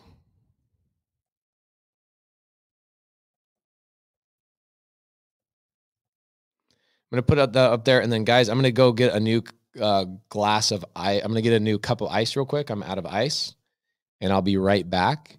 So let everybody know that I'll be right back. Give me like a couple minute break. And we're going to get into, so I've done A, B, C, and D. It is currently 7:08 in the morning, Arizona time. Thank you guys for being here. We're well over 400 live viewers, between a couple of live streams. So thank you guys for being here. I do really, really appreciate it. And what I'll be doing is I'll be going into E next, which I'm going to talk about. I think I'm going to switch it up. I was going to talk about something else, but now I talked about how to get deals. I think I'm going to talk about exit strategies, like all the ways to make money in the business. Once I get a contract, I think I'm going to talk about exit strategies for a little bit. So give me about 4 or 5 minutes. I'll be right back. I'm going to go get some water. I'm going to kiss my wife good morning. She's probably awake now. And I'll be right back in about 5 minutes. So I'll see you guys in a couple of seconds.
All right, guys, back at it. Thank you so much.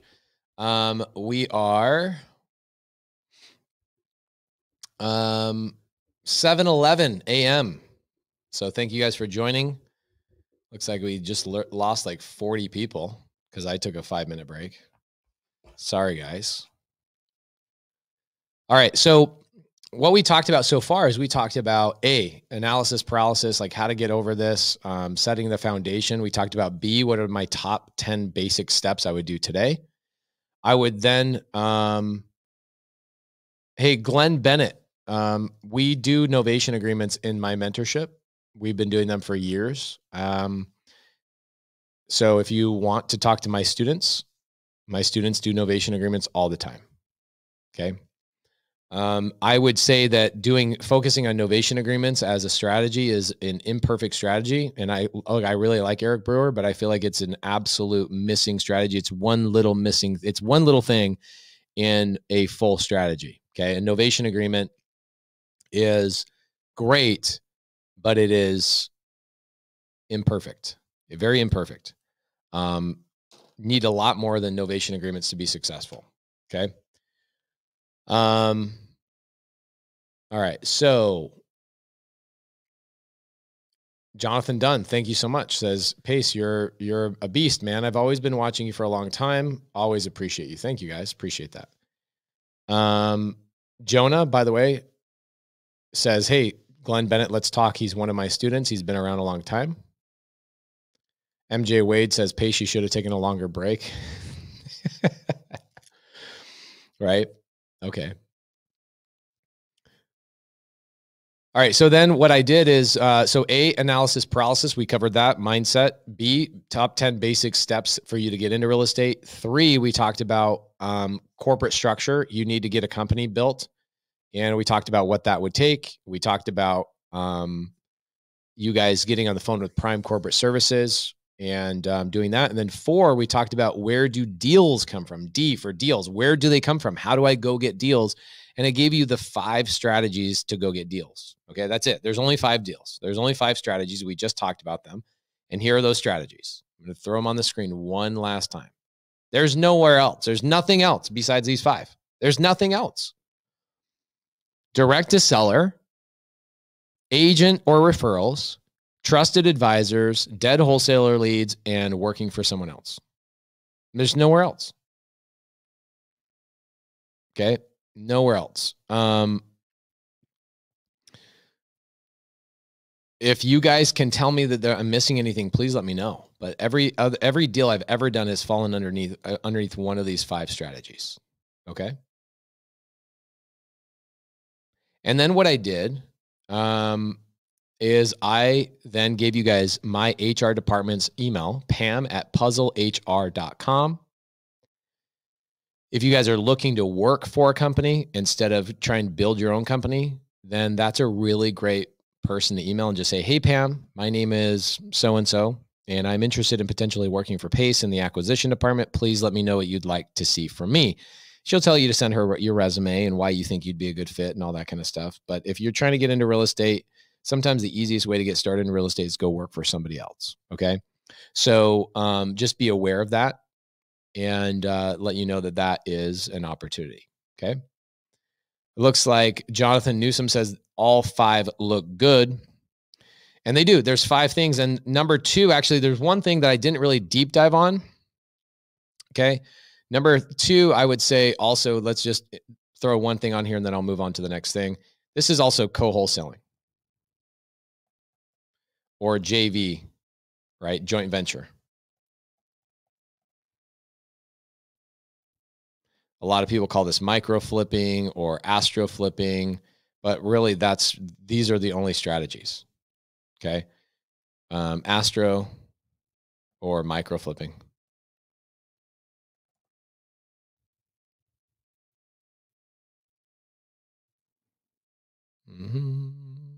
Okay. That's it.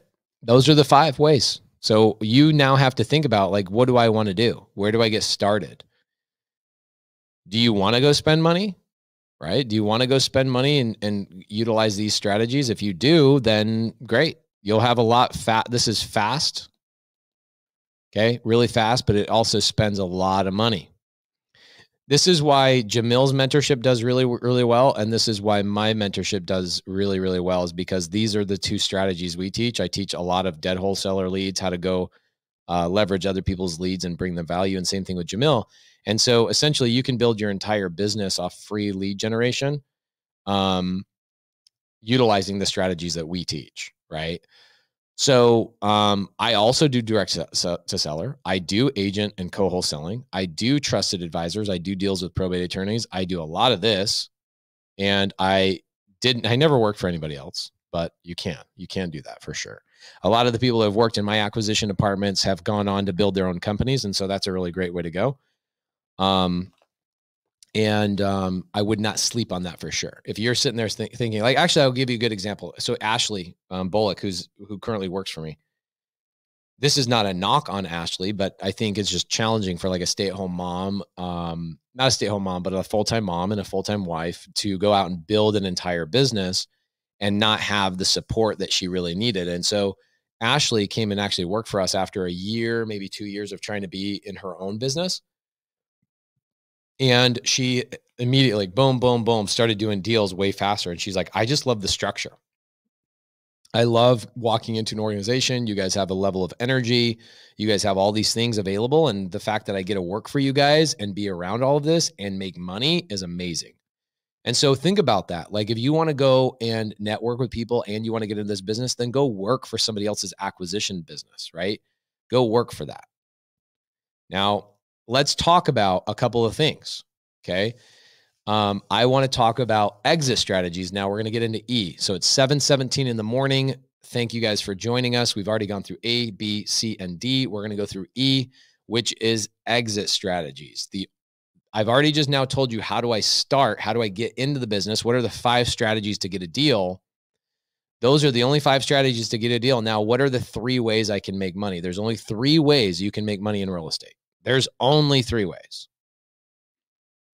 And if I'm wrong, you tell me. Please tell me that if I'm wrong. There's only 3 ways to get into real estate. I'm sorry, there's 5 ways to get into real estate. There's 3 ways to actually make money. And I'm going to explain that to you here in just a second. Okay.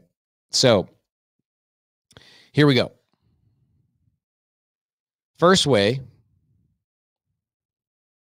which, I advise most people to start right here, is wholesale something. Right? This is the strategy of, if I buy an Xbox for $100 and then I turn around and sell that Xbox to somebody else for $200, I bought this first Xbox low enough that I could turn around and sell it to somebody else and make $100 on it, right? I'm buying it at a wholesale price and I'm giving somebody else it's a decent price, but I'm selling it for more than what I bought it for. That's what wholesaling is. Literally all of business is based on wholesaling. I mean, think about Amazon. Think about, Walmart. I mean, for heaven's sakes, Walmart is not even the end buyer, right? And Walmart's not even buying the milk directly from the manufacturer. A lot of times what'll happen is you'll have these companies. I have to say this because people just don't understand. What you'll have is you'll have the farmer, right, has the cows. That farmer sells to a wholesaler. That wholesaler then sells the milk to, and we could call this a supplier. The wholesaler sells that to Walmart or whatever. And then Walmart sells that to you. Right? So you're rarely directly in contact with that farmer because it's really hard to scale that model. Right? Walmart doesn't go directly to the farm. Are you kidding me? No, they go to suppliers the suppliers work out the relationship with the farmer. And that's exactly what wholesale is in real estate. It's very, very similar. Okay. It starts with a seller. Here's a seller who has a house. Very rarely does that seller ever go directly to the person who's going to buy it. I actually don't really think that happens that often, other than pretty rarely it's like FSBOs. It's pretty rare. Those they happen, but they're not that prevalent, right? So usually there's people in between all this, and it could be a realtor. And then depending on the condition of that house, the realtor says, oh my gosh, this house is so amazing. Let's put this on the MLS or the multiple listing service or Zillow or whatever.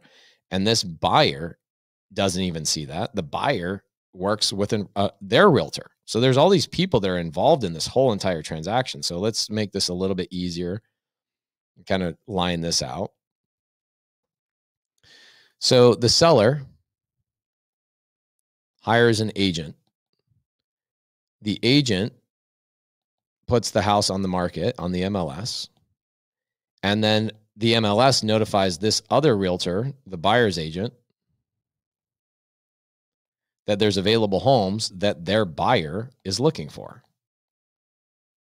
And then there's about 10 other people in the middle of all of this that everybody makes money on this transaction.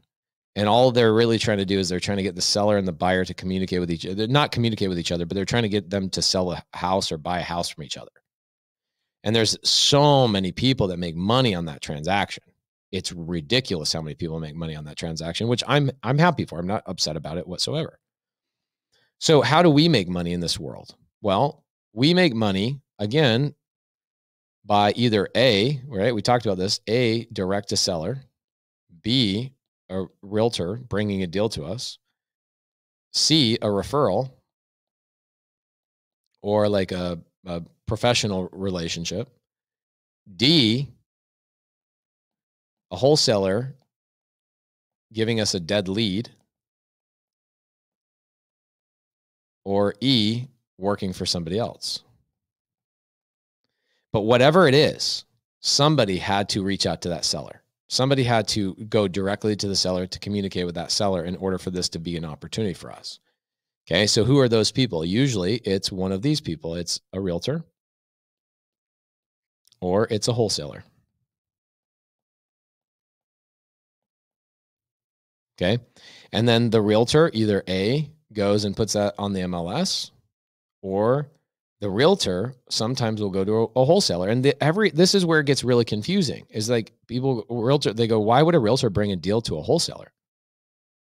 Why would a realtor bring a deal to a wholesaler? Well, because maybe the house of this seller is in such bad shape that the realtor is like, no, there's no way I'm putting this on the MLS. There's no way. This house is in such bad shape. I do not want to go that route. And so they don't put it on the MLS. They go to a realtor and they go, dude, my seller has such a piece of crap house. Would you buy this from me so I don't have to actually go put this on the market? Wholesaler is like, yes, of course I will. And then ironically, the wholesaler doesn't even buy the deal. The wholesaler then sells it to a fix and flipper. And then the fix and flipper ends up selling it to the buyer. So we make money either here or we make money here. Okay, we either make money getting the deal or we make money assigning the deal in wholesale. Okay, and so our job is to basically buy a house low enough that our fix and flippers can make money. Maybe another wholesaler can make money. Right, so let's go through maybe an example deal. Okay, we've got a deal right now in Apache Junction, which is east of us, and there's a seller. This seller called a realtor. This realtor goes and puts the house on the MLS, right? Multiple listing services is where houses get sold. If you don't know what the MLS is, Google this. You need to know what the MLS is. Guess what? After about 120 days in a really, really hot real estate market, this house does not sell. Nope, does not sell at all. So now this realtor right here is stressing out. I'm stressed. This seller's like, what's going on? Why aren't you selling my house? I hired you to sell my house. Sell my house, exclamation point, times 1,000. Sell my house, sell my house. So everybody's stressed out in this situation. So what we do is we go find houses that haven't sold on the MLS. And we go, hey, we would buy that house, realtor, but we need a discounted price. Your price is too high. The realtor says, okay, well, what price? What price would you buy that for? So this house in Apache Junction, it was listed for like $140,000. We ended up buying it for about $100,000. And the reason being is because the seller really needed to sell and the realtor couldn't sell it. We found out later why this house did not sell on the MLS is because the realtor made a mistake on the listing, which happens. And the mistake was that they said the house was remodeled and clean and move-in ready, but it really wasn't. And so people would look at the photos and felt like they were misguided, they were educated, et cetera, on this transaction. And so what ended up happening is we get the house for $100,000. Okay. So what we do is we get this magical thing called an agreement or a contract also, right? We get this contract. I really need to get like sticky notes to make this look a little bit better. Sorry, guys. So we get the contract. And what did we do with that contract? Well, I have an opportunity. Again, I can wholesale that contract to somebody else, right? I can go, hey, I know somebody else would buy this house from us. I know somebody would buy this house from us for, let's say, $120,000. And then we make a nice little $20,000 assignment fee for never owning the property, which is amazing. Okay. Or we could fix and flip it, which is the second way to make money in this business, is not just wholesaling. That's the first way to make money. The second way to make money in this business is to actually fix and flip, or as I like to call, develop. Okay. Because fix and flip encompasses a lot more than just fixing and flipping. It's scraping a house, having it as dirt, and ultimately getting this house to be developed, improving it, right? That's another way to describe this, is improving. If I buy a house and I improve it and I sell it for a higher price, that's essentially just development, okay? So what we did in this situation is so interesting, is what we did is we did assign it. We got the deal under contract for $100,000. I told you why. I told you how. I told you all of that stuff. We reached out to the realtor and said, hey, we would like to buy this property that we notice you haven't been able to sell, but we need a discounted price. So we buy it as a discounted price. Okay. We have the contract for $100,000. And we then, funny enough, we actually assign the deal to ourselves for $120,000. A lot of people are going to be like, wait, what? You got a house under contract and you sold it to yourself for $20,000 profit. How does that even work? Oh my gosh. Well, we talked about this on letter C, right? A couple hours ago, an hour and a half ago, we talked about the importance of having 3 different LLCs in this business. You have an acquisition business that goes out and markets to sellers and works with sellers. And the entire goal of this business is to get contracts. That's the goal of this business. Then you have a fix and flip business that does fix and flips. It does not go this business does not market to sellers. This business takes an ugly, janky house, adds value to it, and makes it a nice, big, beautiful home that you go sell for a nice, big, beautiful profit. So if my acquisition business, which is marketing and building relationships with people, gets a house under contract for $100,000, then I can easily go, hey, I want to fix and flip this myself. So I'm going to fix and flip. I'm going to sell that deal to myself in a different LLC.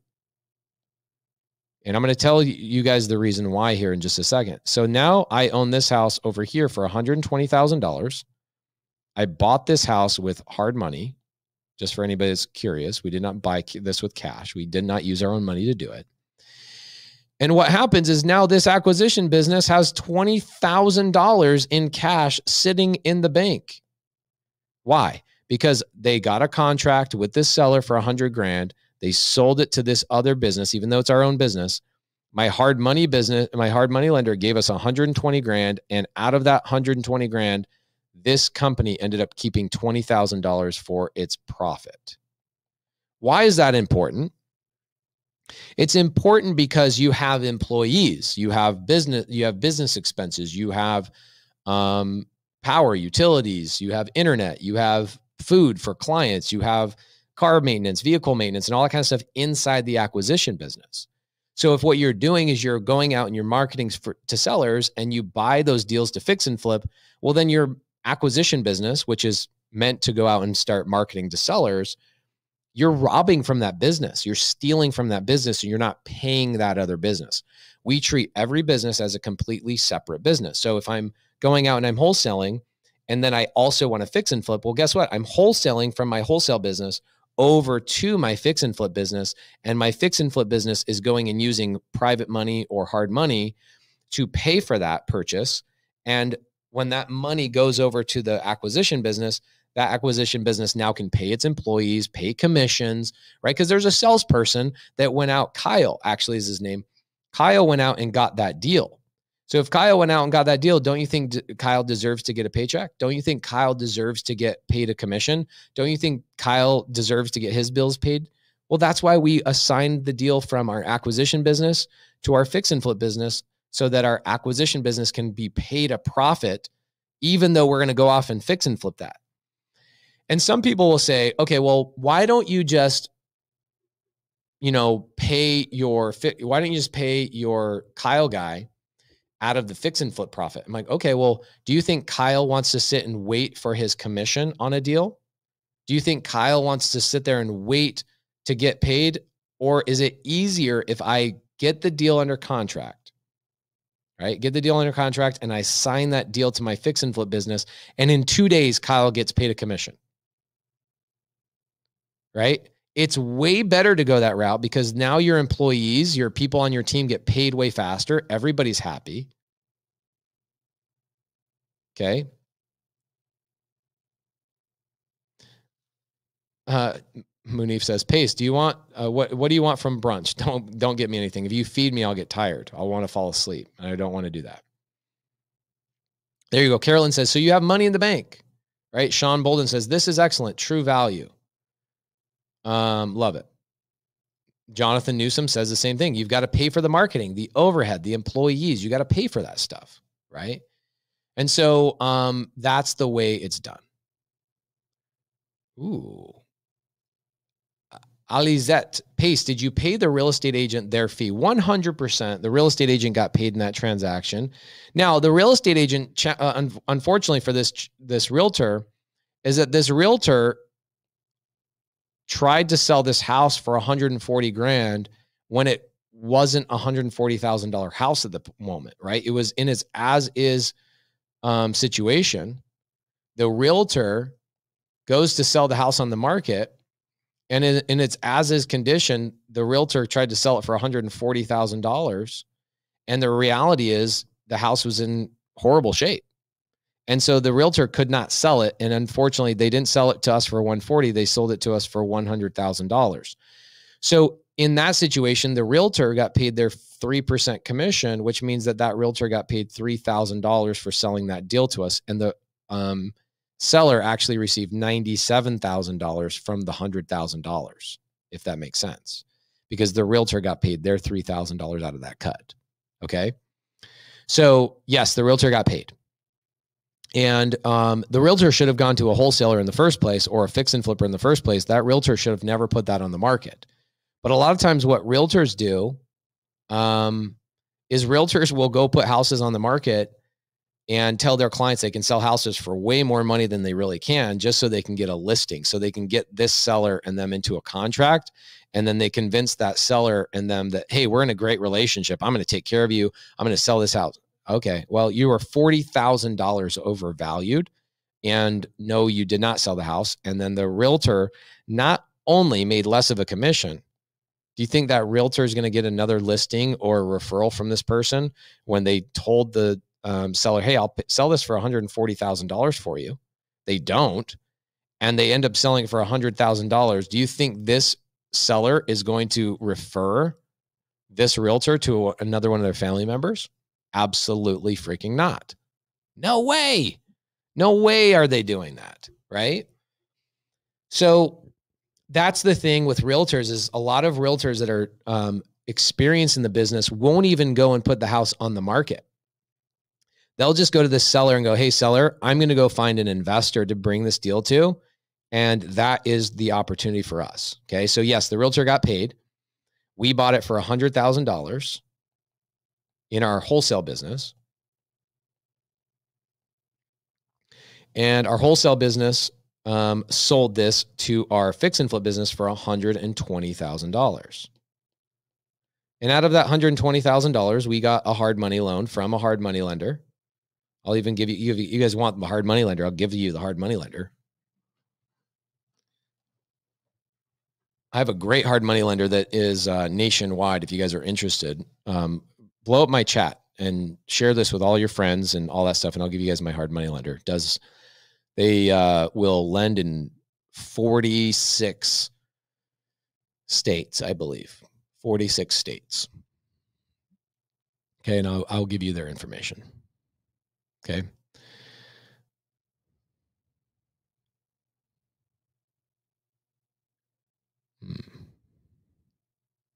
Okay.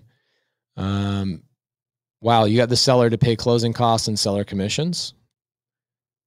Well, yeah, I mean, Al Edmondson, that's the seller. The seller is always responsible for commissions. Seller is always responsible for commissions in every relationship. The seller is always responsible for commissions. Always, always, always, always, always, always responsible for commission. The seller pays for that. Okay. Let's see here. Anybody I missed in the last couple of minutes? Irene, such a realtor and broker question. No, because I did not let the realtor represent me. The realtor did not find me. I reached out to the realtor, so the realtor did not represent me. No, that realtor, in my opinion, I'm sorry, but my opinion, I know, Irene, I've upset you in the past because I have such strong opinions about realtors. I think that, and you're not one of them, but I feel like, because you are amazing, but I feel like a lot of realtors just don't provide enough value to their clients. And I think a lot of them lie to their clients about getting a listing agreement. And then they go and sell a house. They put a house on the market way too high and it doesn't sell. And then what happens is when that agent tries to get both sides of the commission, the buyer side and the seller side, I'm like, you don't even deserve the seller side. You should give your client a discount because you did them a disservice. You made them pay multiple house payments for 120 days while you told them that you could sell it for 140,000. So I personally think that if I was a seller, I would have discounted their commission on the 3%. It's interesting to me, like, if I go and this is the way I look at it. If I hire a landscaper to do a job for me, to like mow my lawn, trim my trees, clean, blow everything out, trim the bushes, the hedges, weed eat, do all that kind of stuff, and they charge me, let's say, $300 for it. And they end up only trimming the trees. They don't mow the lawn, they don't hedge, they don't do any of that kind of stuff, but they still want their $300. Does that sound like that's okay? Does that sound like that's appropriate? They didn't do what they told me they were going to do for their money. And so that's the interesting thing about a realtor is like, I want 3% to sell your house. Great. How much can you sell my house for? I think I can sell your house for 140 grand. Okay, great. I'm going to sign with you because the other realtors told me they could sign for 100. They could do it for 120. So I'm going to go with the person that's the highest. And this is not entirely the agent's fault, but if I'm an agent, I'm not taking that client on. And I'll tell them straight up, I don't want to take you. Right. And it goes back to the very beginning of what we talked about on letter A. Being a realtor is not being a real estate investor. You are a real estate service provider. You are providing a service. And so that's challenging. It puts you in a position where you're trying to provide a service, you're trying to get a listing. And so other agents are lying and manipulating the client to say, oh, I can sell it for 120. So the only way for you to get that listing with that seller is to say, oh, I can sell it for 121. And so they're all clawing and trying to grab at that same seller. And ultimately, they do that seller a disservice. They're not providing the value that they promised. And so then at the end of the day, they still expect a 3% commission. I think it's disrespectful, in my personal opinion. If somebody took 120 days longer than they told them they could sell my property and they sold it for $40,000 less, I wouldn't want to pay that agent at all. I would be incredibly upset. So my feeling is no, they don't deserve they don't deserve the buyer side. And I think they deserve half of the seller side. Half, maybe not even half. Doesn't mean they're a bad person. It just means that they didn't take care of their client the way they should have. And for me, as an agent, and I think, Irene, you're the same way, is I would tell that seller, I'm not taking on your listing unless you completely agree that you're not selling this for 140 grand. This is in its as-is condition. This is a $100,000 property, right? The integrity is way more important than getting that $3,000 check. So no, I would never pay both sides. Right. Anybody have recommendations for good hard money lenders to work with? Yes, I have a great hard money lender actually coming in today. My hard money lender is nationwide, and I will bring them to the table today, and you guys can talk about it. Okay. Let's see here.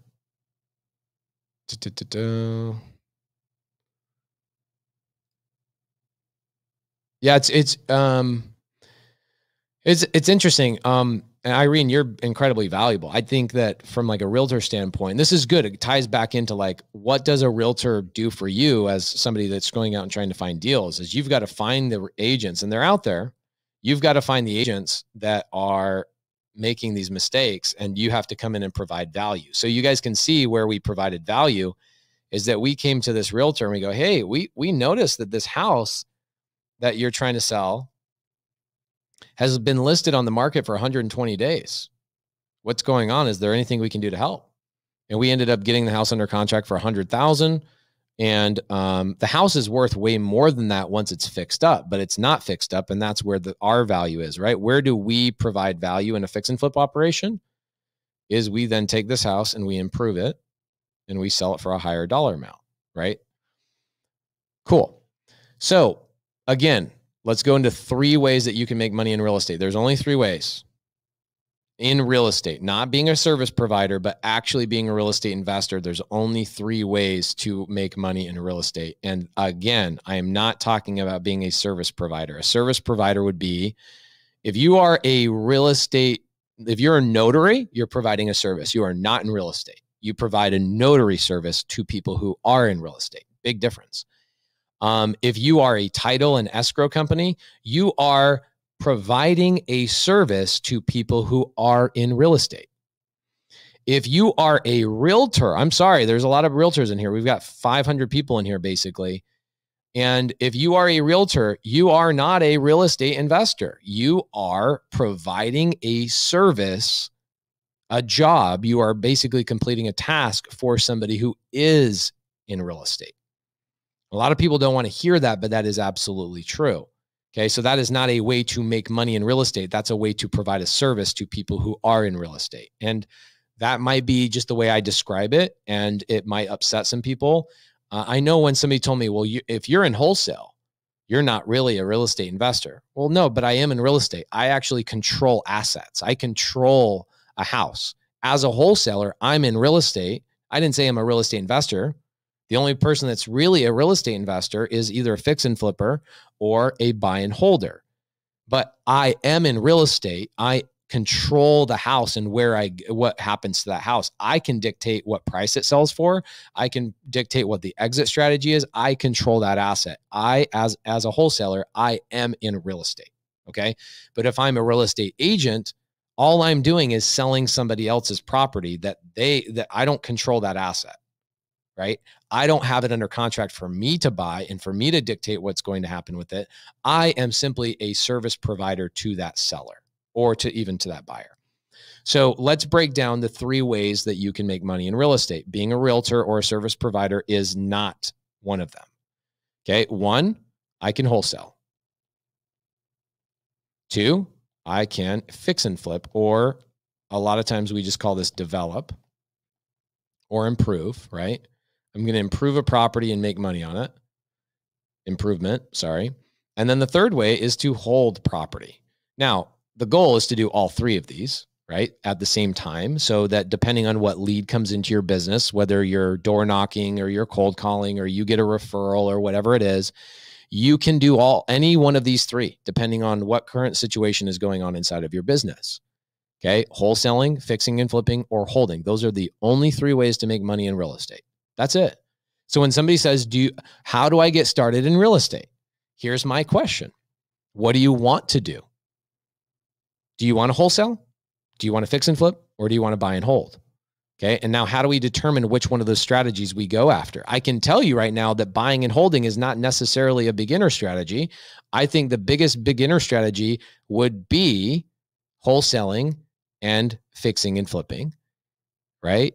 And fixing and flipping, I wouldn't even advise doing your first fix and flip by yourself. I would advise doing your first fix and flip with somebody else that's fixing, flipping, and has had the experience, right? Teaming up with somebody, squatting up with somebody. And then I'd say like by the third or fourth transaction and you understand the paperwork and the flow of things, I would then say, start now acquiring assets. And now you can start holding properties.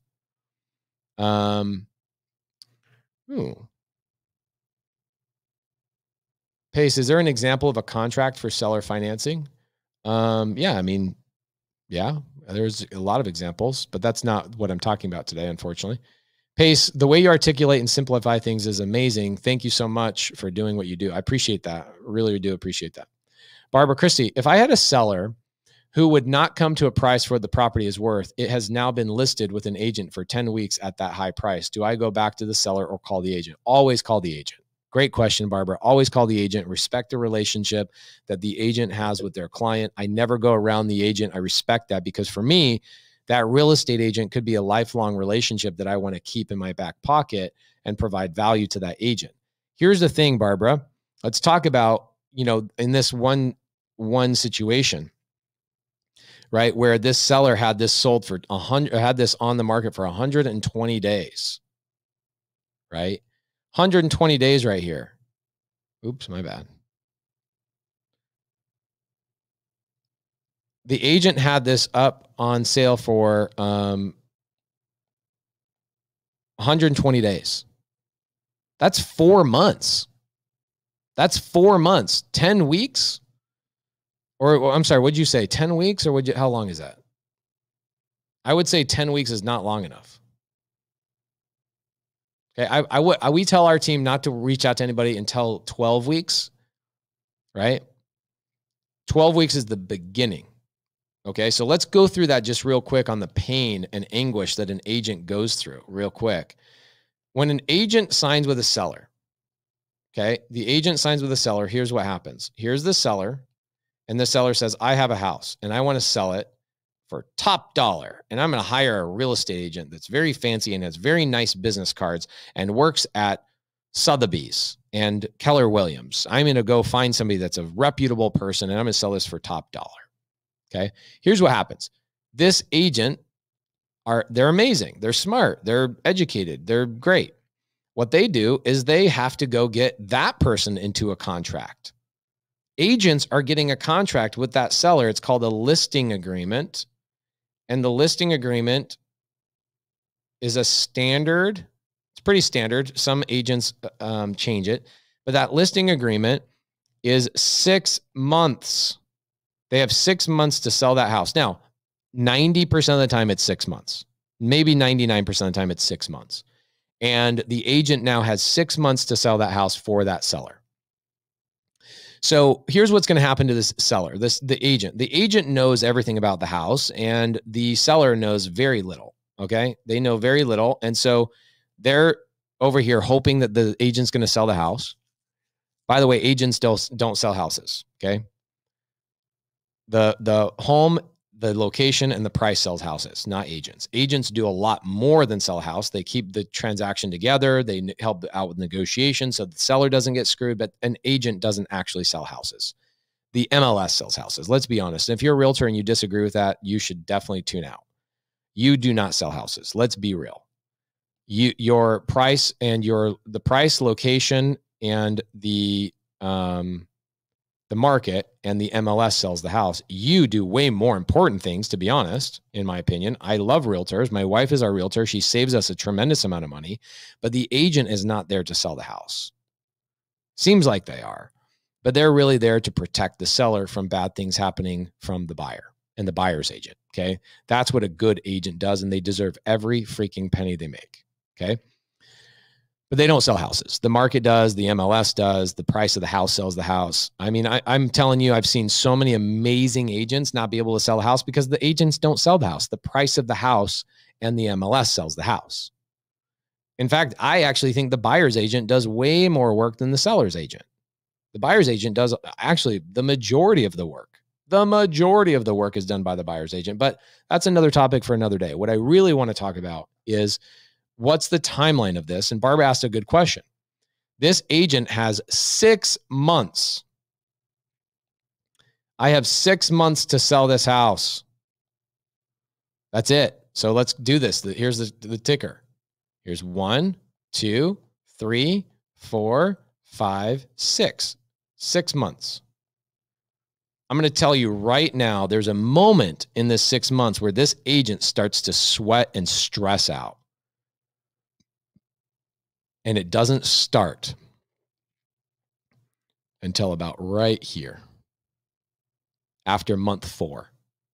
About 120 days in is about when they start rethinking their entire life.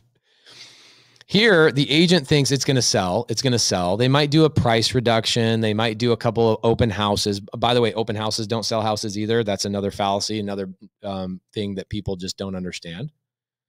But the agent's not going to be willing to negotiate with an investor until about 120 days is what we've learned. Okay. So I tell my team, don't waste your time on any listing that's 120 days or younger. Don't even waste your time. Don't waste your time. It's the moment of like absolute stress is where you want to reach out, because you have something to provide to that agent at that point, is on month 6. And always reach out to the agent. Respect that relationship. We're professionals, and so we want to respect that relationship, and we want to make sure people are treated properly. I would not want somebody going around me.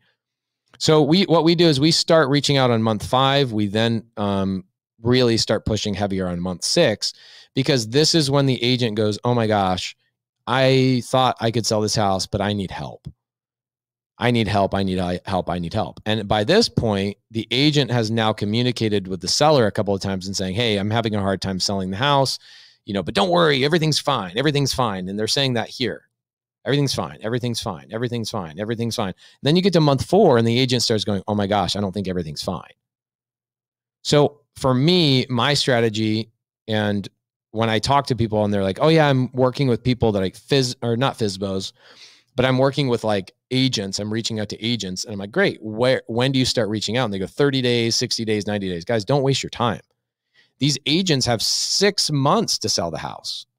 They're not going to start negotiating with you on month 1, 2, or 3. They're still in belief that they're going to sell that property at some point during this time frame. Don't waste your time. Spend all your time and energy right here. Month 5, month 6. Now, after month 6, guess what happens? This agreement, the listing agreement that the agent has signed with the seller, that listing agreement ends. And that relationship has terminated. Now you can reach directly out to the seller in being a respectful business person. And you can say, hey, here's the line. The line is this. What were you looking for that your agent couldn't provide? How can I help you accomplish that? This is on expired listings. Okay. A lot of people don't even know what the hell expired listing means. It means basically that 6-month agreement that this agent and this seller had, they now have an agreement that they put together. It's about to terminate. Still reach out to the agent. They still are in an agreement. It's not until after the 180 days. It's 180 days that relationship ends, and then you can call them and ask the seller, hey, seller, my name's Pace Morby. Just noticed that your listing got canceled, that your realtor had listed for about 6 months. What were you looking for that your agent couldn't provide, and how can I help you accomplish that? That's the line. You're done. That's it. Shut up. Let them talk. Right? Let them talk.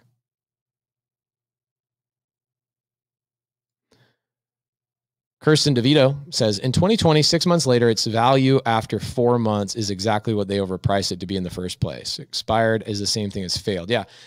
Carolyn says, expired is the same thing as failed. Yes, 100%. Failed listing and an expired listing are the exact same thing. Because it has expired, therefore somebody has failed. right? The 6-month agreement that they put together has expired. Therefore, the agent failed to sell the property. Therefore, it's called a failed listing. Expired listing, failed listing, same thing. Something happened where the agent wasn't able to sell the house, right? Really great question. Okay, so here we go. I have a seller who is an agent who's had the property listed for like 160 days. He's so delusional. Well, you already know this, Daryl. You're a really, really smart guy.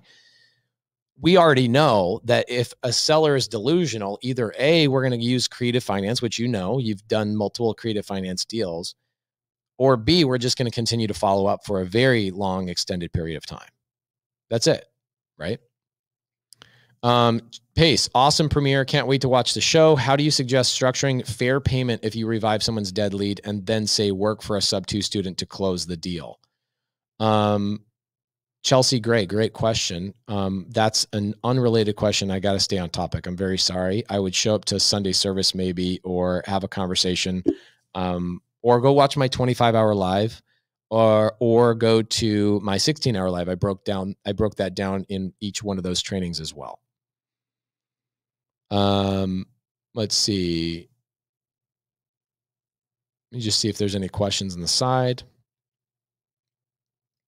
Yeah, Irene says that's why listing is the goal. She's right. So I made a comment earlier. I said listing agents don't really do that much work. I mean, they do a lot, but their work is not the tedious, annoying stuff. Their stuff is like making sure that the sellers are protected. They're there to make sure that the buyers don't take advantage. They're there to make sure that the buyers in those real estate transactions actually have the credit worthiness to fulfill the transaction. There's so many things that agents do, the listing agent, but it's easy. It's light work.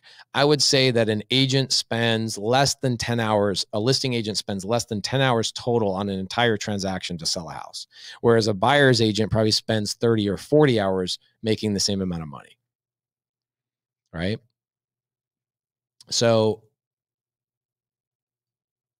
what if the buyer changes his mind and doesn't buy? Okay, so we're talking about wholesale right now, which is an unrelated question, but it's a great question.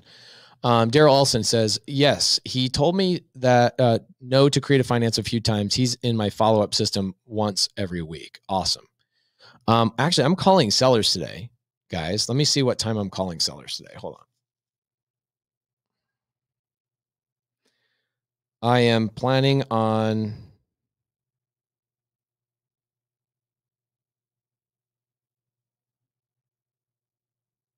Let's see here.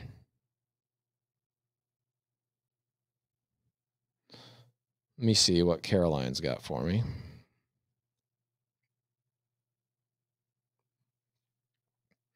Hey, what time am I calling sellers today? Can you send me the Google spreadsheet link and all that kind of stuff, please? Amazing, amazing. So I think I'm going to be calling sellers for at least 4 hours, maybe 8 or maybe 6 today. I got to double check with my team. Let's see here, 2 p.m. time.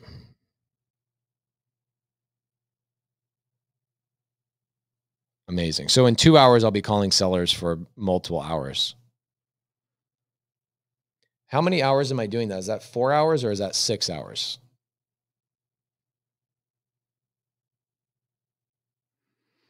All right. So, what do we got? We got, I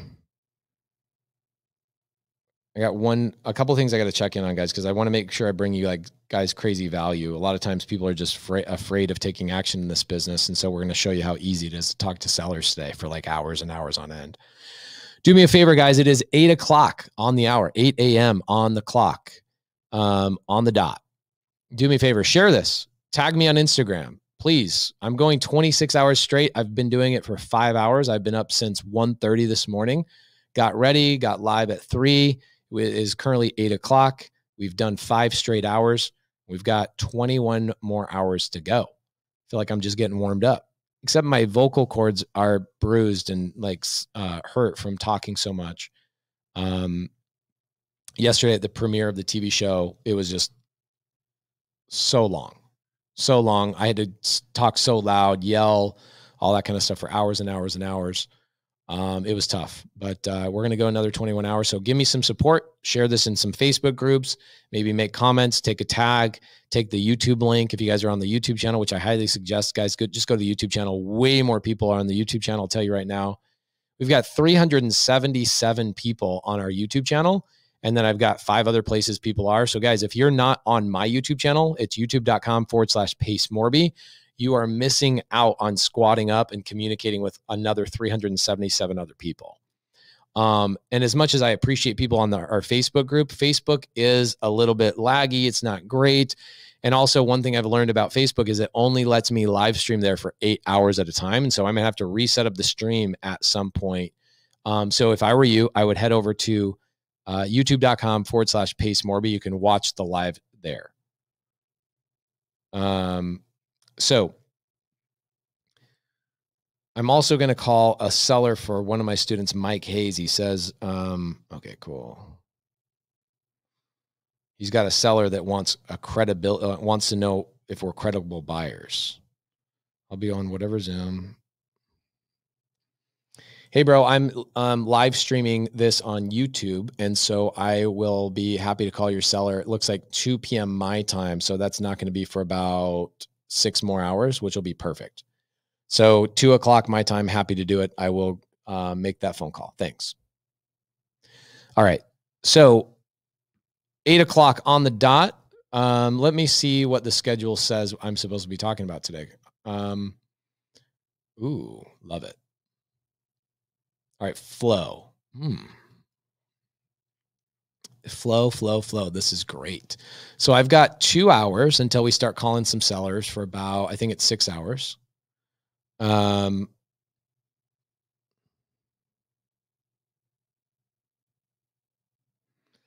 we're going to jump into the flow of a deal. Okay. I'm going to go through a couple of things with you guys, and we're going to walk through the actual flow of a deal.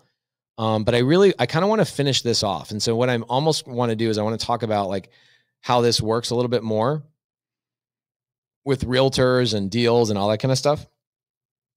So here's what I'll do. I'm going to go through the flow of a deal.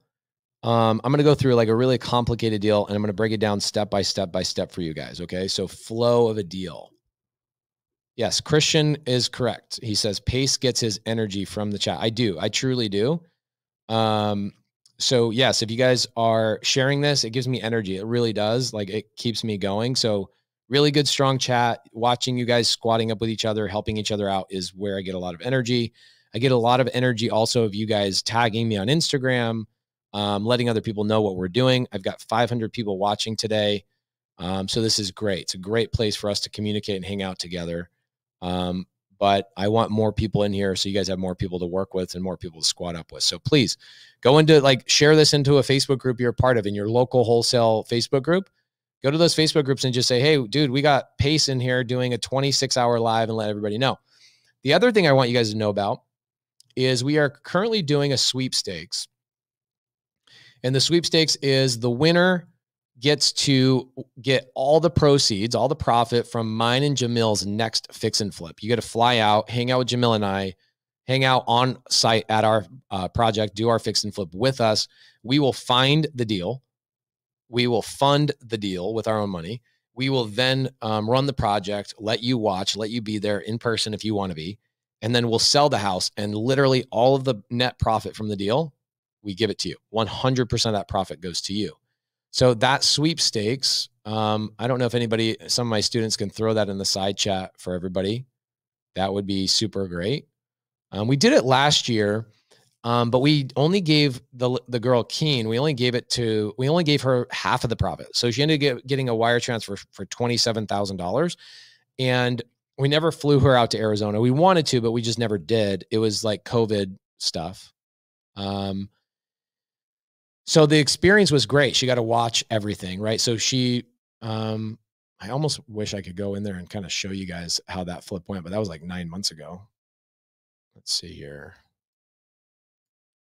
So this is what you get to watch. You get to watch my team communicate. So this is our Slack channel. This is where we communicate about our deals. Let's see, this is mobile home park we own that we just barely purchased. you'll see, oh, this is a new one. This is a new project that we just purchased. Let's see the address, Tuesday, September 28th. Dropbox, here's the address. We're about to start it. And October 1st. So this is literally 2 days ago. Cody says, hey, Anna, can we put together a scope of work? Can we put together a scope of work that I can get submitted to certain lending for funding here? Thank you so much. Out in the field for a good part of this morning. I can work on that later today. Doesn't need to be today. Anna, get this to me stat. Boom. So you'll rarely see me in these. You'll actually never see my name in here. I have access to all the projects, but I don't really waste my time here. It's not where my highest use of my time is being involved in the fix and flips. So I just don't hang out in here. However, I'm on site. I'm the one finding the projects. I'm the one communicating and getting the deals. And so if you win the fix and flip, what ends up happening is you fly out, you get to also be part of that Slack channel. You get to see every piece of communication. You get to choose paint colors. You get to choose how to do all that kind of stuff. And you get to be the person that gets all the profit at the end. Literally, the sweepstakes is to give you guys all the profit. So let me give you that link real quick. There it is. And I'll show you guys how simple it is to register. It's literally like all you have to do is register. It's like bada bing, bada boom. So check it out.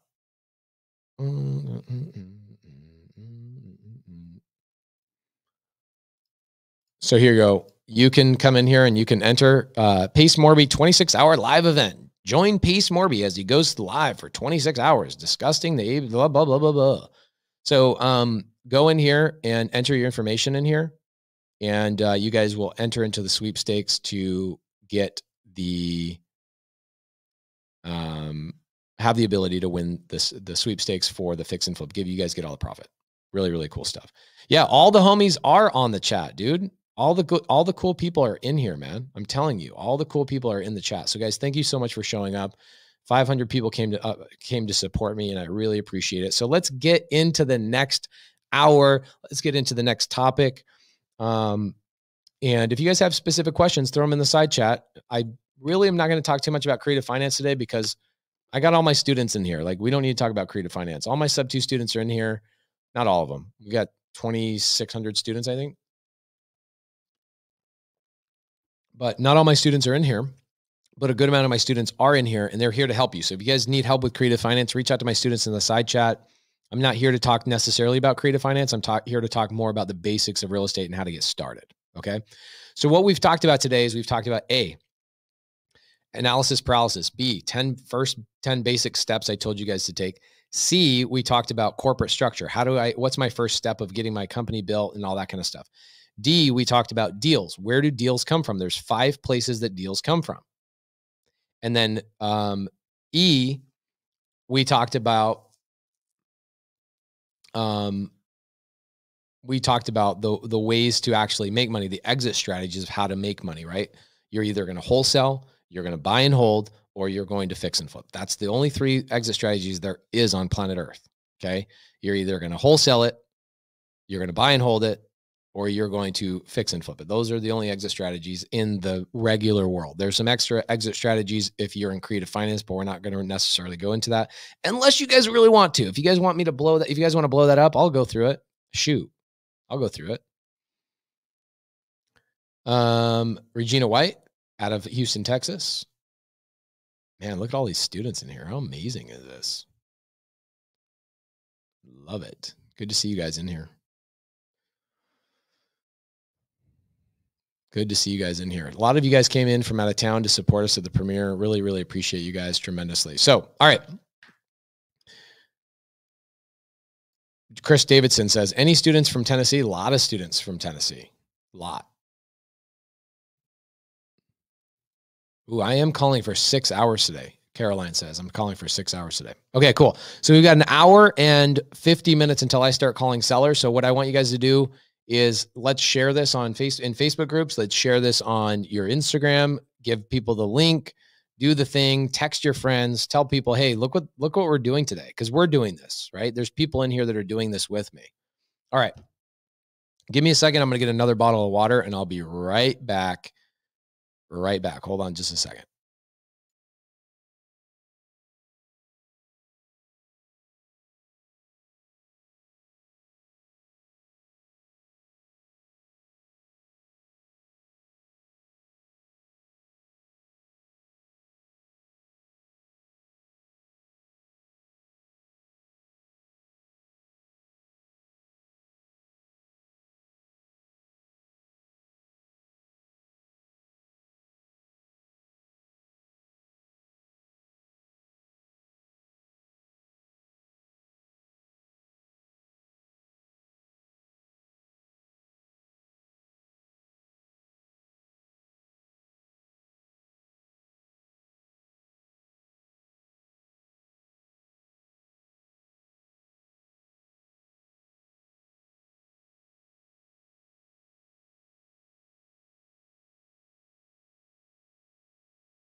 All right. So let's go through the flow of a deal. Okay. This is like every step. I'm going to give you guys every step that happens on a deal. Okay. So I wonder if I can do this on Miro. I wonder if I can figure out how to just do this on Miro and kind of make this cool.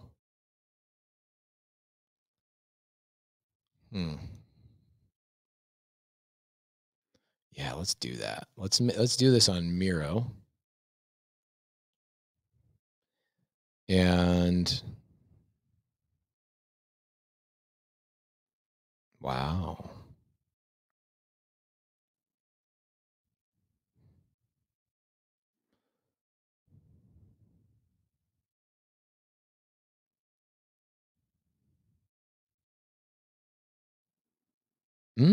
Okay.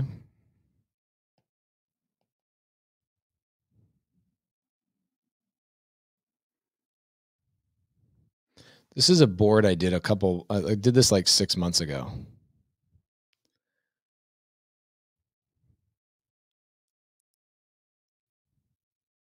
It's an interesting board because this is like the whole flow of the whole thing. But if I do it on the iPad, I haven't done it on the iPad, so I kind of mess it up a little bit.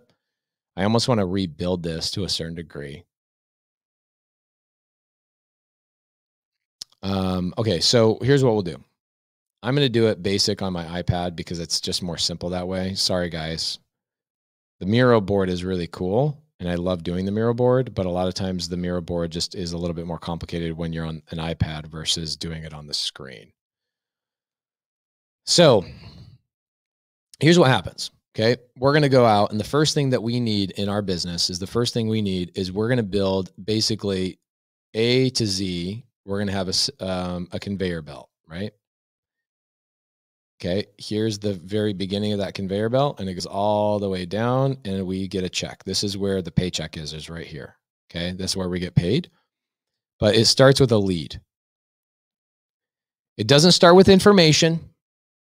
It doesn't start with anything else but a lead. It doesn't start with a YouTube video. Doesn't start with any of that stuff. It starts with a lead. How do I get a lead? Well, we already talked to you guys about that, right? We talked about that. Go back to letter D. Where do deals come from? Where do my leads come from? There's only 5 places that leads come from. There's only 5. So at the very beginning of this, it starts with a lead. And what happens is so many people want to start in this business. How do I start in this business? Guys, you start in this business by getting a damn lead. You don't start in this business learning about disposition and learning about title and learning about all that kind of stuff. That's not where you start in this business. You start by getting a lead. You have to get a lead. That's how you start. Okay. So when people say, how do I start in this business?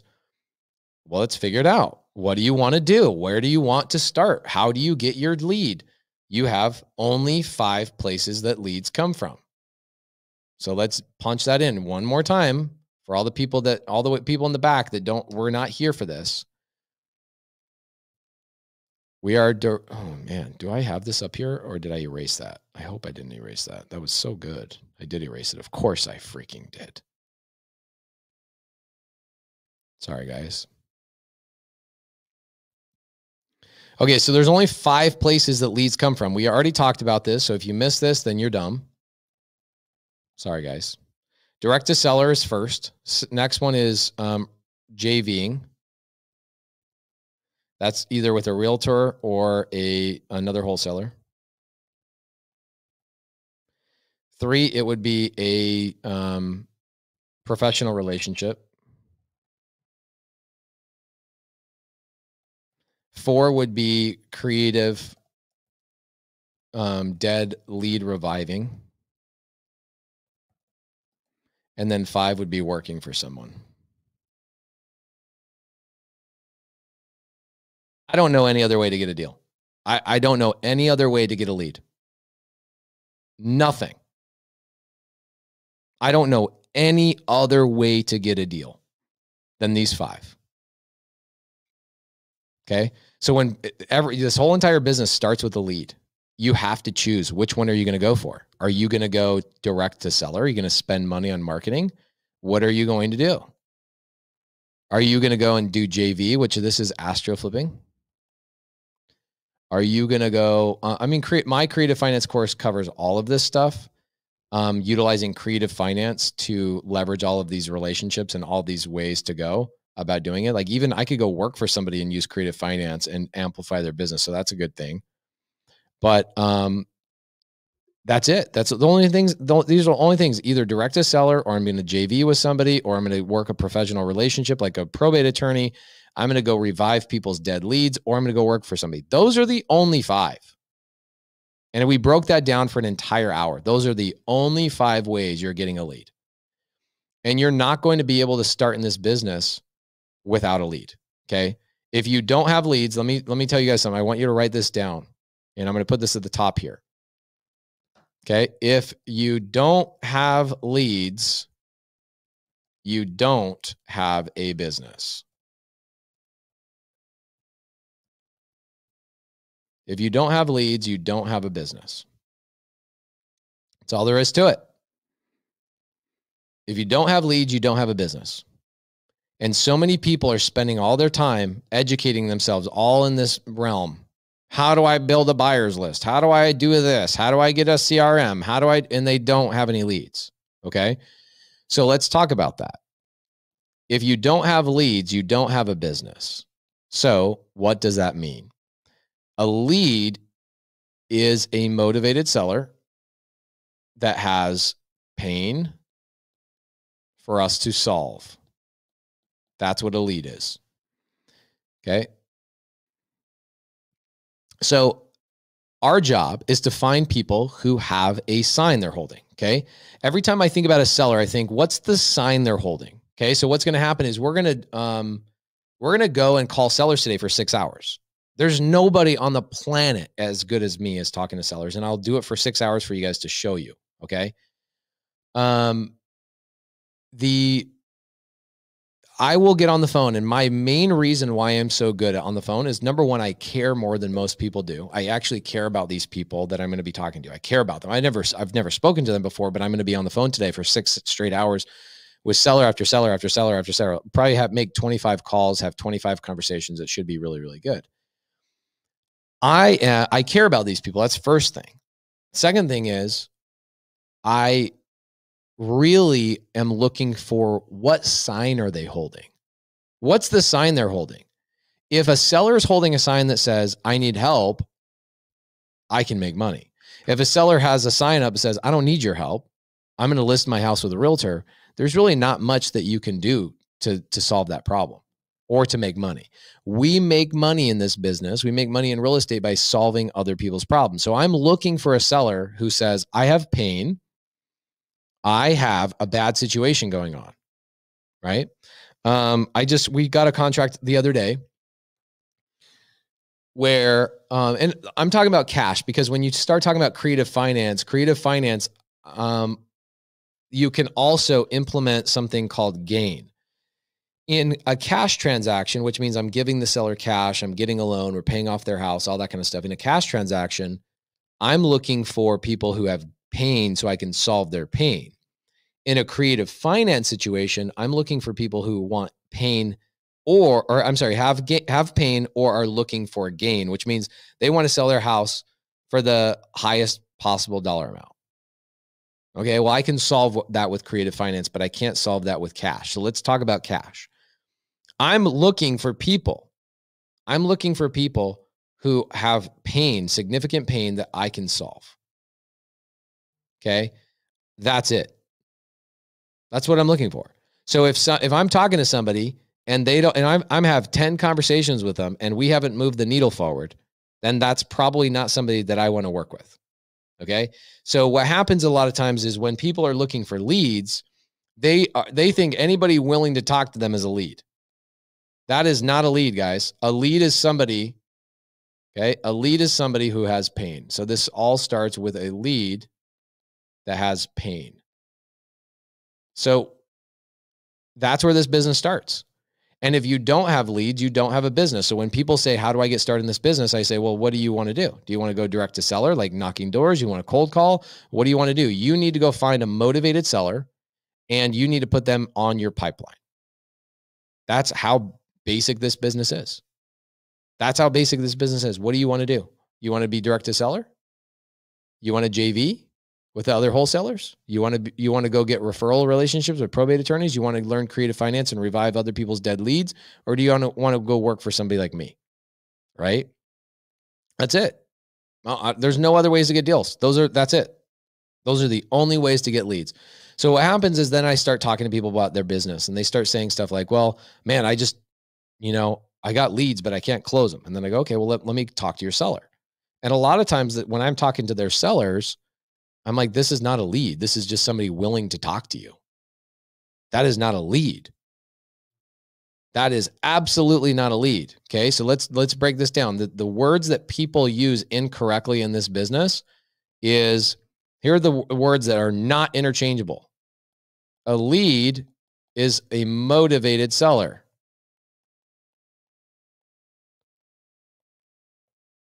Okay. A prospect is a tire kicker. Okay. Somebody's like, yeah. I'd be open to having a conversation with you. That's a prospect. That's not even a lead. Stop calling those leads. Stop it. The industry is so poisoned with this nomenclature, this conversation of people saying, Pace, I have a lead. Will you call my lead? No, it's not a lead. Say, Pace, I have a prospect that I'm hoping you can see if it is a lead, if it can be converted to a lead. A lead is somebody who's motivated to actually negotiate with you. That's a lead. A prospect is like, yeah, sure, I'll listen to what you have to say. That's not a lead. That's a prospect. Now, below that is a suspect. Okay, what is a suspect? A suspect is, I saw something, right? Like, I'm driving for deals. I'm driving around my neighborhood and I see somebody has an ugly house. That's not a prospect. You haven't even had a conversation with them. You suspect that they might be interested in having a conversation with you because they have obvious pain, right? There's something at their house. There's something going on. Maybe it's like you saw them on a foreclosure list. These people aren't even prospects yet. They're suspect. You suspect that they might be interested in having a conversation with you based on something you saw. Do we all agree with that?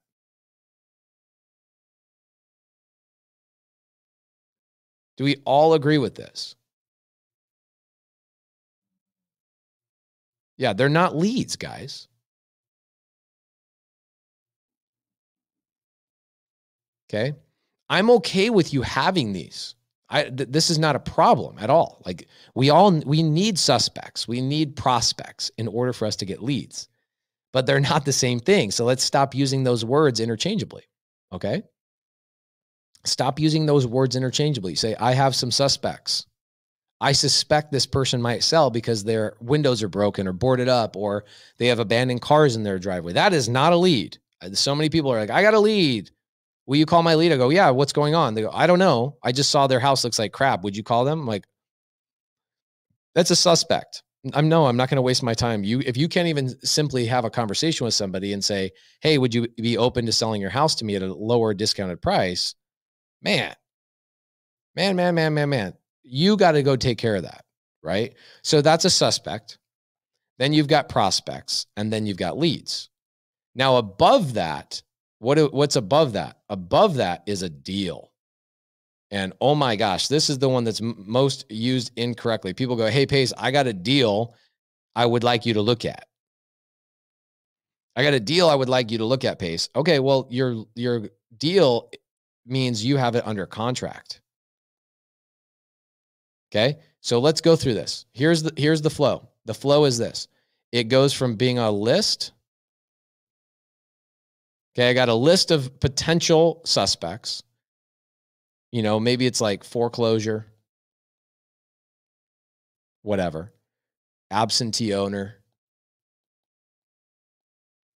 We'll go through like the hottest lists and all that kind of stuff later today. We got plenty of time today to hang out, guys. Okay, so there's a list. Then there is a suspect, somebody that you haven't spoken to yet, but they have like signs of pain or whatever. List is something I buy. I buy this from like listsource.com. I buy this from Batch Leads, right? And I get people asking me all the time, what's the discount code? batchleads.io/pay. Same thing with PropStream. So that's what these software solutions are. PropStream.com/pace, I believe, is the discount code for these two. But we get a list from these places. We then suspect they're people that I want to call. And then once I talk to them and they say, yeah, I'm open to having a conversation with you. I'd be interested in hearing what you have to say. That becomes a prospect. And then the prospect, once I go and I find out their pain or their motivation level, that's when it transfers to a lead. And you'll see me today on the phone. I'll get on the phone with people and I will go for the no as fast as I possibly can. I will go for the no. And the no I'm going to go for is like, hey, are you even interested in selling your house? Like, you know, you've been talking to so-and-so, but what's kept you from selling the house so far? Why haven't you sold the house? What are you looking for that you haven't achieved? What can we do for you that you're looking for and you haven't accomplished? What can we do for you? That's what we're going to be doing a lot of today. Okay. So that's where the lead comes from. That's a lead, is somebody who is motivated to speak to you and motivated to work out a deal. That is a lead. Then once you get a lead, and who knows if I'll get a contract today. I told my students at Sub 2 to bring me their worst leads today, the people who are like crazy and whatever else. So I brought a lot of I told my students to bring me 6 hours worth of calls to make today, so we can bring you guys a lot of value. And who knows, maybe I'll get a contract today, maybe I won't. I don't know, but that's not really important to me. I want to show you guys the flow and the cadence of the conversations. I want to show you guys all sorts of fun things like that. So once you get a lead, you then get a contract. And now you finally have a deal. This is now what we call a deal. It has been contracted. The seller has signed the paperwork. It is not a deal. Okay. And in fact, actually, here's what I really should do. The word contract and deal are actually used incorrectly as well, including by me. Okay. Here's why it's used incorrectly, because a contract doesn't mean you actually have a deal. Okay, let me ask you guys a question. If I go to like, I'm in the market right now for buying a new truck. Okay, I want to buy another Ford F-150. I freaking love my F-150. I want to buy another one. So I'm like, I want to go buy an F-150. So I go on Ford's website and I see that Ford sells the truck I want for, let's say, $80,000. And I go down to the dealership and I sign on the dotted line to buy the truck, but I buy the truck at $92,000. Did I get a deal or did I just get a contract? No, that's not a deal. A deal is below the price, the asking price, right? It's not a deal just because I bought it. It's a contract. And that's also improperly used. The word contract is what people should say. Like, I have a contract on a house. I'm wondering if you think this is a deal. That is really the way that it should be used. The wording should be that it's a deal only if you can make a profit on it and somebody else is willing to see the value in that property. So for example, let's say I get a lot of people. I'm sure there's a lot of people in here. There's 500 people watching this right now. By the way, guys, 8:30 in the morning. Thank you so much for tuning in. I get a lot of people come to me and go, hey, I've got a deal. And I look at it and I go, that's not a deal. They're like, well, yeah, it is a deal. I'm like, no, it's not a deal. It's a contract, but it's not a deal. And it's because they bought the house too high. And they didn't start by understanding value of properties, and they didn't understand comping, and they didn't understand that kind of stuff. I'm sure there's a lot of people in here that would say, man, yeah, I have gotten houses under contract that I probably should have never touched. I should have never touched these because I had a seller that wanted to sell their house to me at too high of a price doesn't mean I should have contracted it, because it wasn't a deal. It was never a deal. Okay. So let's go through that one last time. A deal comes from a contract. Once this goes to a buyer and a buyer says, yes, I want that deal. Okay. It only becomes a deal when you have a buyer for that. That's a deal. Okay. A buyer has actually paid for it. You're going to make money on it. That is a deal. But just because you got a seller under contract doesn't mean you have a deal. Okay. This means you have a contract and you have the ability to go try and sell it and find somebody who sees value in what you bought. But that doesn't mean you're going to. Okay. So there's your contract. It starts with going and getting a list from either list source, batch leads, PropStream, whatever. There's 100 different places to get the list. That's not really important. I start with the list. I then have a conversation with that seller, and the seller says either no, don't bother me, which happens, or B, the seller says, yeah, I'll talk to somebody on your team. And that becomes now a prospect. You've actually had a conversation with the person. A prospect requires you to have had a conversation with them. Okay. Then once you have a conversation with these people and you say, okay, well, what's your situation? Give me your motivation. I want to pull out your motivation. Once you pull out the motivation and you know this person's now a motivated seller, it then can transfer down to a lead. This person is now motivated. That is a lead. I now have a lead. I know I can make money on this deal if I can get them negotiated properly. And I know this seller will actually sell to me because my team has already found their motivation, right? Like we'll find motivation today on these calls. Like, what is your motivation? Why would you sell? Why would you even sell to an investor like me? Why haven't you sold to an investor like me? What's keeping you from selling to an investor? Like, I'm going to ask all the questions. You guys will see all that stuff. But a lead is a motivated seller. And once the seller and you work out a deal and you send over paperwork, it becomes a contract. And then once the contract is sold, we then can use the word deal. But none of us should ever use the word deal unless it's actually sold to a buyer. Okay?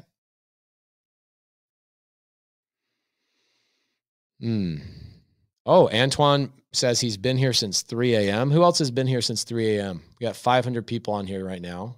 Thank you guys so much. Who else has been here since 3 a.m.? Adrian says, thank you for explaining these terms. And it's interesting because even me, like as I'm talking through that, I forget that even I use the word contract and lead interchange. I'm sorry, not contract and lead, but contract and deal interchangeably. And I shouldn't be. Right? Ooh, thank you guys. Wow. Thank you. This is amazing. A lot of people. Alejandro Alvarez, it was good to finally meet you yesterday in person. So Pace is cold calling on a Sunday. Yes, sir. You know it. Yeah, so the phone calls will be good. It is interesting. Yeah, that's an interesting one. So Jonathan Newsom, correction, contracts just means you agreed to buy or sell. A deal is a contract that you agreed to buy and sell at a great value. That's right. It's not a deal unless somebody's willing to buy it. And man, oh man, have I made that mistake in my life in this career is that I've talked about, like, I got a deal, man, I got a deal. And then nobody wants to buy it because I didn't value it properly. So here's the frustrating thing is if you look at this flow, you've got a list, step 1, a suspect, step 2, a prospect, step 3, then it becomes a lead, 4, and then you get a contract is step 5. You're going to take 5 steps to figure out whether somebody's going to buy this or not. This is where comping really comes in handy. And so today we're going to do a lot of comping work. We're going to comp properties for you guys. It's going to be a blast. I'm actually going to bring Jamil Damji in here to talk about value of properties. And you guys will see exactly how to comp properties the right way. So thank you guys so much for coming in here. A little over 500 people came in here right now, and I really can't thank you guys enough. So thank you. 26 hours. Crazy. So calls with sellers are going to start in about an hour and 20 minutes. Here's what I want to do. I'm going to give you guys the link to get on the stage with me. And I'm going to do some Q&A. Okay. Right there in the side chat. If you guys have some questions, right there, it says streamyard.com/DWH5ZPPT2VW. Jump in here and let's have a conversation. Okay. Let's have a conversation. Hey, Mark Giuliano. Good to see you, brother. Really, really good to see you in here. So if you guys have a question, I'd love to bring you guys up on here. Come on the stage. We got an hour and 20 minutes until I start calling sellers for about 6 straight hours. And I'd love to have you guys come on and let's have a conversation. Okay. Let's have a couple of people come on here and get on StreamYard. I've got you guys the link right there. I'd love to have student, non-student. I don't care who comes on here. Let's have a conversation. Caleb Christopher says, I want to get a screenshot of this. It's pretty ugly, dude. Holy crap. Is that ugly? Really ugly.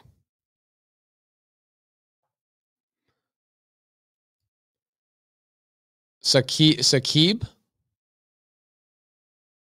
that how you say your name? Yeah, Saqib. Hi, how are you? How you doing, man? Good, good. Out with the family, but I've got my YouTube. I got my headphones on, listening to you. Thank you so much for giving this value. Of course. Quick question. I'm living in a house that I'm going to be buying for my brother. I'm so glad I didn't pull the trigger. And I heard from about you from Clubhouse. There's an app called Clubhouse. Jermaine is one of your students. Yeah. So that's how I got in, and I'm already a student. I signed up on Monday. Now, he has plenty of equity in it. So if somebody has lots of equity in the house, how do they go about doing a seller finance or things like that? Actually, sub 2. Okay, so your brother is you want to buy the house from your brother on seller finance, is what you're saying? Correct. Yes, he's got like 200K equity in it already. Okay, I'm going to show you how I bought my house. Okay, I'll break this down for you. Can you see my screen? Yes, I can. Okay, great. So I bought my personal house for $3 million. Okay. I know that these numbers don't necessarily equate to most people. Most people are like, okay, well, this is whatever. But I bought my house for $3 million. The house had an existing loan on it with Zion Bank for $1.2 million with Zion's Bank. Okay. So I took that loan over subject to $1.2 million. My payment on that's like $5,500. Okay. The seller then had $1.8 million in equity in that deal. So I bought that portion of that house on seller finance. It's called a hybrid. So he essentially have 2 payments. I have a payment to his sub 2 loan, and I have a payment to him every month. So I have 2 different payments for that $3 million purchase. Does that make sense? I'm following. Yes. Okay. So in your brother's situation, he has $200,000 in equity. Okay. The person that I bought this house from, the $3 million, it's a longer story that I've broken down and explained to my students exactly how I structured the $1.8 million. But essentially, this seller didn't want that $1.8 million because he didn't want to have to pay the taxes on receiving it if I gave him that $1.8 million. So his motivation for selling that house to me and letting me take over the first loan subject to $1.2 million, and then giving me the second loan, creating a second loan essentially on seller finance. His motivation was he didn't want all that money because he didn't want to pay the taxes, right out of the gate. So that was his motivation to do that. I don't know the motivation of your brother, because what's going to happen? What would be the purchase price in your situation? It'll be around 380. There's 125 left. Okay, great. So if you have a $380,000 purchase price, you have a $125,000 sub 2 loan that you take over. What's the name of the bank that the payment goes to? Mr. Cooper. Okay, so Mr. Cooper, got it. So you would be making a payment to Mr. Cooper for that sub 2 loan, right? And it's the exact payment that he was making before he sold it to you. And then you would be creating a secondary loan with your brother for $255,000, essentially. And then you and your brother need to structure what that actually looks like. Is he going to ask you for a down payment? Is he going to ask you for a percentage rate? Is he going to ask you for a length of term? Like, there's a lot of things to ask in there. But essentially what you're doing when somebody has a lot of equity is you're buying it on what we call a hybrid. It is part sub 2 and part seller finance. Now, the structure of that seller finance portion, which is the 250, that all is determined by how motivated your brother is and how willing he is to seller finance that equity to you for something that would work for you. Is your brother currently motivated to sell that house to you that way? He is to an extent, but his only thing is he doesn't want to tap into some of the equity. So would a cash out refi and then sub 2 would work in this situation, or how do we do that? Yeah. So a cash out refi and then sub 2 would work really, really well in this situation. And I'll tell you why. So, if you're buying it for 380, I assume the value of the house is probably 380, right? Correct. Okay, cool. So you're going to pay full retail for it, which is perfectly fine, especially utilizing creative finance. Okay. So at $380,000, what's going to happen is you're going to get a lender probably willing to give you a 70% loan on this house. Okay. So 70% of this is what? Let's do the math of that. 380 times 0.7 is, this is so easy. Creative finance is so stinking easy. $380,000 times 0.7. So that means he's going to be able to get a refinance of $266,000 without bringing any money to the table. Does that make sense? I'm following. Okay. So what that $266,000 does is it goes all the way up to here and it pays off the old Mr. Cooper 125, and whatever's left over of that 125 would be $139,000 essentially. I'm sorry, $141,000 is what it is. Is that what it is? 266. Okay. So your brother would get a loan, or he wouldn't get a loan for this. He would end up getting the remaining balance in his pocket of about $141,000. And that'll be tax-free. That would be tax-free at the moment, right? Because he received that as a loan. But at some point, he has to realize and show that that was given to him at some point because he sold the house to you. If he kept the house and he received that $141,000 and he never sold the house, he could keep going and getting cash out refis for the rest of his life, multiple times, and never pay tax on that money. But because he's sold it to you on seller finance, then he has actually exchanged the deed and now you hold the deed. Therefore, he has sold the property and he loses the tax benefits.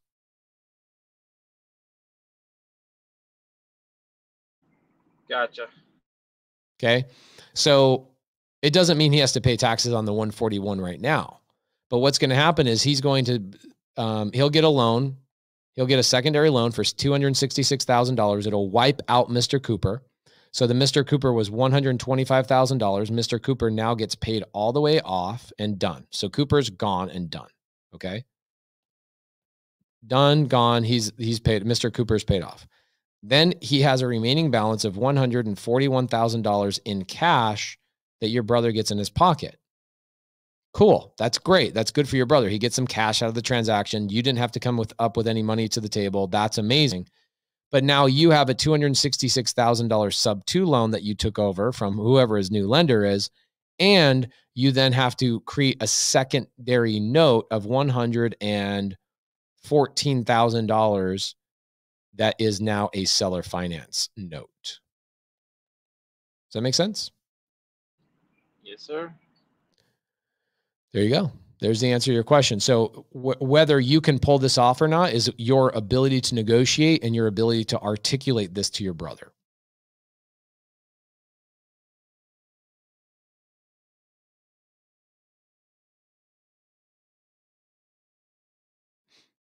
Anything else?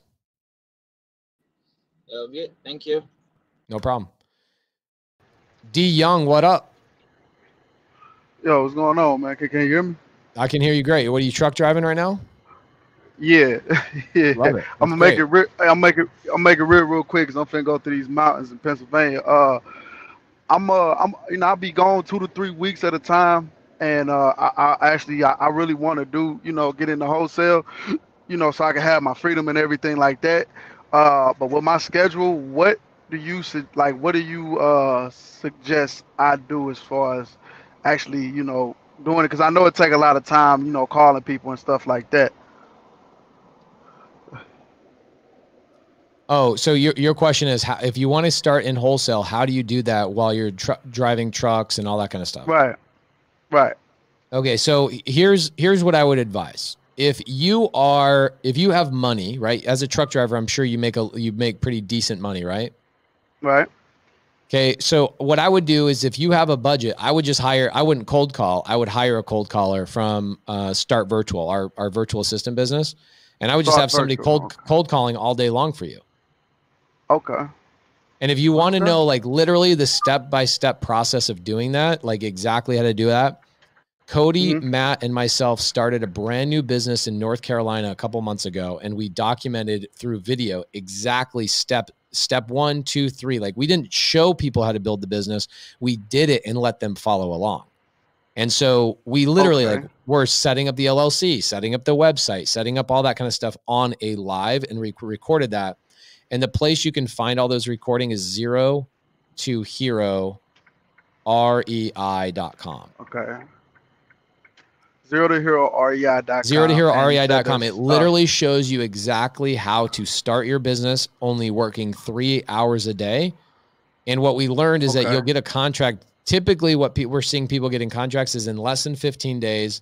We got our first contract in a brand new market in 8 days. In the first 3 days, we spent our entire time setting up the business, and it'll cost you a couple $1,000, but guess what? You'll never have to cold call in your entire life. Even people in the side chat, Randy Bravo's like, get VAs. Okay. You said that VA is called Start Virtual? Yeah, the name of the company for the virtual assistants is startvirtual.com. Startvirtual.com. All right. Okay, startvirtual.com, or go to 0 to hero REI.com. You can watch us go literally step by step through that process of building a business and showing people how in just a couple of hours a day you can run an entire business utilizing virtual assistants. All right. I appreciate it, man. Thank you. Hey, thanks for following along, bro. Appreciate it. Alizette? Hey, good morning. I can hear you. Can you hear me, Pace? Okay, great. How you doing? Great. How are you? I'm killing it. How you doing? You are.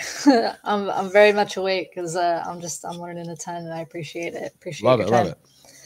Okay, so I have a lead, and the seller is trying to sell 2 properties. And thank you for you know, teaching this because I was able to talk about terms, and he's very much open to it. I was able to find and network with a buyer, and he said he called it, he was very attracted to the seller finance side of it. And so he wanted to, he said if he could get the deal where it was, the seller finance was in second position, so he can get the construction loan, because it would be a tear down new development. If he could get the seller finance in second position, that would work for him. Yep. It's called a subordination. Yeah. Your seller would subordinate his position to second position, allowing your buyer to go get a loan in first position to build the house. Okay. How would you, I guess, sell that to the seller? You don't have to sell anything in that situation. You just have to be very honest. Okay. So and here's what I mean by that. A lot of times people brand new in this business will go, well, how do I say this? Sorry, I'm not imitating you, by the way. But how do I say this? How do I do this? Tell me the line. Sometimes there is no line. Sometimes it's just literally telling the seller, hey, in order for me to buy this on terms, I need to go get a construction loan to tear down and rebuild this. And my lender is telling me that in order to do that, they need to be in first position. Would you be willing to make sure that my builder lender can be in first position, you're in second position, so I can go and build this property? That's it. Okay. Like, there's no magic question for that, right? Now, you'll see a lot of times on my calls, I will position things properly. We're like, man, I'm so excited to work with you on this. Unfortunately, it is going to be a scrape and a new build. And I talked to my lender, and my lender is excited and they're willing to give me the money, but I really need you to come to the table and help me out. I'm calling to see if you'd be willing to help me out. And you shut up. And then the seller goes, yeah, sure. What's going on? You've now already gotten a soft commitment from the seller. See, there's a psychological thing there. You've got them stepping forward. You've got them saying yes. And then the next thing you go, okay, so my lender, who I love and I trust and I'm so excited, they said that they'll give me a loan for the construction, but I've got to ask you if you'd be willing to be in second position with the seller finance so I can go get a loan for the construction. Would you be willing to do that? And if they were to ask, what does that mean? How would I explain that? It means, I don't know. What you want to call them right now? Yeah, we could try giving them a call. Let's call them.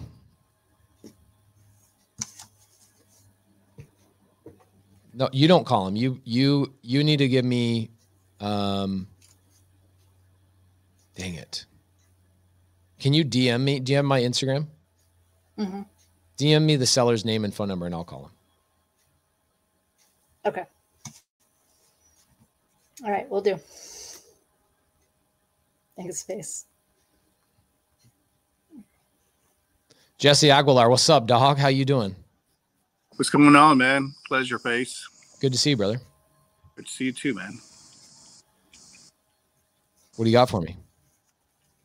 Well, I'm working on this lead that could potentially turn into a deal, and I'm working with Jonah on this, and it's going to be sub 2. So seller's willing to walk away for $5,000 on it. The only thing is that I think I DM'd you on this. The subordinate back. Question is, he's thinking about wrapping it, and how does that work? I mean, I know that this subordinate lien doesn't have like a time schedule or any kind of interest rate occurring. So basically you could just stroke a check of $100 whenever you feel like it, just to pay it down whenever, right? So in situations like that, whenever you wrap it, now, does that have to be, of course, it has to be announced to the end buyer, but can we still wrap that property? Yeah, 100%. You can either wrap it, Jesse, or you can sell it on an agreement for sale so it doesn't disrupt or cause an issue with that lien, right? So it depends. What's that lien again? What's it for? It's I think they got into a pickle, right? So the lien it is what it is, like about 78, 79,000, right? So what they did, they just put that lien in the back end. No, I get all that. What's the lien for? Is it the mortgage? Is it the mortgage company that did a forbearance or like a loan modification? Okay. So it's not a lien. necessarily. It's a forbearance, or it's a loan modification, and they put the portion of the loan that they were behind on the back end of the loan, right? Correct. Yes, 100%. You can do all of that on a wrap. 100%. Okay, wonderful. Now, cool. What you'll want to do is when you go to the title company, Jesse, what state is this in? Texas. Okay, so I would reach out to Scott Horn, right? Our attorney in Texas. I would work with Scott Horn on that transaction, and I would make sure. What's that? How do I get in touch with Scott Horn? Just Google him? Go into the private sub 2 Facebook group and get his contact information. Got it. Okay, and reach out to Scott. Says, hey Scott, I got a deal. Pace told me to reach out to you and have you do it. What you want to do is you want to make sure that before you actually finalize the transaction, you want to make sure that not the forbearance, but the loan modification doesn't get disrupted, et cetera, by you transferring the deed. Okay. You don't want to transfer the deed unless Scott says, hey, yes, you can. So make sure you reach out to Scott and have Scott give you the go ahead. But 99.9% of the time, the answer is yes. But every once in a while, you'll get a loan modification that will state if the deed is ever transferred, the loan is called due. And it comes like they're watching it like a hawk. So I would reach out to Scott Horn and have him look at that. Beautiful. The answer is yes. Go get it done. Thank you. Yes. Okay, so is it Alizette? Alizette. Got it. And did you DM me yet? It's coming right now. Got it. Okay.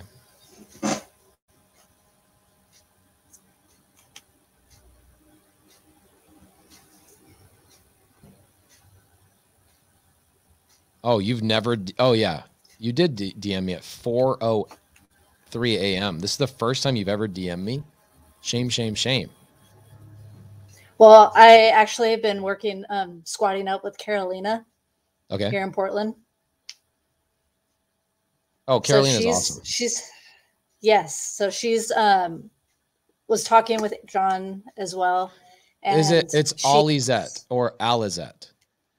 Alizette. Alizette. Okay. Allie's fine. How does the seller know you? Allie. Okay.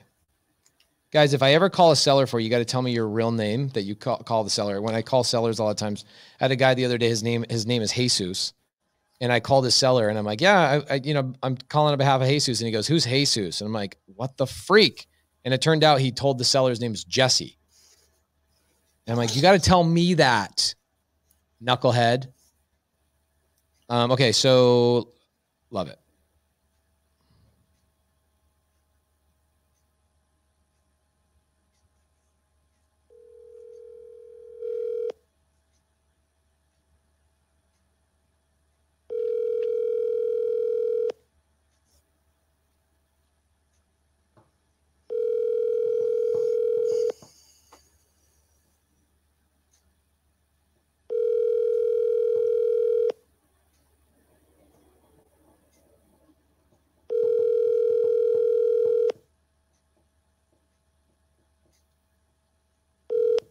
Your call has been forwarded to an automated.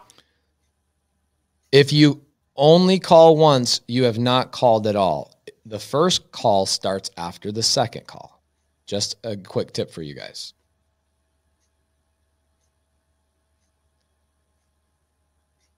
Double dial is the new single dial.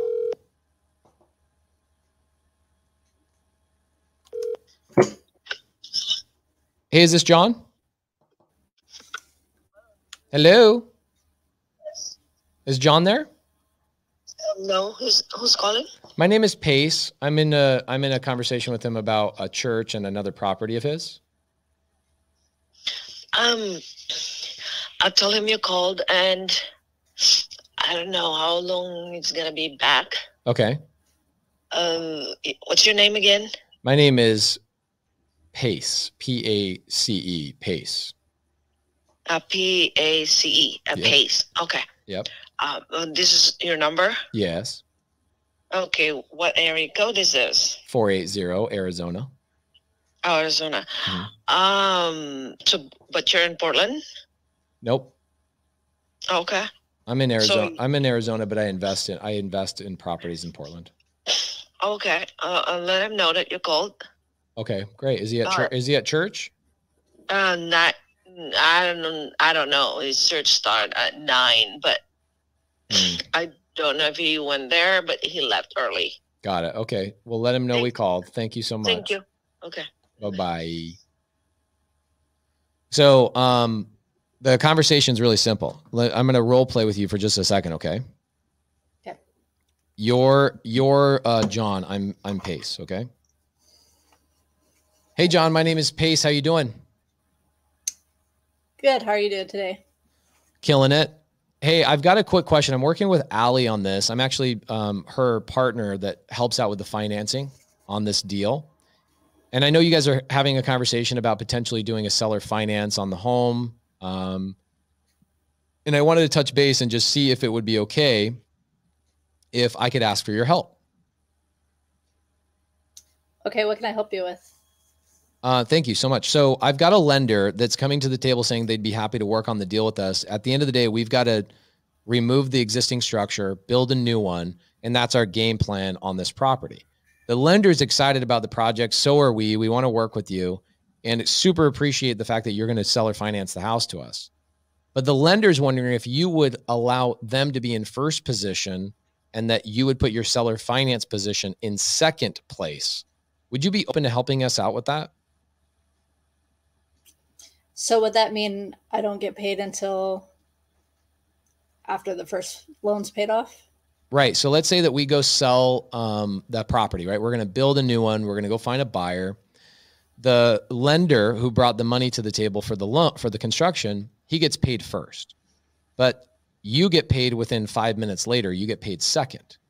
And really the difference between first position and second position is not whether you get paid or not, or in what order you get paid. That's not really the important thing for you to know. The reason why I'm asking you for your permission is because in second lien position, it means that if I get abducted by aliens and I'm not on this planet Earth, you have a weak position on the property, which means my lender is in first position. And if I get foreclosed on or whatever happens, that lender gets paid first and you would get paid whatever is remaining after that. So it's a tricky situation to be in. And that's why I'm calling and asking you to get, for your permission to get you in a second lien position.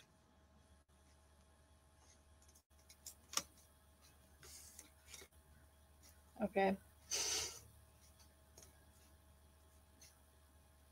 So what would I have to do moving forward?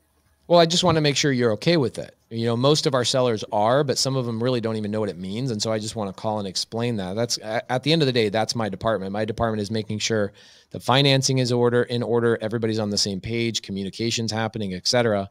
So first and foremost, I just need your permission and you saying, yeah, you'd be okay with that. And then second, I would put the paperwork together and have you sign something saying that you'd be okay to be in second position.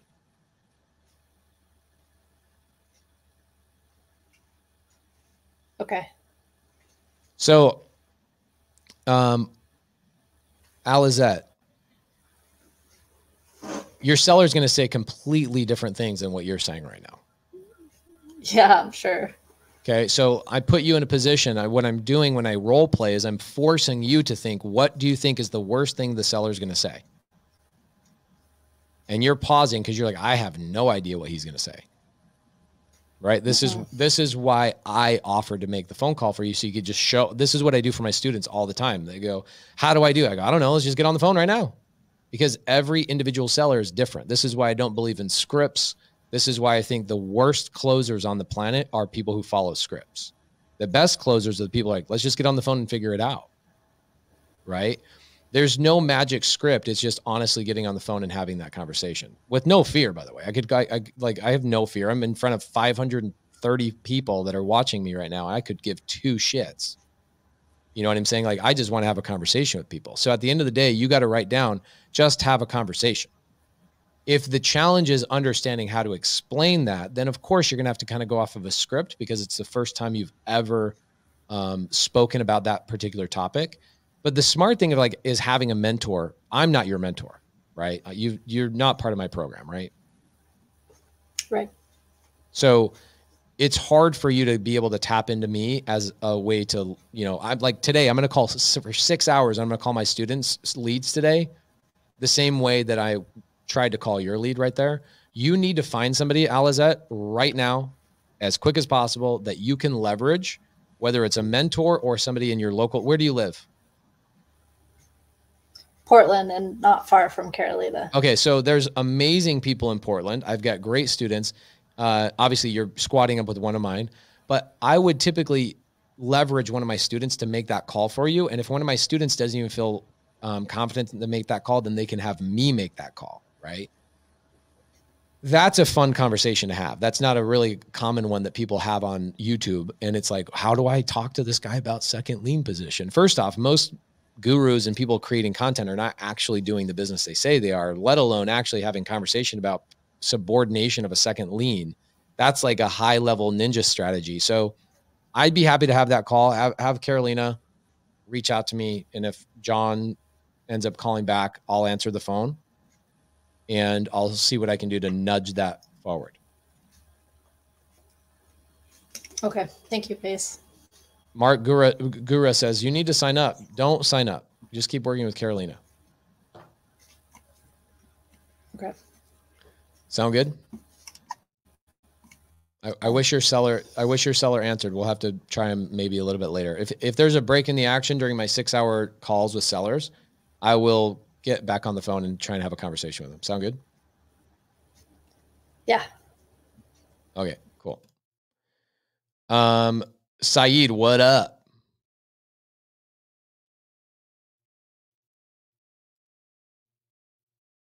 Saeed, you have 3 seconds. 1, 2, 3. Justin Schmidt. What's going on, man? What up, bro? How you doing? Pretty good, pretty good. Just enjoying this live stream. Good. All right, so I got a question, man. I've been working with one of your students, Myron. Great dude. Yeah. Yeah, he's new. He's a newer student. Yeah, he's a great guy. Yeah, he's awesome. So he's been trying to help me get my first deal, and we're working on one right now. Okay. He's actually supposed to go meet with the lady in about an hour. It's kind of a complicated situation. The lady has a triplex that she's wanting to sell. Mm-hmm. Myron said that, you know, financially with the PITI and all that stuff, it's a good deal. But she doesn't have any like receipts for rent, and there's no contracts and none of that stuff. She said they basically just pay her cash. Yeah, that happens all the time. Okay. So how should we proceed with this to make sure that if we wholesale this to a buyer that they don't feel like they're going to get, you know, screwed or whatever? So the buyer on this deal is going to be a little bit more intelligent than you or Myron. And I'm not like intelligent in general, just about this particular topic, right?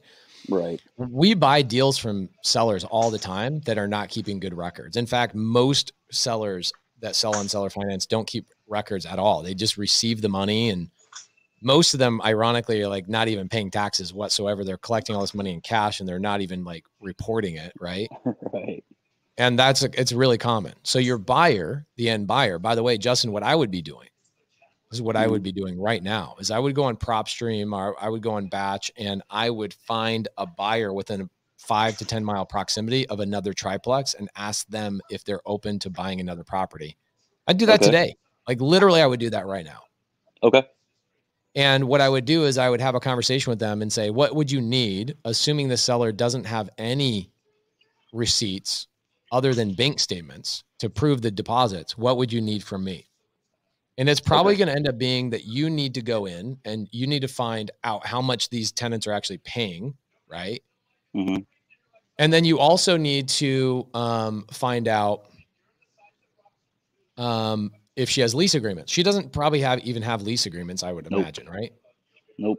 Okay, so your buyer is going to want you to go get new lease agreements with these tenants, even if it's month-to-month lease agreements, so that he at least has some sort of documentation to go off of, right? So for me, if I'm buying a property, I want to see all of the lease agreements from the tenants that are in there. And I would prefer them to be month-to-month, not like a year or 2 years out, right? Yeah. And then what I would end up doing is I would end up buying those and then calling the tenants individually and having a conversation saying, hey, I'm the new owner. I'm actually planning on raising rents in the next 12 months. Could be next month, could be whatever. But would you be okay with a price increase? If not, totally get it. I'm just going to send you a cancellation of lease, right? So I need the information for the people living in the property more than I need the information about the income, because it's only 3 units. And we can very quickly figure out what they're actually paying by having a phone call with the tenants. Okay. And another like wrinkle in this plan is that she doesn't even want the tenants to know she's selling it. So, because I asked if we could walk the property. You could close escrow, right? You could close escrow with her and then a day later let them know. That's fine. Okay. Well, it's just because you said, Justin, why aren't you buying this? Finances, I guess. I don't know how to. Well, you know how to. You just don't have the financial situation right now, right? Yeah. Yes, sir. Okay. So I would advise that you find the buyer today. What city is this in? It's in Dallas. A triplex in Dallas? Yes, sir. I would buy it. Well, let's make a deal then. What's the seller wanting? $275. Okay, $275. What's the rent for each unit? $700 right now. But she said it's going up to $1,000 in January. Okay, it's going up to $1,000 in January. Got it. And what's her down payment? She didn't ask for one. It's a cash deal, not a seller finance thing. Oh, I'm freaking not interested. I'm wasting my time on cash. I'm not buying anything in cash. You kidding? All right. So, well, here's the thing is like the PITI, you don't know what the PITI would be because the PITI is going to be obsolete. The buyer is going to buy this in cash. And her existing payments, is this a seller finance? Like, would it be a seller finance or a sub 2? Does she have a loan on it or does she own it free and clear? I believe she has a loan on it. Okay. I just made first contact. All I want to do is call the seller right now because it's like you guys have missing information you haven't obtained. What's the purpose of him going to the property today? Is it just to talk to her? Yeah, to talk to her and look at, because we don't have pictures of the inside or anything. What do you care about pictures if you don't even know, if you're like, you don't know if the numbers would work? But pictures mean very little. Well, I guess for like rehab estimates. Come on. That's like, that's like putting on a pair of pants. Like it's a triplex. Right. Throw 30, 40 grand at the deal. Like, okay, now you're not buying it for $275. I'm now if I put 40 grand into it, $12,000 a unit. Let's say I'm now at $315 or whatever the price is, right? I'm at $315. Who is somebody going to buy that at $315? Yeah. Are you sure? Have you spoken to them? The answer is no. Myron said, yeah, even at like 305 would be a good deal. Okay. The only person that can tell you whether it's a good deal or not is who? Is the buyer. The buyer. Right. I can tell you that Myron knows it's a good contract, but you don't know it's a good deal until you speak to a buyer. Right. Okay. So what I would do, Justin, as you're part of the arrangement with Myron, is I would be trying to find a buyer that owns a triplex within 10 miles of there and saying, hey, I've got this contract. I've got this triplex on these cross streets. It's bringing in $700 a month right now. It could bring in $1,100 a month. Would you be interested in this? Okay. Okay. And you need to have a conversation with a buyer. Okay. Every comp, everything that people do when they underwrite deals is like, I teach my students, it's a waste of your time. Don't even waste your time on that. Talk to a buyer. Okay. That makes sense. So if Myron's going to meet the lady, you've got probably a couple of hours. What I would be doing is I'd go pull a list on PropStream and I'd reach out to individual buyers that only buy multifamily. Okay. I got 45 minutes till he meets her. There you go. Well, you got plenty of time. He's going to meet with her for 30 minutes, 40 minutes or whatever. Right. I personally don't think he should go out there and meet with her until he's actually had a conversation with a buyer or two to determine that that's a good deal. Because what's going to happen is you're then going to have a conversation with this lady. You're going to start negotiating and planting seeds for an actual, like, setting up a contract. And you guys are thinking 305 is a good number. What happens when you find a buyer and he's like, yeah, I'd buy that for 265. Gotcha. And you're like, crap, man, I would have said different things. I would have this. And your buyer's going to also tell you why they think it's worth 265, right? Like, oh, I won't even, for me personally, if it's in state, I'll buy it cash. But if it's out of the state, I will only buy on terms. Okay. And so for me, in state, I'll look at the deal and I go, yeah, I'll look at the deal. It's a good deal. Go get the contract. Like, I want people to make money, right? I want people to make money. And I prefer the people who bring me deals to just bring it to me before they start negotiating, because what's going to happen is they're going to go get the contract too high, and they're going to shoot themselves in the foot. And now, instead of being good at negotiating, you now have to retrade the seller. Do you know what retrade the seller means? I do not. It means that I got to go tell them, hey, I know I told you I give you 275, but I have to give you 240, and then run the risk of having the seller cancel the contract. Gotcha. That sucks. That's like one of the worst things ever, right? Yeah. You don't want to retrade ever. So have Myron reach out to me and let me know how that goes. Okay. Will do. Thanks, man. Good stuff. Good job. Good job just squatting up with one of my students. It's the right thing to do. Yes, sir. All right, man. Have a good one. See ya. Jamar, are you out knocking doors, or what are you doing, dog? Right now, I'm just getting my steps in before I head into the gym. But I did do some door knocking before I got up here. Of course you did, dog. You're amazing. How you doing, brother? I'm well. Congratulations on everything, you and Jamil, brother. It's all because of you, dude. I'm trying to keep up with you. well, I got a really simple question. And I asked this when you made the Instagram post. I got my foot in the door with a probate attorney, and she wants to see a copy of my advertisement I would run for her. Do you have an example, like a template that you're using with Paralysis that I could just see? Yes. I think I saw your DM. Yeah, because I'm gonna go back up there tomorrow and talk to her, and I think this would be good. I can bring a lot of value to this lady. Okay. Do you have my email? I do not.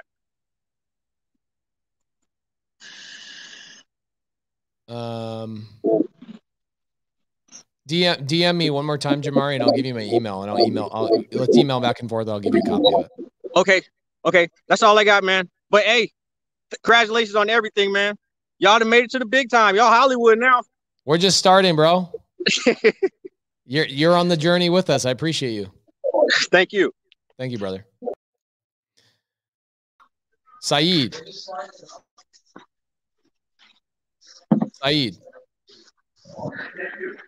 5, 4, 3, 2, 1, 0.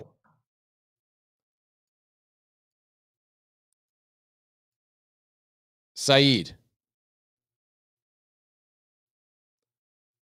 5, 4, 3, 2, 1.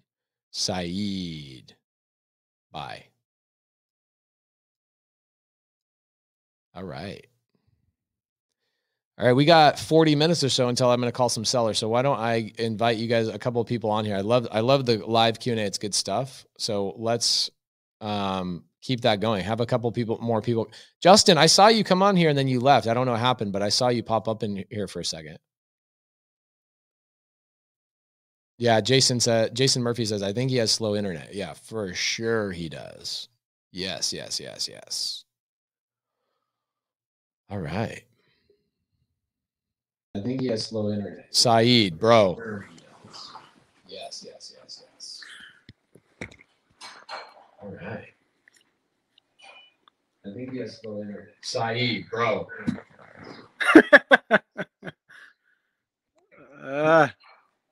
Saeed, I can hear you, but it's like a 7-second lag. Can you hear me now? Yes.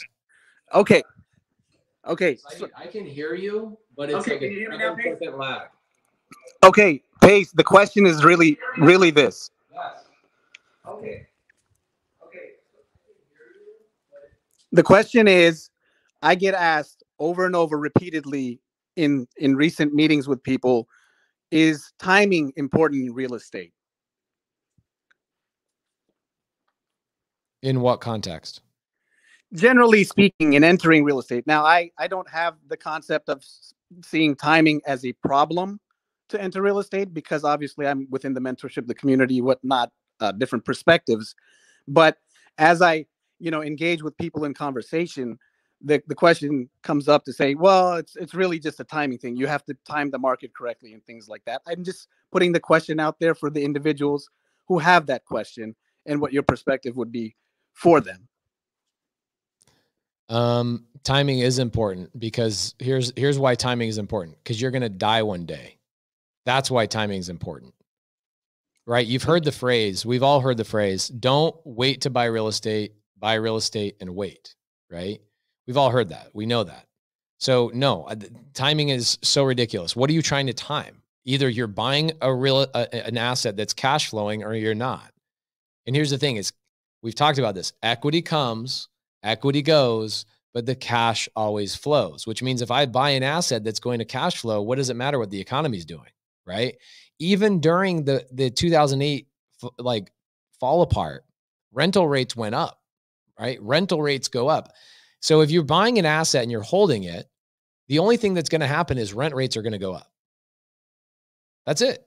Rent rates are going to go up. It doesn't matter what happens in 5 years. It doesn't matter in 20 years what happens. The rent rate is going to go up. So if you have a fixed cost on your monthly expenses and you go and rent that property out, even if the economy is falling apart and it goes from a $300,000 house. Here's a really good example. Great freaking example. I have a house. I'll pull it up. And it's a house I bought. And this is the thing that people that are like trying to time the market properly are really trying to do. Check this out. So I bought this house, 2720 North Sterling, Mesa, Arizona. I bought this house 2019. I bought it subject to for $372,788. And it's currently worth that much money. I've made $200,000 on this property. I've made $200,000 on this property. But have I really made $200,000 on this property? No, I haven't, because I could care any less about the equity in that property. I couldn't care at all about it. I'm not in a phase of my life where equity is important to me. What I'm interested in only is what that produces monthly. I don't care what happens to the equity. It's going to go up and down. It doesn't affect me one bit. I'm like, oh, that's cool. Went up 200 grand. But next month it could go all the way down to $200,000. But guess what happens? My cash flow continues to come in. So I don't care what I bought it for. I care what the cash flow I acquired it at brings in, right? That's it. That's all I care about. So when people are like, oh, the market's high. Okay, well, so are rents. Market's high. Great. So are rents. So what do you want to do about it? You want to sit there and like wait for the market to slow down? When is the last time the market slowed down? 13 years ago? Right? 13 years ago, I couldn't care any less about the actual equity in the property. What I care about is when I'm retired, right? And I'm done. Let's say I'm 80 years old and I'm going to pass these assets on to my kids. All I care about is at some point they're paid down. Actually, I don't even know if I'll ever pay the properties off. That's the interesting thing too. Like once that house pays off, what I'm going to do is I'm going to go do a cash out refi, pull a bunch of cash out tax free, and I'll go buy more stuff with it. I mean, I could refinance it out right now. So that's kind of cool, but I would never sell the asset. That's the thing is people that are like, I'm trying to time the market. They're thinking about this as it's like we're trading stocks. I'm not trading stocks. I'm acquiring assets, right? So when is a good time? Let's change the question. If what we're doing is we're not trading houses, this is not Pokemon cards, right? If we're not trading houses, what we're doing is we're acquiring assets. Here's the better question. So this is the answer to that, Saeed. When somebody asks you like, when's a good time to get in the market? Say, When's a good time to buy an asset? Now, right? Now. It doesn't matter what it is. 2008, 2007. I couldn't care any less. I wish I owned all the properties in 2006 and 2007. All of them. I wish I owed them all. And I would have rented them all out. Here's the people that got destroyed. The landlords that got destroyed in 2008 and 2009, the ones that got destroyed are the people that had adjustable rate mortgages. They had assets that had fluctuating payments. So as the market changed, their payments that they were making to the bank also changed.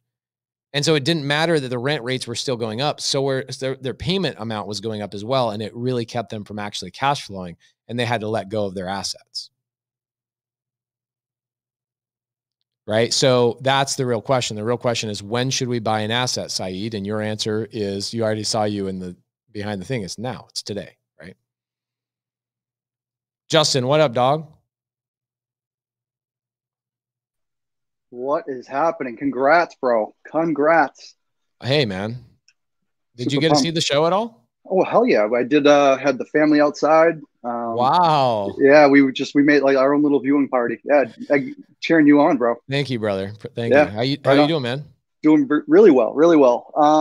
No, I actually popped down here earlier just to see what it was all about, and I just wanted to check it on. But if you had a moment, do you want to run through something real quick? Or I don't want to hijack anything.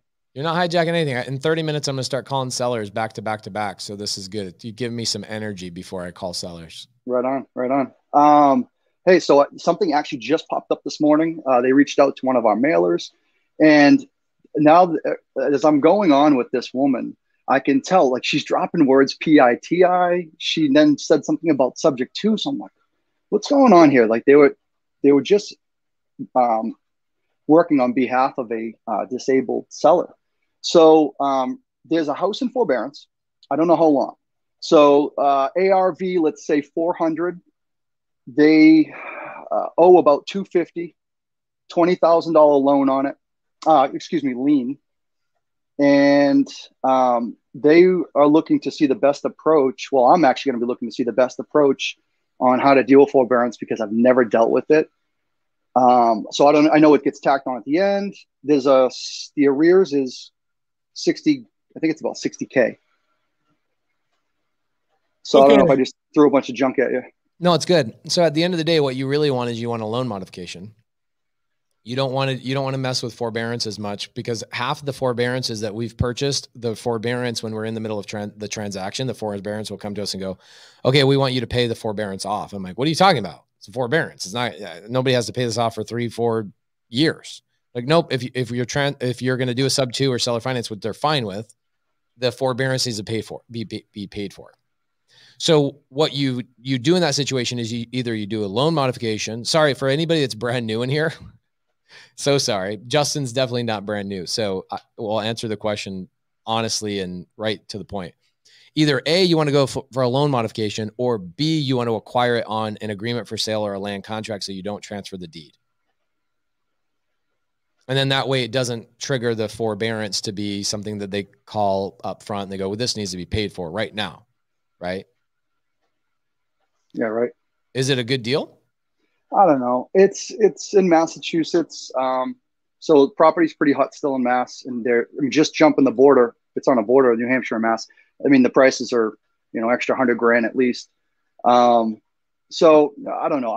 I'm running through it right now, but I was totally blown away. I'm like, watch this person actually be on this YouTube or whatever today. They could. I mean, they could be. Obviously, they're talking. It probably is somebody representing the seller who understands, like, hey, why don't I try and find somebody like a Justin that would buy this on subject to?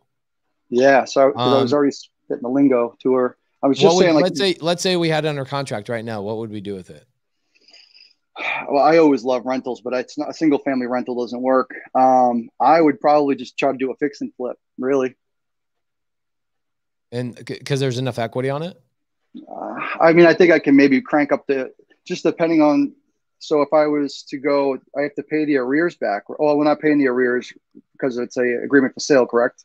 Well, what you could do is you could do a novation agreement and just flip it. Yeah. and split the proceeds, or negotiate some sort of proceeds. Give them 20%, you take 80%. 20%. That was my next question, to see what you guys typically do on those. Yeah, 80. If they bring the deal to you, don't pay them an assignment fee up front. Pay them when you find your buyer, and just do a novation agreement and avoid, actually putting money together. Right on. All right. Yeah, that's kind of that was the next thought. And then, so I want to say to everybody too, or to you, coming across so many deals, right? And then now it's like the first mindset goes, all right, how do I acquire this? How does it become sub 2 or creative? And like the whole wholesale mindset has it's taken a back seat. And I know it's super confusing now, because now I'm really deep diving into a lot of things. It's tough. You have to keep a really good balance, because the thing with wholesale is that what we do is we just cherry pick the people who have the most pain for our wholesale deals, and the people that don't, we then convert them to creative finance. So if somebody has a lot of pain, I'm just like, why are we doing this? Let's work out the right price that works for both of us, and let's move forward with cash. In fact, I have people on my team that don't know anything about creative finance, because I don't want them talking to the seller about creative finance. I only want them hitting them on cash. You know what I'm saying? Yeah. So that's the hard thing, is that creative finance is so much easier that it becomes a crutch when you actually just need cash infusions into your business. Yeah. And that's what we're doing. Now we're finally finding that balance and then coming back from the mastermind, we just sort of taking off a little bit more. And then we have our second hybrid on the books, hopefully tomorrow. And so our first one, I talked to you about that 6-plex. So I go like this. If you go down the street and look down the street, I could see my second one that we reached out to a seller. Next thing you know, they're like, yeah, we're actually thinking about selling, but we still want to, we want to get some higher retail value. But so we're doing a hybrid on that one too. So that's 10 units in one little town in the matter of like 2-3 months. So pretty pumped. This is all thanks to you. Well, look, this comment is thanks to you, Justin. Yeah. Here's the comment. Pace, newcomer here. You keep using terminologies I don't understand, and I'm constantly Googling. Is there a cheat sheet I can get? Guys, that's why I tried to keep this as like a basic new person Zoom. Hefzibah. You could come on the screen, and I could answer your question for you. Justin, I'm going to jump on to next person. Good to see you, brother. What's up, Manny Petty? Dude, what is up, man? How you doing, brother? I'm so good. Congratulations on yesterday. Oh, thank you, dude. Congratulations to you too. You were at the premiere just as much as I was. It was awesome, dude. You know how to throw a party. That was that was dope. There was like people that have like millions of subscribers on YouTube that were like, this is the best party I've ever been to. I met Law by Mike and his cousin. Oh, bro. He's legit. Oh, yeah. And his cousin does all his TikToks. So I know we made 3 of them with him. Oh, no way. Yeah, we stayed up till 1 o'clock in the morning on Thursday and made 3 reels with him. That is so freaking cool. At my house. Holy crap. I had no idea. That's sick. So I have a quick question. It's kind of funny. So there's this seller I've been talking to, and we've had like 3 conversations, and the latest one was with her husband and her, and it was a hybrid deal because they were FSBO, and then like they were, FSBOing for like 6 months, and they're out of state. So I didn't find them through FSBO. I found them through cold calling. Mm-hmm. But yeah, it was a hybrid, and they liked it. And they're like, hey, we want this much down. We want, they didn't want interest rate. They just wanted a down payment, and they wanted a monthly payment. And so I went and I was like, hey, let me go underwrite this. So I went and underwrote it. And then for the call back, it seemed like they blocked my number. Like I couldn't reach them. Yeah. And I wasn't sure if it was like they blocked me or whatever, but I couldn't reach them. So I had my lead manager reach them with a different number, and he got a hold of them. And I'm like, how do I approach this? Because they're like, yeah, we want to sell. We really need to sell. And then I'm like trying to get in there. Kind of the same conversation I was having with Allie, is that sometimes you just got to go right on the nose with them and be like, hey, it looks like you blocked my number. Mm-hmm. I would literally call from a different number and go, hey, it looks like you blocked my number, which I understand. You know, is it because I did something to offend you, or is it because you changed your mind? Okay. And that's it. And you jump right into it. You don't need to like sissy. You don't, not sissy, but I would say pussyfoot around, but people get mad when I say stuff like that. So I don't want you to be timid about it. I want you to jump right into it and go, hey, did I offend you, or did you just change your mind? Because the challenge is this. We've talked about this a lot in sub 2, where a seller will do exactly what you allow them to do. And they don't know, they don't have permission to ghost you. So what happens is when you start getting ghosted or blocked, it's because you didn't tell them that that's not okay. Right. I didn't set an upfront contract. That's it. You didn't get an upfront contract, which is, hey, you know, this sounds great, but like at any point, if this, for some reason, this doesn't work for you, just let me know. I love a yes. I'm okay with a no, but I absolutely don't love maybes, because then it forces me to follow up with you all the time, and you don't want to be followed up with. That's the line. And if you're doing that up front, what happens, a lot of the ghosting that you'll run into will dissipate in your career, and you'll really never have to deal with people ghosting you anymore. Awesome. Yeah, I actually don't do that. I don't do an upfront contract, and I deal with quite a bit of ghosting. Yeah, that's a big thing. And I was talking to Brent Daniels about that last night. He actually added a physical ghost in his studio to drop down from the rafters. Because he's like, it's like such a common question. He's like, nobody's using that upfront contract, and he was like, what's your upfront contract again? I told him it was, hey, I'm okay with, I love a yes. I'm okay with a no. But you and I don't want to be chasing each other about a maybe. So if at any point you feel like you want to change your mind, or something's not working for you, let me know, because I don't want to chase you. Got it. And do you say that, because like in the Sandler submarine, it's pretty upfront. Like it's like literally like one of the first things you do. Do you say that in the beginning, or do you say it like near the end of the call when someone has to think about it? I try and say it up front, but if I forget, then I'll bring it up the next moment that I possibly can. Oh, look who's on here. Mamadou. What up, Mamadou? Hey, what's up, bro? Holy crap. How you doing, man? 2 killers hey, on the congrats, screen. Man. Thank you, bro. Thank you. Thank you. Hold on, Mamadou. Hold on. So, what I would do is, because it can be somewhat weird and unnatural when you bring it up like really early, right? Right. And you're like, oh my gosh, it sounds so weird. So I just find that natural moment, and like, I'll purposely do a couple of upfront contracts for you today when I start calling sellers in 20 minutes. Okay. And I'll just show you how I do it. Like very on the nose. Hey, can I tell you a little bit about what we do at our business? My name is Pace. Again, I know I introduced myself at the start of the call, but my name's Pace, and this is what we do. We either buy houses with cash, or we buy houses with terms.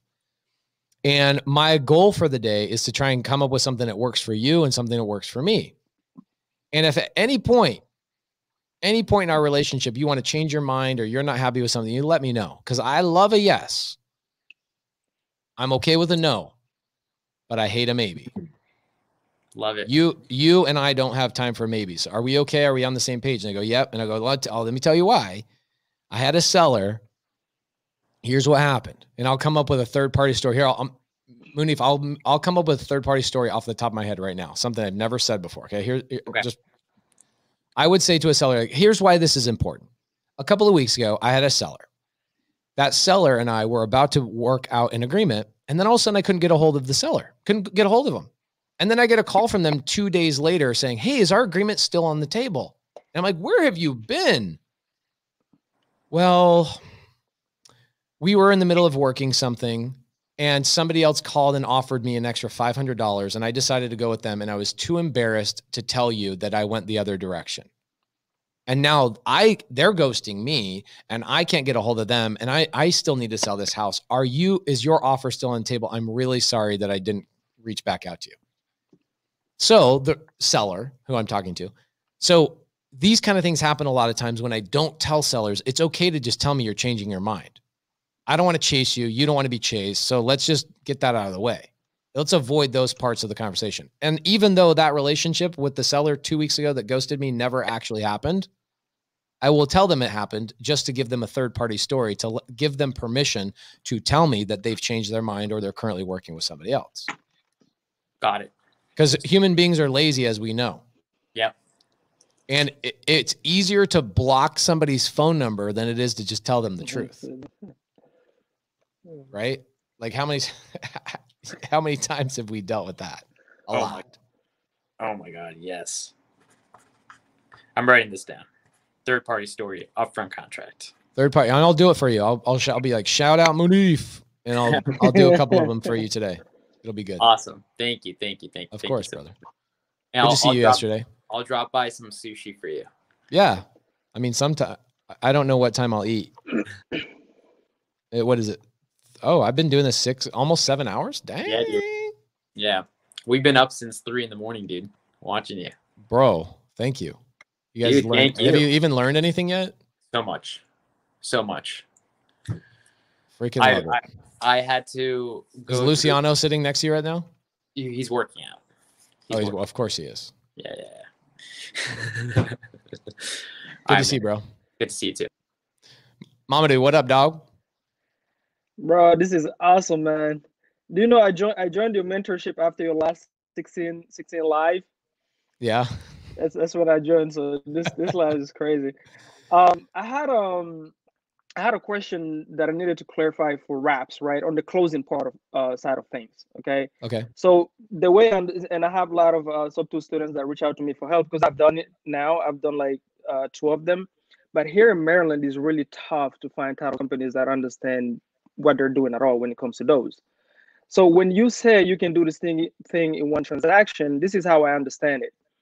Is that you don't have to close on it, right? You can wait till you find your end buyer and close on the same day with your seller and both your end buyer on the wrap, right? But as far as the closing is concerned with the title company, it has to be A, B, and B, C type of thing, right? No?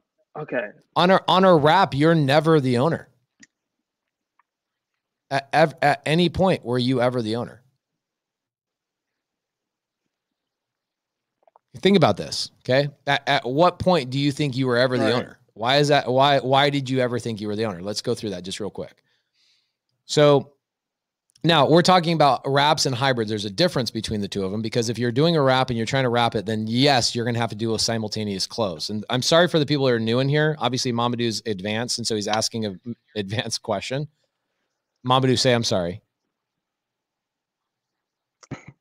He's like, I'm not saying sorry. Okay, so you've sorry. got is it a sub 2? You're taking it over sub 2, or what are you doing? Yes, sub 2 and then doing a wrap. Okay, cool. So you've got this house and you're taking it over. You've got a sub 2 position, right? And then you're going to sell it and you're going to create a seller finance position of yourself. Okay? Essentially what you're doing is you've got the seller here and here's their house, and then you've got your contract, and then you. What you're doing is you're actually assigning the sub 2 to your end buyer in a hybrid. So they're buying the first position sub 2, and all the title company is doing is they're creating a note for you in second position and putting it behind that sub 2 for your seller. You at no point were ever the owner of that property. Okay, let me go through that one more time. Yeah, please. It's very simple. You have a sub 2 contract right here, right? Right? Mm-hmm. Okay, I have a sub 2 contract. Can I not just assign that to my buyer? Right, I can, yeah. Okay. If I have a sub 2 contract and then I'm over here, I'm Mamadou. Can I not, in my agreement with my buyer, just create a second position that the title company creates? So this buyer bought this house with a sub 2 loan. I assigned that portion. I assigned the sub 2 to them. And then in my agreement, it says that I'm adding a second lien position in Mamadou's name to their purchase. So there's only one closing that happens. You are out here on the outskirts, and all you're doing is adding a second position, just like a lender would. Okay, that's what I was saying, and the attorney says impossible. Of course, that's possible.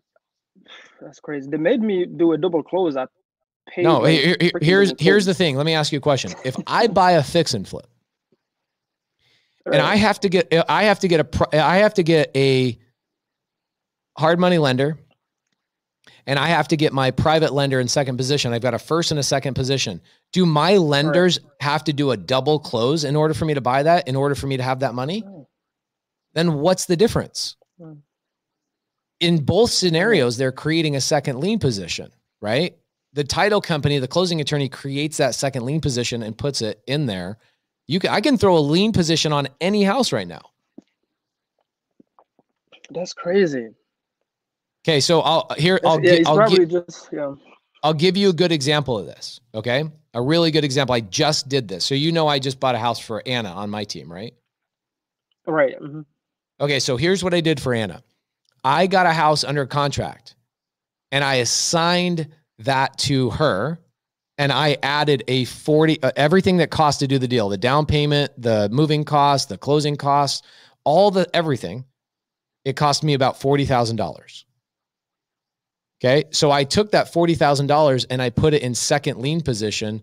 And so essentially she bought it from me on a hybrid, right? So she owes me the $40,000 when, and the terms of that are not important, but I never had to close on it. I just assigned the terms to her and then added my second lien position to the closing.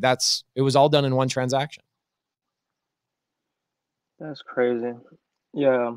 They told me they couldn't do it. So probably just a title company that don't know what they're doing. Title company, or maybe the way it was explained or something like that. Yeah.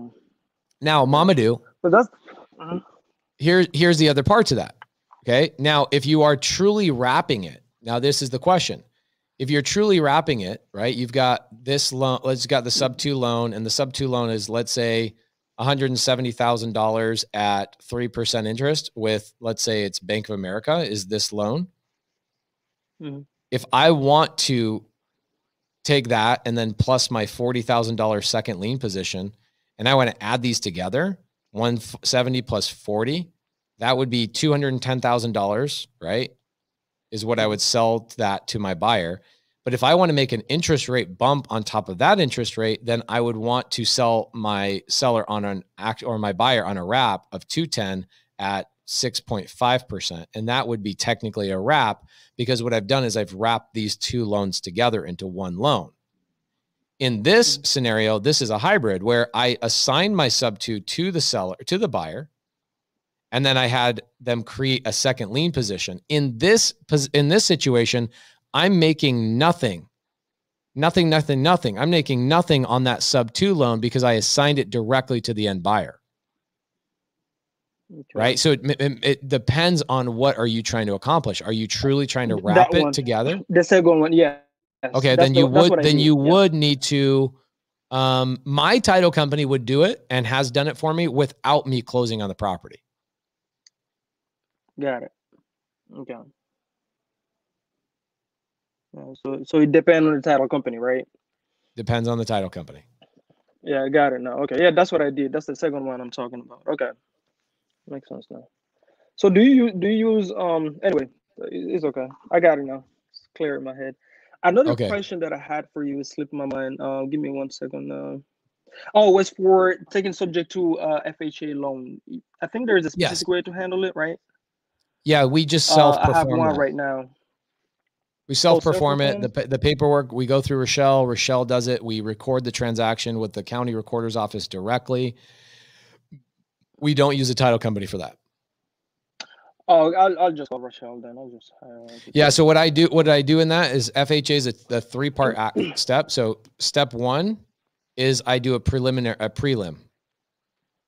So I do a title report. I call the title company and ask them to pull a preliminary report. 2, I have Rochelle do the paperwork.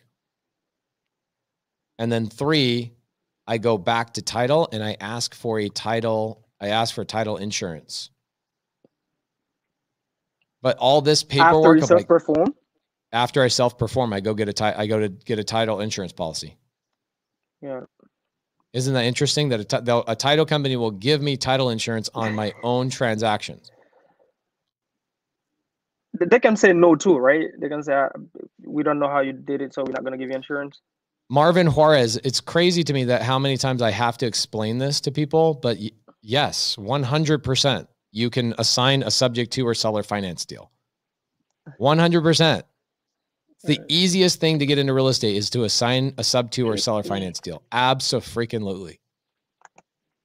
In fact, there's probably 30 or 40 people in this side chat right now that I've bought sub to or seller finance deals where they assigned them to me. All four of these right here, all four of these seller finance contracts right here that we bought 2 weeks ago, they were all assigned to us. All of these were assigned to us. Anything else, Mamadou? That's it, brother. Thank you so much, man. Appreciate you. Appreciate you. Thank you, man. Thank you, brother. Thank you. Thank you. Thank you. Antoine, what up, dog? What's up, bro? What's up? You all right? Yeah, I'm good. How are you doing? I'm all right. I'm actually, me and my wife, my beautiful realtor wife, we on our way to our daughter's concert. She'll be singing. Oh, love it. Show. Yeah. So anyway, what I wanted to actually congratulate you, Rahima, Laura, Jamil for the show. Excellent show. I mean, did you guys watch it? Oh yeah, definitely. You know I'm gonna be there. You know I got your back, bro. Thank you. Hopefully it was good. We tried to keep it super simple and entertaining, but also educate people along the way. Oh yeah, you've been doing that. I mean, I've been following you since the Steve Train interview. So 3 years ago, man. Thank you. Oh wow. Yeah. So actually, I had a simple question. I'm been linking up with some of the squad, some of the sub 2 squad guys. Yeah. And I wanted to know, is there any, like, going by the group etiquette, is it too many to have like any type of rapport with, or I can go with as many as possible?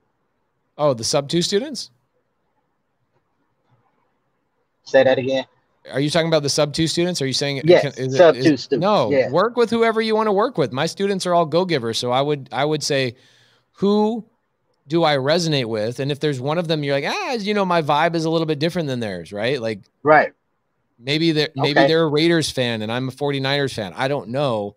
Whatever it is. Right. Only hang out with the people you want to hang out with. My sub 2 students will like gladly go, hey, I totally get it. Like maybe somebody's a better fit for you. Right. Okay. See, I didn't want anybody getting pissed off or anything like. No, hey, you were supposed to my sub bring value to me. my sub 2 students are adults. They know they get paid for the value that they bring. That's all there is to it. My man, I appreciate that. Now, yes. Now with as far as that contest, you might as well just tell everybody else just get rid of their ballots because I'm winning that contest. The sweepstakes is dope. If for anybody that doesn't know what the sweepstakes is, Antoine, tell everybody what the sweepstakes is. It's the Flip Me Sweepstakes. All you got to do, it's a simple little link that you have.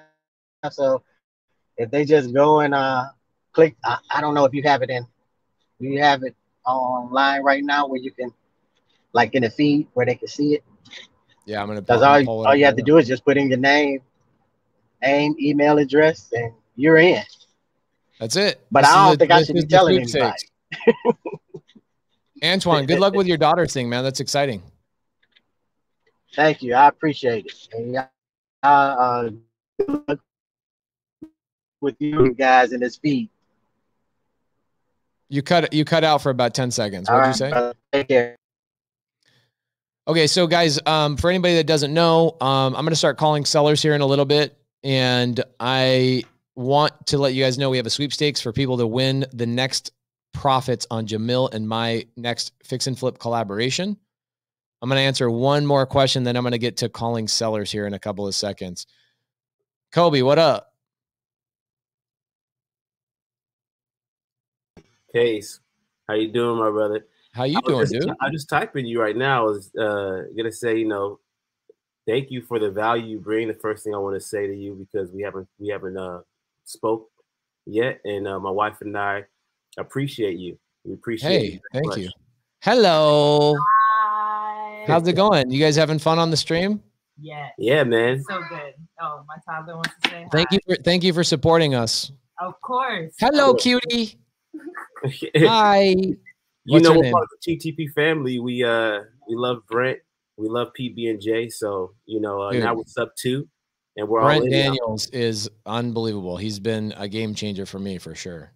Yes, no, he's absolutely. Now we're part of the sub 2 fam. We love all three of you guys, all three of y'all. Thank you, bro.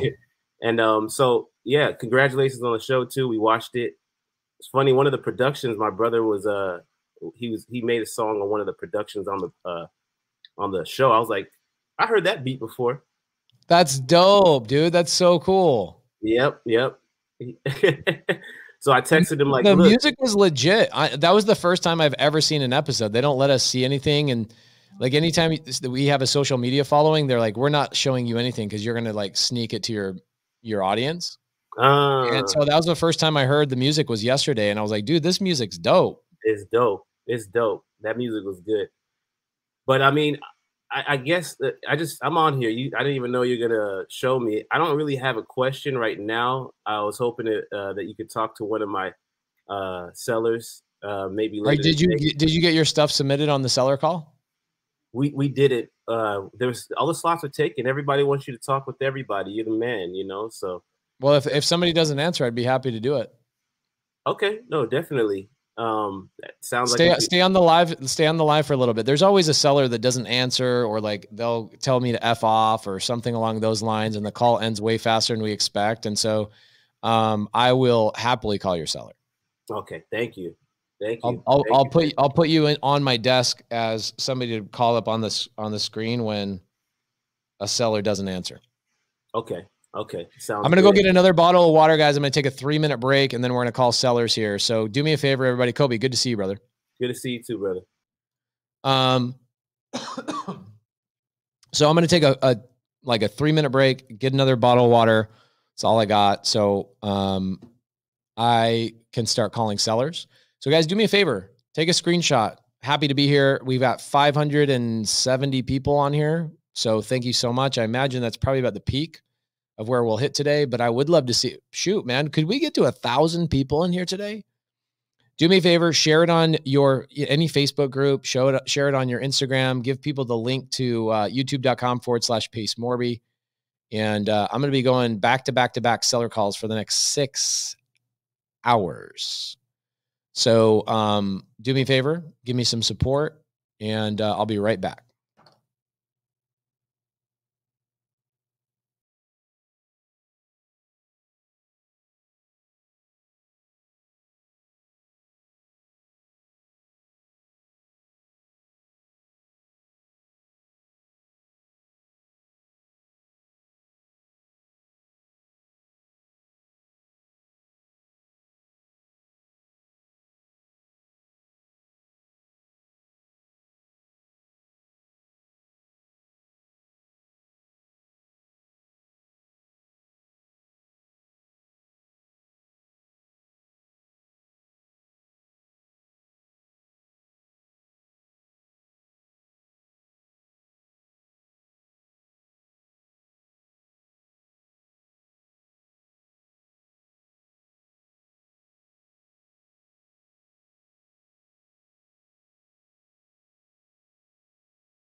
All right, guys, let's get cranking. First call of the day. Caroline. Oh, Jesse. You were just on the screen, bro. Seller needs to sell because she has a balloon on her loan that is due. She is also tired of managing the mobile home park, 20 units, wants to take care of her mother. Seller is open to terms. Okay, great. Let's call this lady. You guys like how cold it is down here? If it's warm, I'll fall asleep. That's the hack. Yeah, you got to keep it cold. My face has to be cold, but that's why I wear a hoodie all the time where I'm on it. Yeah. Hello. Hi, is this Cynthia? It is. Hey, Cynthia. My name's Pace. How you doing? I'm great. How are you? I'm amazing. I'm calling on behalf of Jesse. Did he tell you I was going to call today? Yes, he did. In fact, he just gave me a buzz and said you'd be calling me in a couple of minutes. Oh, love it. Yes. Are you okay with me bothering you on Sunday? Oh, yeah, every day's a day for me. I love it. You're just you like know me. That. Yes. Yeah, know that feeling. So tell me what's going on. Catch me up to speed with your conversation with Jesse. Where'd you guys leave it off? Okay, I don't know. I told him everything, so I don't think I left anything off. He said, oh, well, no, I didn't mean it that way. I meant like, where did the conversation end? That he was going to contact you and you would be contacting me and that he was interested in making an offer. Got it. Okay. So he said that you've got a balloon on the deal. You've got a loan, but you have a balloon on that loan. Yes. When's that balloon due? It's already closed. Oh, what do you mean? This is what happened to me. Okay. I was married at the time. So we purchased this park and we went through Integra Bank. They're a commercial lender and they had a 5-year balloon. It was like a 25-year loan with 5-year balloon. And so they told us when we got the loan, you know, if everything is good, you're in good standing, you made all your payments, we'll refi in 5 years. Well, Integra sold out to First Citizens. Oh, that's fun. And I don't know if you know anything about First Citizens, but they just suck. And so I got a phone call 2 weeks ago, maybe 3 now. No, it's just been a couple of weeks because I've been batshit crazy. Sorry. And I got a phone call and it said, yes, I'm looking for Randy Troll for RC Acres. And I said, I am RC Acres because I got the park and the divorce. And he said, I just need to let you know that your loan has been closed and it's late. So they charged me like $11,000 late fee. And I was like, are you kidding me? He was like, no. And he said, the chances of us refining it are slim to none. I've been trying to refinance this thing for 5 years. And nobody will refi me because year 16, I bought it in 16. It was August of 16. August 16, 17, 18, I dumped everything I made right back into it. Yeah. Making repairs, getting everything right. You know, it's like I told Jesse, I said, I will not put anybody in a unit that I would not live in myself. Are your units owned by you or are they owned by your tenants? They are owned by me, but I have one that is owned by a tenant. When I purchased the park, I bought a double wide and put in a vacant space. I bought another single wide. A man passed away, bought it, rehabbed it. Another lady retired, moved into an apartment complex, bought her unit, rehabbed it. And so... Have you made money on this yet? Oh, yeah. I started making money in 2019. Nice. Yeah, that's why I couldn't. I went through, Pace, I went through every one of those units except there's one unit. Well, I guess I'll tell you about Why won't people refinance you? My debt to income is too high. Oh, so they're basing it on you as an individual rather than the asset itself. Yeah, and I went to so I found the lender. First Citizens actually hooked me up with the lender that was with Integra. And these guys at First Citizens that I'm talking to were with Integra. And so I immediately went to see them. And I'm like, God, I said, you know, I was under the impression that we would refinance this. I said, I had no idea it was going to close off on me. And so what they've put you in foreclosure? Is that what's going on? No, I'm not in foreclosure. They will not put me in foreclosure. Well, what do you mean by it's closed?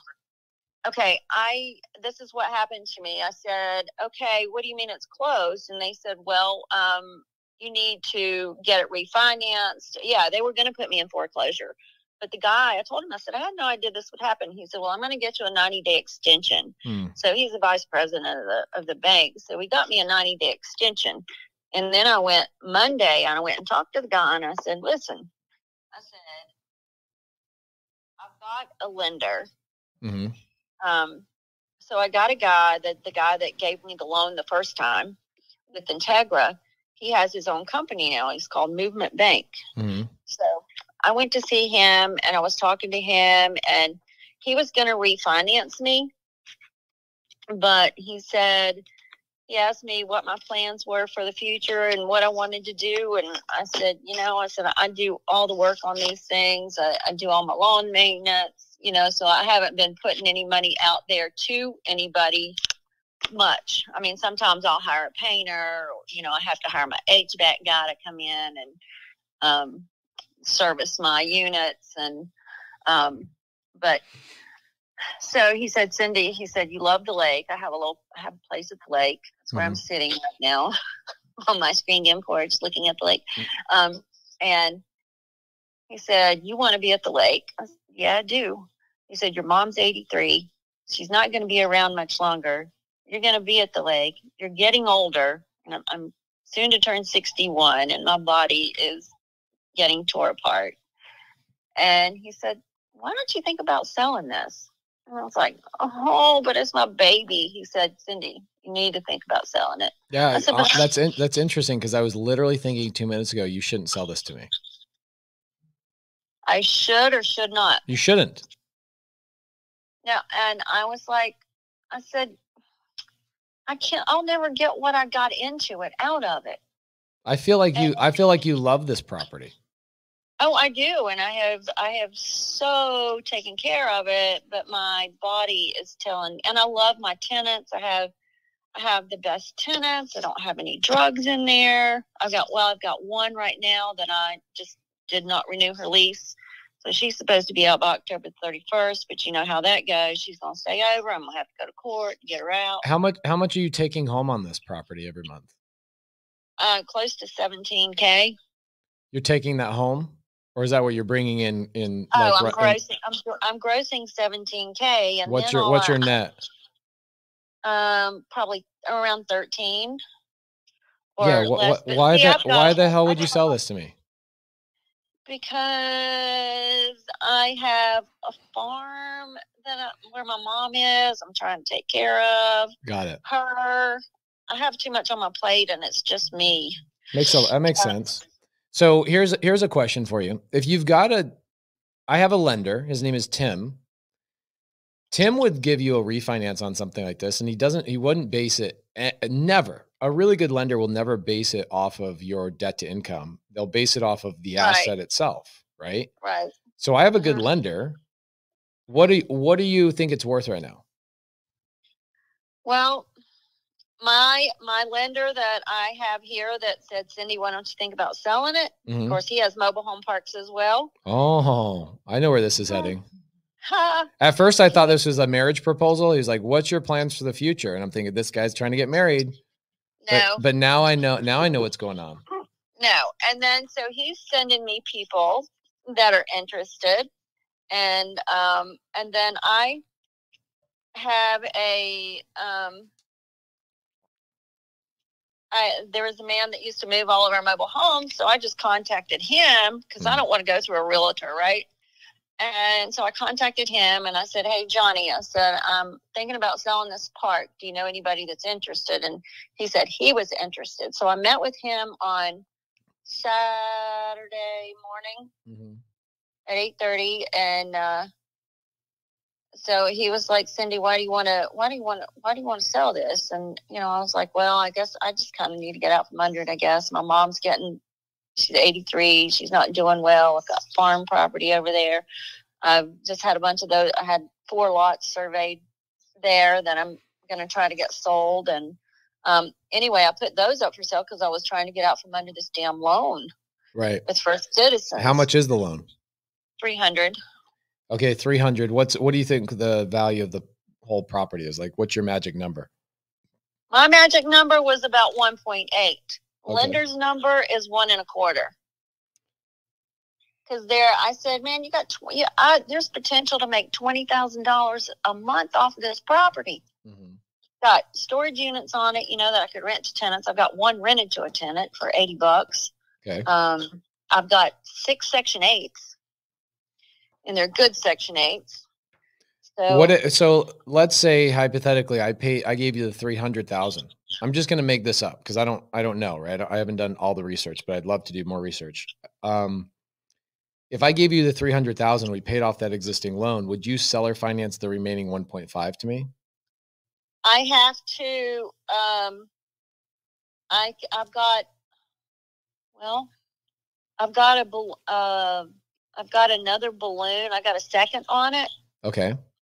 That is also about 300K, but it comes due in 2023, I think. What if I helped you get a refinance at like $1 million, and we wiped out the first, we wiped out the second, you got a big chunk of money, and I took over that existing loan that we get you, and then you seller finance the remaining equity to me. Okay, say that again. So what do you give? So you said you give $1 million. No.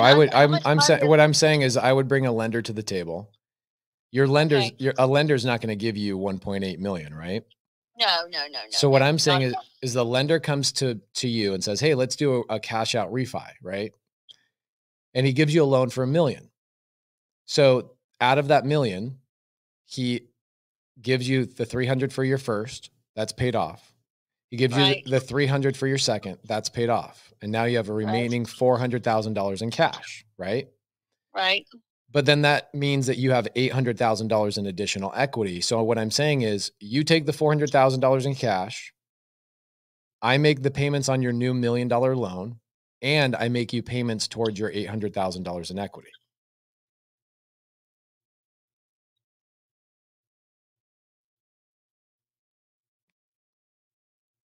You just blew my mind. I'm trying to write this down. Okay, so what is Uncle Sam going to hit me for? Well, if you do a cash out refi, that's tax-free income, right? So you took out a loan. So what we would do is we'd have a conversation with my CPA and we'd structure it in a way that you don't get hit like all at once, right? And that's the challenge, right? Anytime you're making money, you're going to get hit with something. So all we have to do as a team is mitigate that hit. What I would do first and foremost before we structure the proper way to do that is I would say, all right, let's get you on the phone with Tim, my lender. Have Tim have a conversation with you and say, yeah, I could give you $1 million. Let's say Tim says, yes, let's get you $1 million. Then our next step would be, hey, let's talk to my CPA and let's figure out how to structure this so you have the smallest amount of tax hit as possible. Mm-hmm. But the first step is the one that we got to take, which is let's have a conversation with an asset-based lender rather than a credit-based or a debt-to-income ratio-based lender. Okay. That makes sense? Yeah. Yep.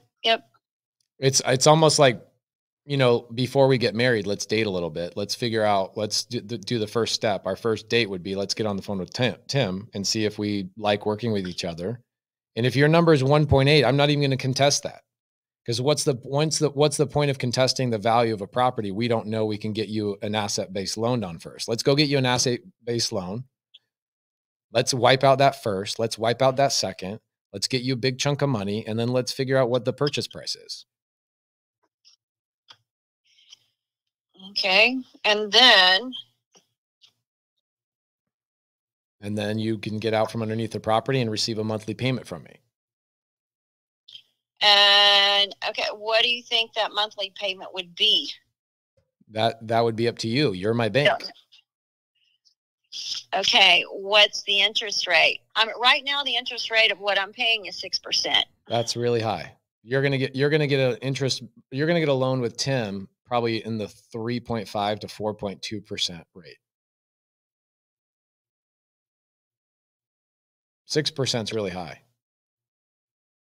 Well, one of them is a hard money lender, and then that was in 2016. That makes sense.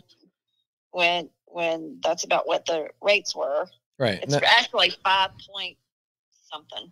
Right. So rates have gone down significantly. And if I went down to like an institution, like let's say a debt to income ratio based lender, I could probably get like a 2.5 or a 3% interest rate loan. But that's not the kind of loan we're going to get for you. The loan we're going to get for you is probably closer to 4% on the 1 million. But you're not the one making the payment on that loan. I am. Okay. Does that make sense? Yeah. So I make the payment on that loan at the million, and that becomes my liability that I pay. And then your remaining equity of the $800,000, you and I mean, we could talk about that all day long about today. Like what do you want for that? What's your interest rate? What's your payment? We could talk about that all day long, but that's like step 3. Right. Step 1 is let's get Tim to get you a loan. And then I'm still managing it. I'm still managing it. Hell no. You don't want to manage that. No, I want to get out from under it. No, what we're essentially going to do is we're going to upgrade you from being the landlord to being the lender. Okay. Do you call your lender when there's a broken toilet or something needs to be painted? No. Hell no. No. So I'm not going to call you either. You're going to be my lender. I'm not going to call you or bother you. I just ask, where do I send the payment? Do I travel over to the lake house and drop off the check in person and give you a hug every month? Or what do you want me to do? No, that would be good. Yeah, exactly. So that essentially, as you upgrade from landlord to lender, you become the almighty supreme, and all you do is collect a monthly check every month for that $800,000 in equity. And then, but then I also have 400 cash to play with, right? Yeah. I mean, probably like something with. It's not going to be 400 time you pay taxes and. No, plus, I'll probably fly out there, buy the property. You'll have to take me to dinner. We'll hang out, and you're going to have a little bit less money in your pocket at the end of the day. I don't ever go out. All right. Well, I wouldn't even know. If we were going to go to dinner in your neck of the woods, where would you take me? I have no idea. The only place I go is Chick-fil-A. Oh, and freaking that's a drive-through. Love it. Chick-fil-A. Oh my gosh, the best. That's the only place I go. So it's a drive-through on the run. That's right. So here's what I would do. I'm gonna get you in touch with Tim, and let's take step 1. Okay. And let's move that forward and let's see how that goes. And let's see how that conversation with Tim goes. And you like working with us. Let's keep the conversation going. Okay. I'm all right. This guy that I'm talking to right now that I met Saturday morning, he said, give me 5 days. Well, how is he going to buy it? That he's getting paid at Chick-fil-A. He's a No, he's a cash. He's a multimillionaire. Oh, guy. Okay. I thought you maybe met him at the drive-thru of Chick-fil-A. No. I've known him for years, but he said, give me 5 days. But he said, if somebody comes in with a cash offer, he said, take it. Let's give him 6 days, for heaven's sakes. How about this? On the 6th day, when he doesn't accomplish what he says he's going to accomplish or hope, let's you and I reconvene and let's get you in touch with Tim on day 6. Okay. I'm in no rush. You're in no rush, right? No. I've got until December the 22nd. We got all the time in the world. And then I went to, because then I went to First Citizens on Monday and I talked to the guys. And so I said, if I bring you a little chunk at a time and pay down on that principal, will y'all continue to work with me? Will you extend this if I need it? And they said, sure. They said, we've never had anybody to come in right. when a loan is closed to come in and want to pay down on the principal. He said, all you got to do is pay the interest. I said, I don't want to just pay the interest. I want to pay down on the principal. Of course. Because y'all are going to keep charging me for the amount of interest right. on that $300,000. And he said, well, yeah, you can pay down on it, but you just have to write 2 separate checks. So I went in Monday and I paid, no, I didn't do it Monday, but one day this week I went and gave him $5,000. So I went and paid $5,000 more down on the principal, and my interest is due the 22nd of October. But I always make my payments on the 1st for everything. So, yeah. So you want me to touch base with you on day 6? Yes. Perfect. And I'm going to tell him. I've got a potential deal up front. Yeah, leverage me. I mean, Yeah. you wouldn't be smart if you didn't leverage me. You know what I'm saying? Right. Yeah. Yeah. But this park is in excellent shape, and I mean, I'm not even worried about any of that. Let's just figure out if we can get you a loan for $1 million, and let's figure it out. Okay. All right. Call me. What am I going to have to have? Because you're gonna have to have a conversation with Tim. That's what you're gonna have to have. Okay. Income tax. No, none of that. No. Asset-based lending. Okay. On day 6, reach out to me and we'll get you in touch with Tim. Okay. It's a date. All right. I'll hear from you in 6 days. A date. Okay. All right. Bye-bye. Right. Thank you, Pace.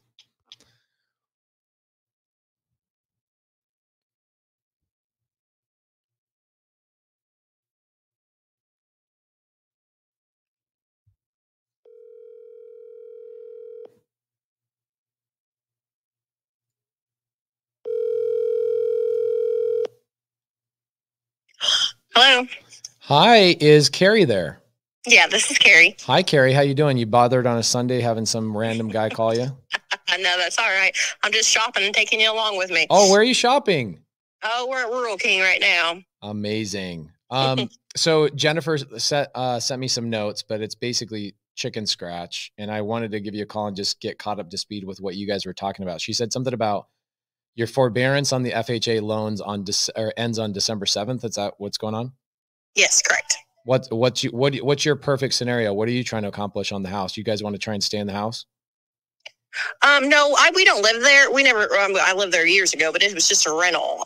So my main goal is to just get this dang thing out of my name and I don't ever have to talk about it again. Oh yeah. It's one of those situations. Love it. Yeah. I've tried to sell it multiple times. It's been on the market, but with renters in there and stuff, it just never would move. So, and it just keeps depreciating because the renters don't take care of it. And I'm keep having to just dump my own money in it. And it's just like this constant money pit headache. And I just want it to be gone.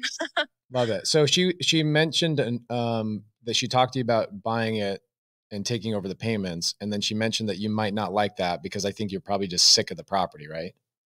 Yeah, kind of. Because the thing with like the subject to or whatever, the mortgage still in my name. Granted, I wouldn't have the headache of it and it would be your guys' problem. But, I'm still stuck with this mortgage in my name that I just assume be done with. I totally get that. 100% I get that. At the end of the day, if you can't sell it or whatever happens, I think it probably is a best case scenario. I would just on your side say what would make me feel comfortable. But it doesn't sound like you're really ready to have that conversation until like December anyway, right? Well, I just assume make this happen as quick as possible, but I was almost like 99% sure this was the route that I was going to have to go with because I didn't think I'd find anybody to want to just come buy it outright as it sits without me putting my own, a lot of my own money in it. Yeah, screw that. You got to save that money for shopping. Yeah, it's almost Christmas time, all that good stuff. So, yeah.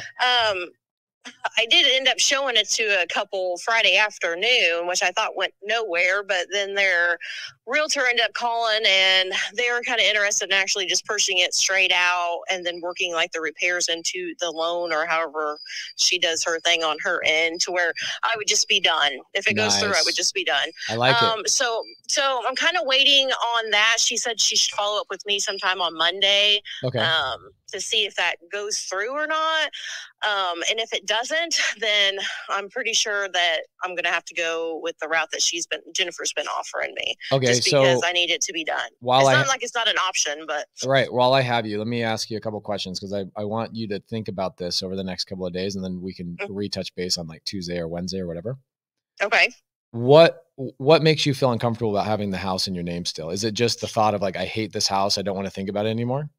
Well, I just feel like there's still that chance, like 2 years from now or 3 years from now, like here it is again in my lap because something falls through or, right. So whatever on your guys' end. It's not so much the name. It's not so much the loan staying in your name. It's the credibility of the buyer. Kind of, but there again, it's like the loan's still going to be on my name, so I'm not quite sure that I understand. She keeps telling me like my debt to income ratio and stuff wouldn't be affected. That this. There we go. Okay, cool. So there's another issue there. That's a great thing to bring up. So real quick, I know you're shopping, so give you 45 seconds and I'll get off. That's okay. You're all right. So what's interesting is when sellers finally understand or homeowners finally understand what subject to is, they actually are excited about having the loan in their name for two reasons. One, you now continue to have a mortgage in your name that improves your credit. It's constantly reporting payments being made, et cetera. The second thing is that they go, oh my gosh, this is great. Like you guys are credible and it doesn't affect my ability to buy anything else in the future because my debt to income ratio is not affected by something I don't actually have to pay for. So what happens is every once in a while, you'll get a homeowner who goes, well, how do I buy the next house? Or how do I buy another car? Or how do I do all of that stuff? Right. The way we accomplish that is that we show your new lender or we show, your car loan company or whatever it is that we've been making the payments and they don't take that payment against your debt to income ratio after we show them proof that we've been making the payments on your behalf. Okay. And I have multiple sellers you can talk to. Like one of my favorite sellers that loves talking to other homeowners is like, his name's Dave. And anytime somebody has that main issue, I go, just call Dave and ask Dave how it's gone. Like how many houses he's bought in the meantime while we bought his house subject to. So if it gets down to that point where you're like, hey, I want to make sure you guys are credible. I want to make sure you guys aren't going to bring this house back to my table in 2 years because I freaking hate this house. I don't want to see this stupid house ever again. I get that. Right. So one, let's get comfortable, make sure that we're credible when that time comes. And then second thing is I would suggest maybe talking to one of our other sellers to make sure that they've been happy for not just like 6 months, but a couple of years. You know what I'm saying? Right. Okay. I also kind of talked to her about like, are you guys going to keep, I had a couple of people offer like terms on the subject to like, okay, within so many years, X amount of years that they would either sell it or cash refi or do whatever to where, then it would be out of my name at some point in time and not the full term of the loan or whatever. So is that like a realistic thing that you guys do, or would you just plan on holding this thing until, 15, 20 years when the loan expires or whatever? So a couple of weeks ago, I had a seller reach out to me and she says, hey, I don't know if you remember me, but I talked to you a couple of years ago. Yeah, I remember you. What's going on? She said, the person I ended up selling my house subject to just brought my house back to me. And I was like, how weird is that? Why did you end up going with them and not with me? And she said, well, because they told me that they would refinance me out or they would get me out of the deal within 24 months. And I refused to do so because I was like, I can't predict what's going to happen. All I can guarantee is that I will continue to make the payments and I will never bring the property back to your table. And she decided not to go with me for that reason, which I totally understand and I respect. And this person ends up bringing the property back to her and goes, here's the house. I can't handle it. And so she then calls me and goes, will you take the property? I go, yes, but I'm not going to refinance you. And I'm not going to do any, I don't know what I'm going to do with the property. I don't know what the market's what's going to happen with the market. All I know is that I can make the property work long-term and forever. I don't know if I'm going to sell it or refinance it at any point. And if I promise that to you, what happens if the market shifts and I can't sell it and now I've turned into a liar? Right. That's what Jennifer said. There would be something like if it appraises for, whatever. I would do that. There would have to be terms in there. Yeah. Because of course I can't expect you to sell it if the market crashes and it ain't worth what Yes. now what the mortgage is. I get that. The numbers all day whatever. long. If you're on the same page with that, I will do that all day long. Yes. Okay. That would something like that would be fine because it'd be unrealistic for me to think that you would, you could sell it at that point in time if that does happen. So love it. I could respect that. Love it. Yeah. I'm 100% down with that. Okay. So you've got to talk to those people on Monday. Uh-huh. Okay. You follow up with that agent on Monday. If you can sell it cash, go sell it cash. Mm-hmm. And if you can't, let's work out a deal on Tuesday and let's make something happen. Okay. What are you going to buy today? My husband's looking for work boots and I need pumpkins for the front porch. So love it. Time to decorate. Amazing. That's a good Sunday activity. You guys go enjoy your day and let's talk on Tuesday. Okay. Okay. Thank you very much. Thank you. Bye-bye. Bye. Bye-bye.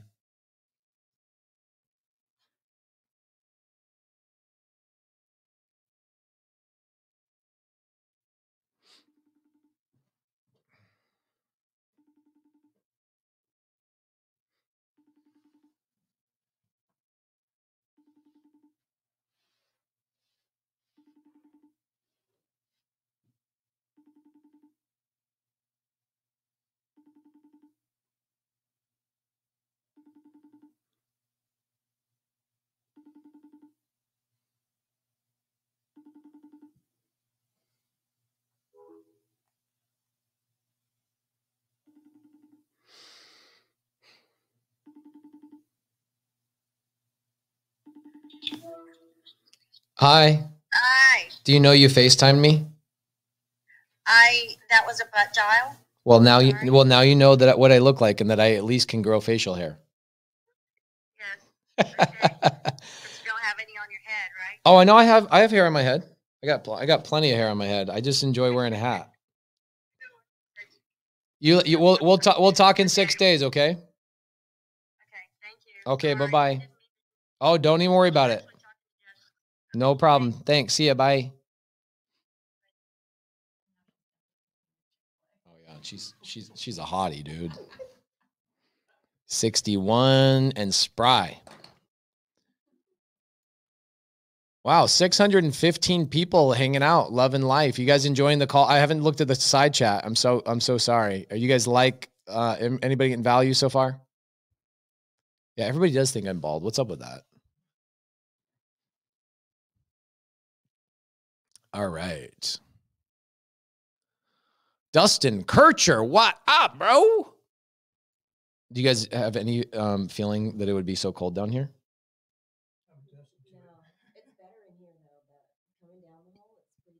Oh, really? It's not so bad. All this equipment keeps it warm. Okay.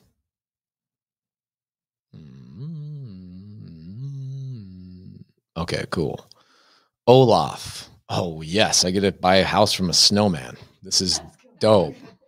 This is dope. Should I make a joke about that?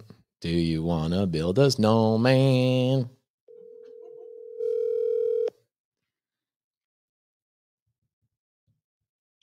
Hello, Olaf Strong. Olaf, how you doing? This is Pace Morby. Hi, Pace. How are you? I'm awesome. Did Ralph tell you I was going to call? He did. He did. Amazing. So I'm looking at his chicken scratch notes, and he was telling me that you guys briefly talked about 183,000, but I can't make sense of his notes. Can you catch me up to speed on your guys' conversation? Yeah, let me give you hold on, I'm going to put you on speaker. No problem. Okay. What's your last name, Paige? Morby. Morby. Okay. Yeah, so I have this house down in Florida that I've kind of bought on spec to build it and flip it, and the market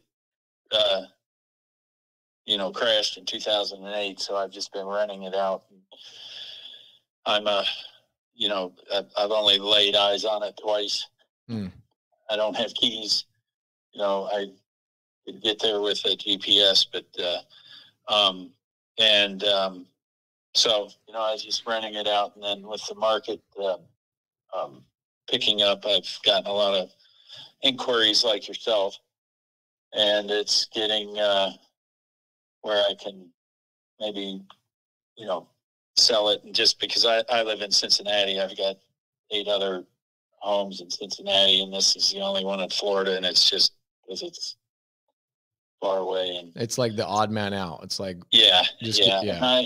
And I, you know, I am fully employed in I'm a division president for my company. And so what you're saying is you have a lot of extra time on your hands? Yeah.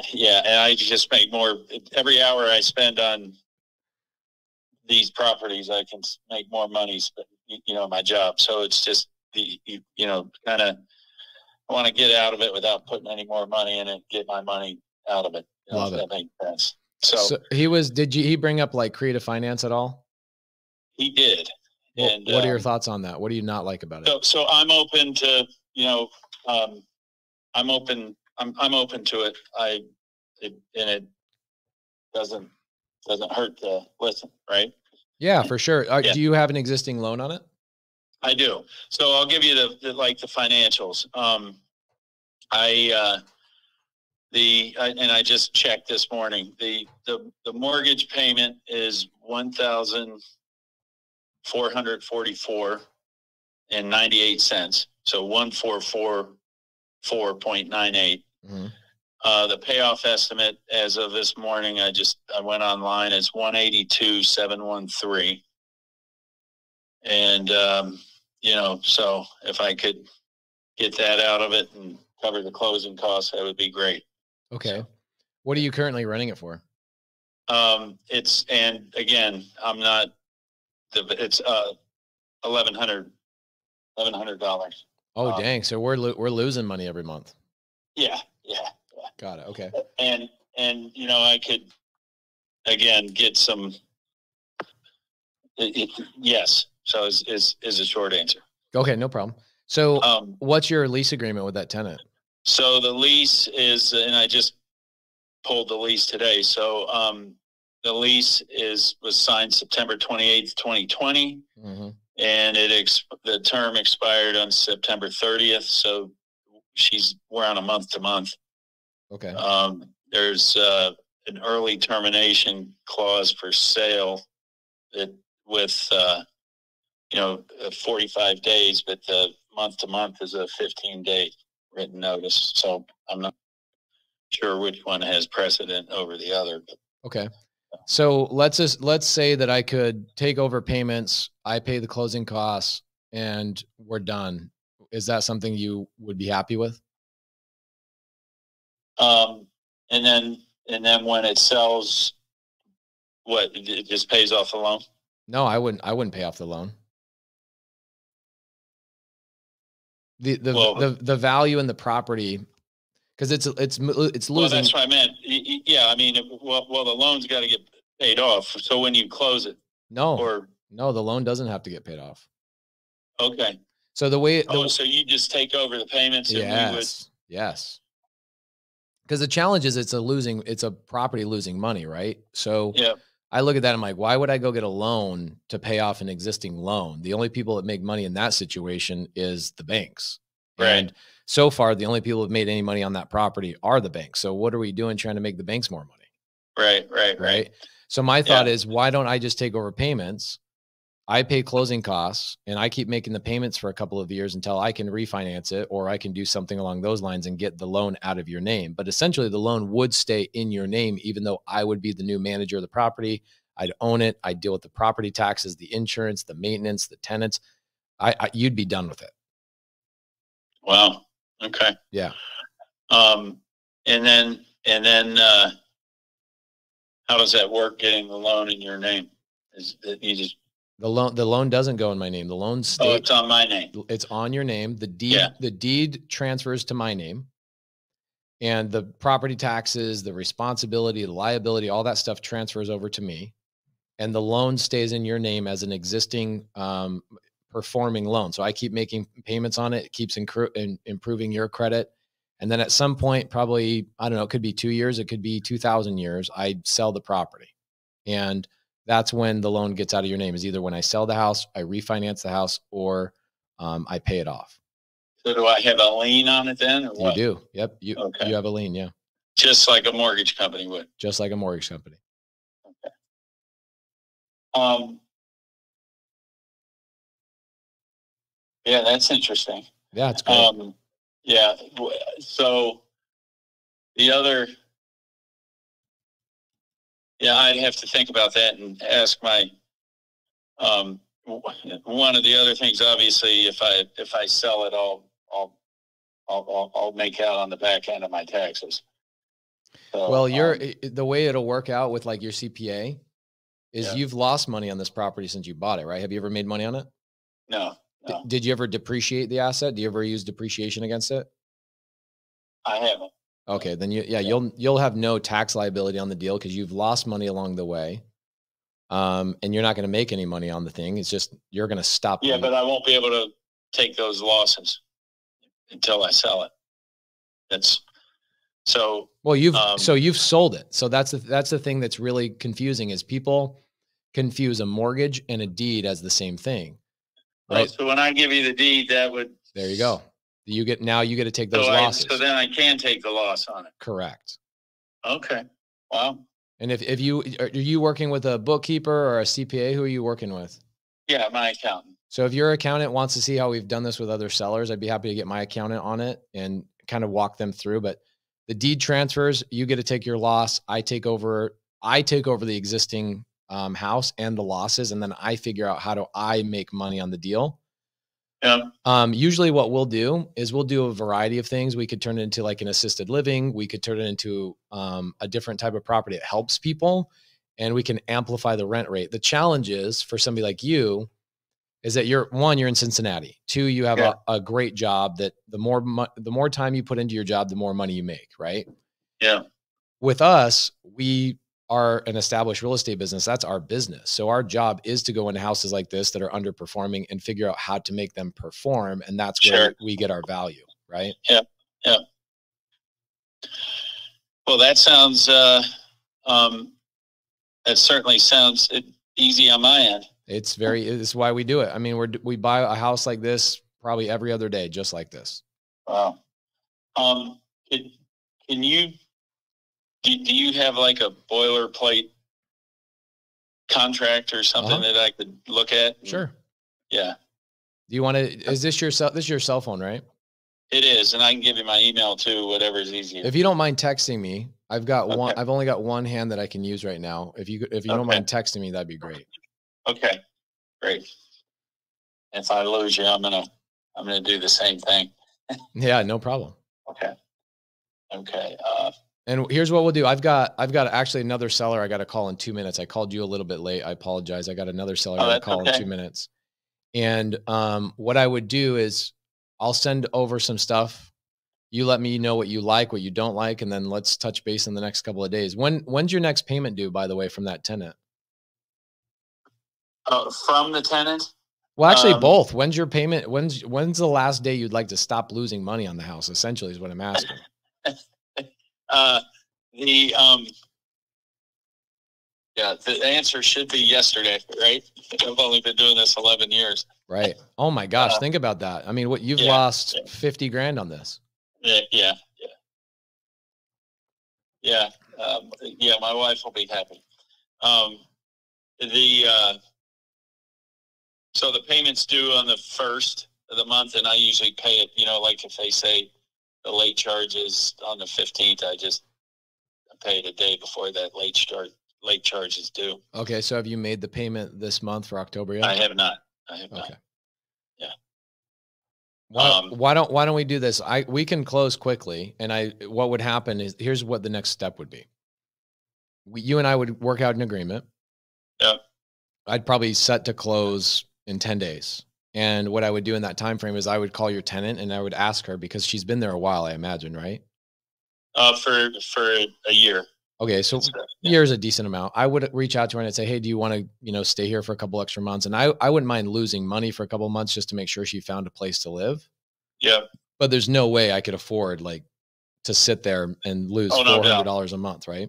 No doubt. And I think, even, and I don't know if Ralph told you, the house it's pretty clean. If you were going to turn it and sell it, it just needs some, well, I don't know what this recent tenant does it, but I think it's just carpet and paint, some cosmetic things. And, it's, the market every time I check is increasing, so. Yeah. So, the thing is, we don't really look at the market, it's, again, we're asset. We try and buy assets and the market could go up or down. It doesn't matter to me. What we want to do is just help people out, whether it's assisted living or something along those lines. And you giving us an opportunity to buy the house helps a lot of people. Yes. Okay. Well, not just you, helps. not just certainly you. Helps me. And, I am sensitive to, if we can, even though I've never spoken to her or whatever, I do try to take good care of my tenants or work with them when I can. And, so if we'd be happy to work with her, give her an extra couple of months to find another place. We'll take care of it. Yeah. Okay. All right. Shoot me an email, shoot me your email and text, and I'll get you some stuff. Okay. And then, okay, great. And I have a property manager as well. Do you want me to shoot you the lease as well? Yeah, that'd be great. Okay. What are you doing with your 6 properties in Cincinnati? I've got, I have 7. I have a property manager here. Oh, love it. And those ones are easy because they're just in your backyard. Yeah. And I've got, her husband's, he's got a construction company. He does all the rehab, and I'm making money on those. I'll close to paying them off. So love it. Okay. Yeah. Sounds good. Well, let's figure this one out and let's move forward and get this monkey off your back. Okay. Terrific. Thank you, Olaf. I appreciate you. Thank you. All right. Bye-bye. Bye-bye.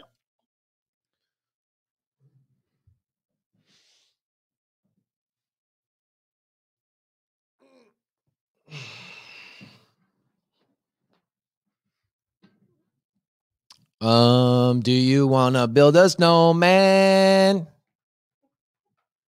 that the line?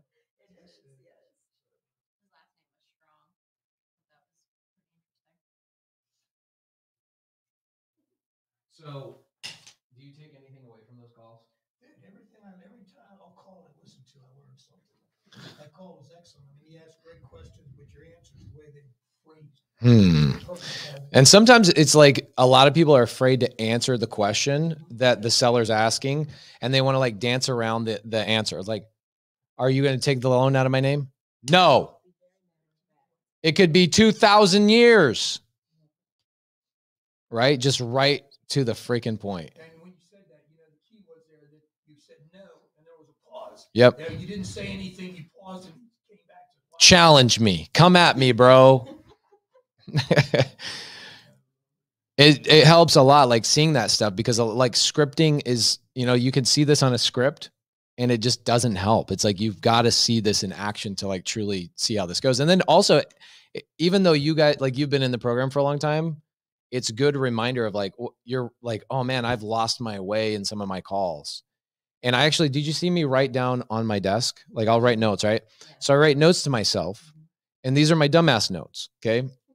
My dumbass notes are in the very beginning of my first call, because it was my first call of the day. I was too fast. And so I'll put that on my desk, and my note was start too fast. That's it.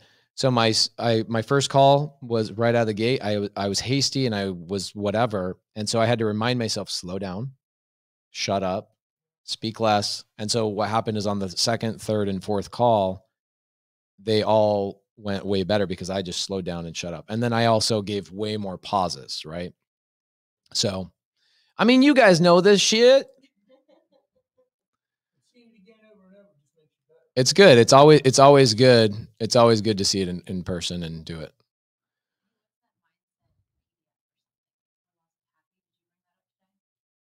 Why are people DMing you? Kelly Hanno's in the studio, guys. Tanisha's in the studio. Rick Corbett's in the studio. You got here. Come stand up and say hi to everybody. I said hi when you were out. What's up, everybody? Christina, Daryl, Jordan, Anthony. Wow. What's up, fam? Can you guys hear them? A lot.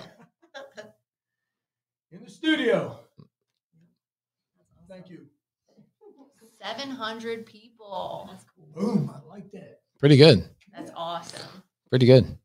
Love you all. Pretty good stuff. Here's the thing that's interesting to me too is like about this is that people think that they're going to learn real estate from somebody who doesn't do this for them. Right. So I'll see other people join mentorships and I'm like, your dude ain't calling your sellers. No.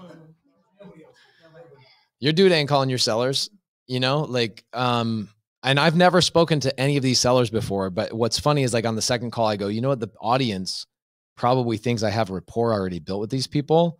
Like that's how fast I get right into the thing. Like, are we going on a date? You taking me a Chick-fil-A?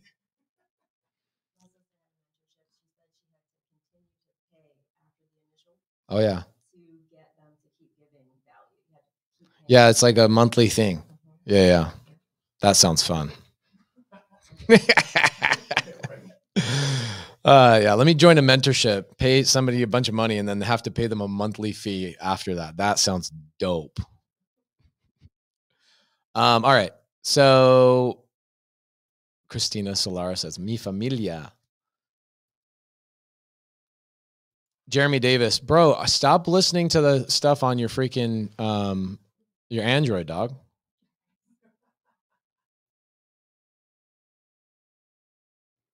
Okay. Crap.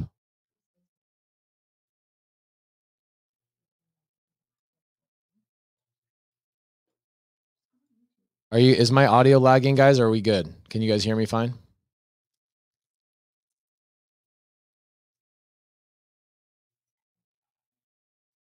They're not. It's a non-student asking about the entry fee. Please tell me how the entry fee incorporates into these calls. Okay, everybody says you're good. It's always the Android users, guys. Just before you ask a question about audio or internet, just ask yourself this one question. Do I have an Android? If the answer is yes, Tanisha has an Android. Okay. Okay. Dang it. Got another call I got to make. Sorry, guys. I'm entertaining myself.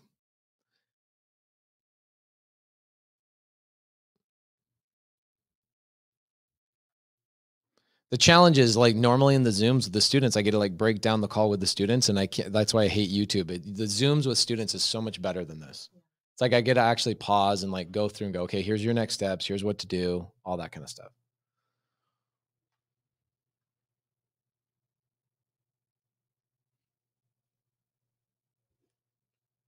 Do you want to buy a sub too?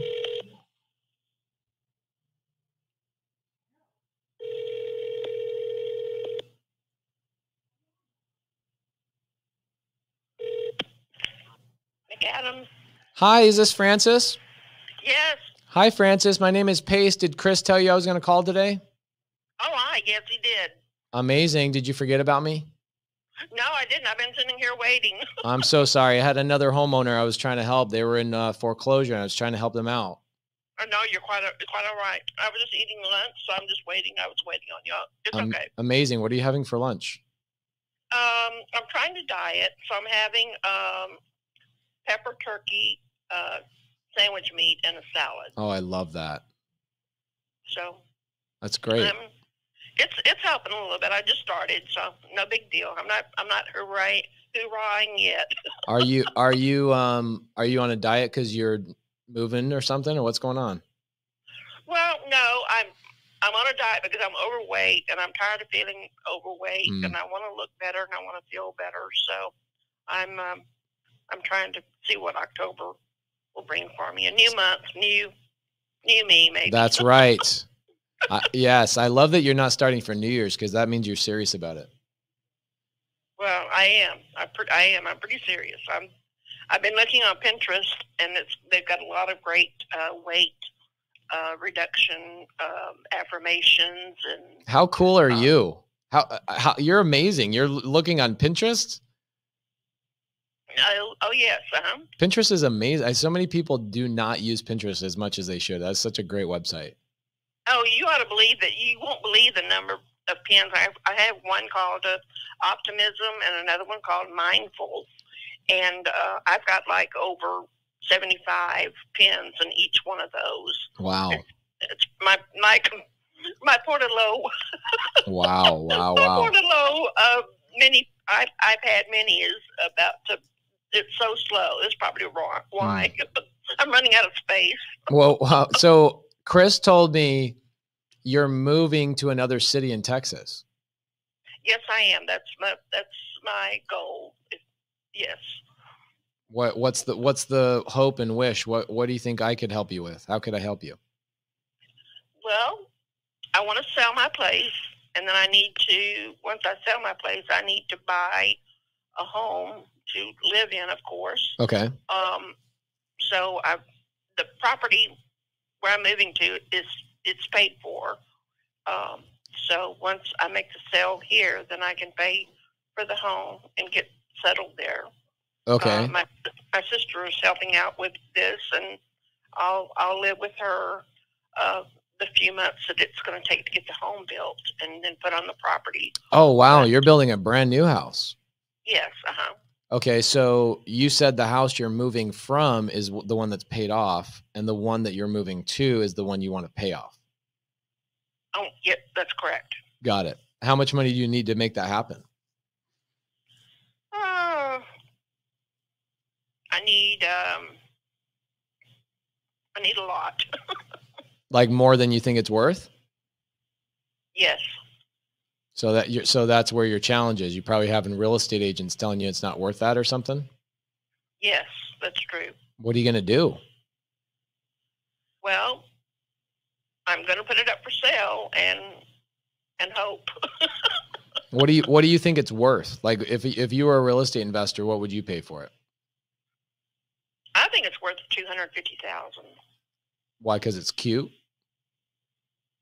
No, because it's worth that. And you can't. Are you having a hard time getting that? Well, I haven't tried yet. I haven't tried very hard yet. Got it. Okay. So you're planning on selling this yourself? Yes. No realtors. You're going to do like a for sale by owner, or like maybe listed on Pinterest or something. That's what I want to do. I want to do it for sale by owner, but then again, once I get down to the nitty gritty of what I need to do, I may engage a realtor. Okay. And how much money do you need in your pocket to make the deal work for the new house?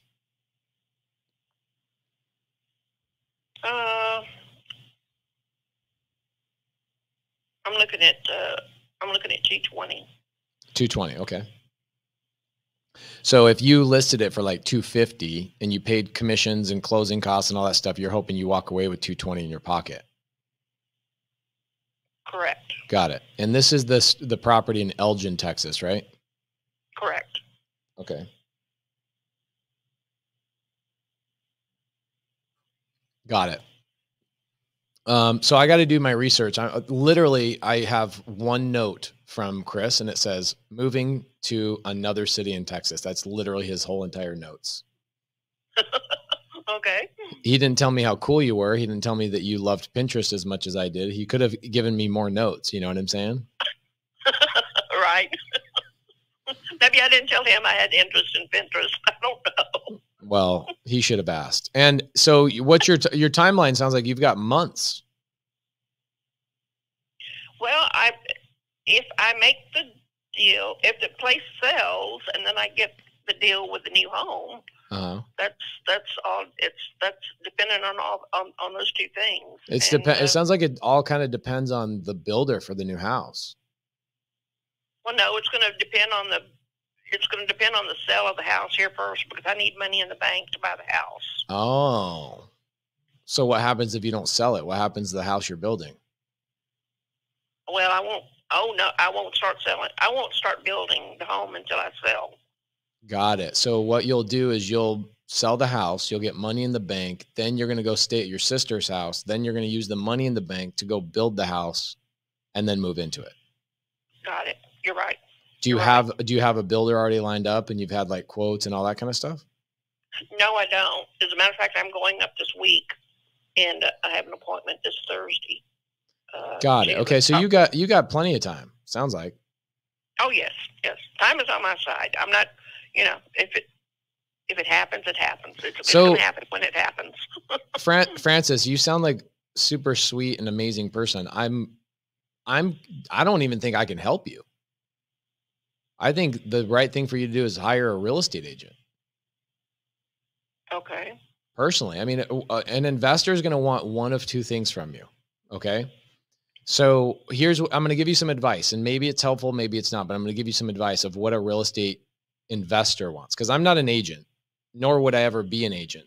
Agent is like the worst job on planet Earth. But I would, as an investor or as a homeowner, I would want to know, what do real estate investors want with my house? We want one of two things. Okay. One, we want to buy your house at a discount so that we can go and actually make a spread, right?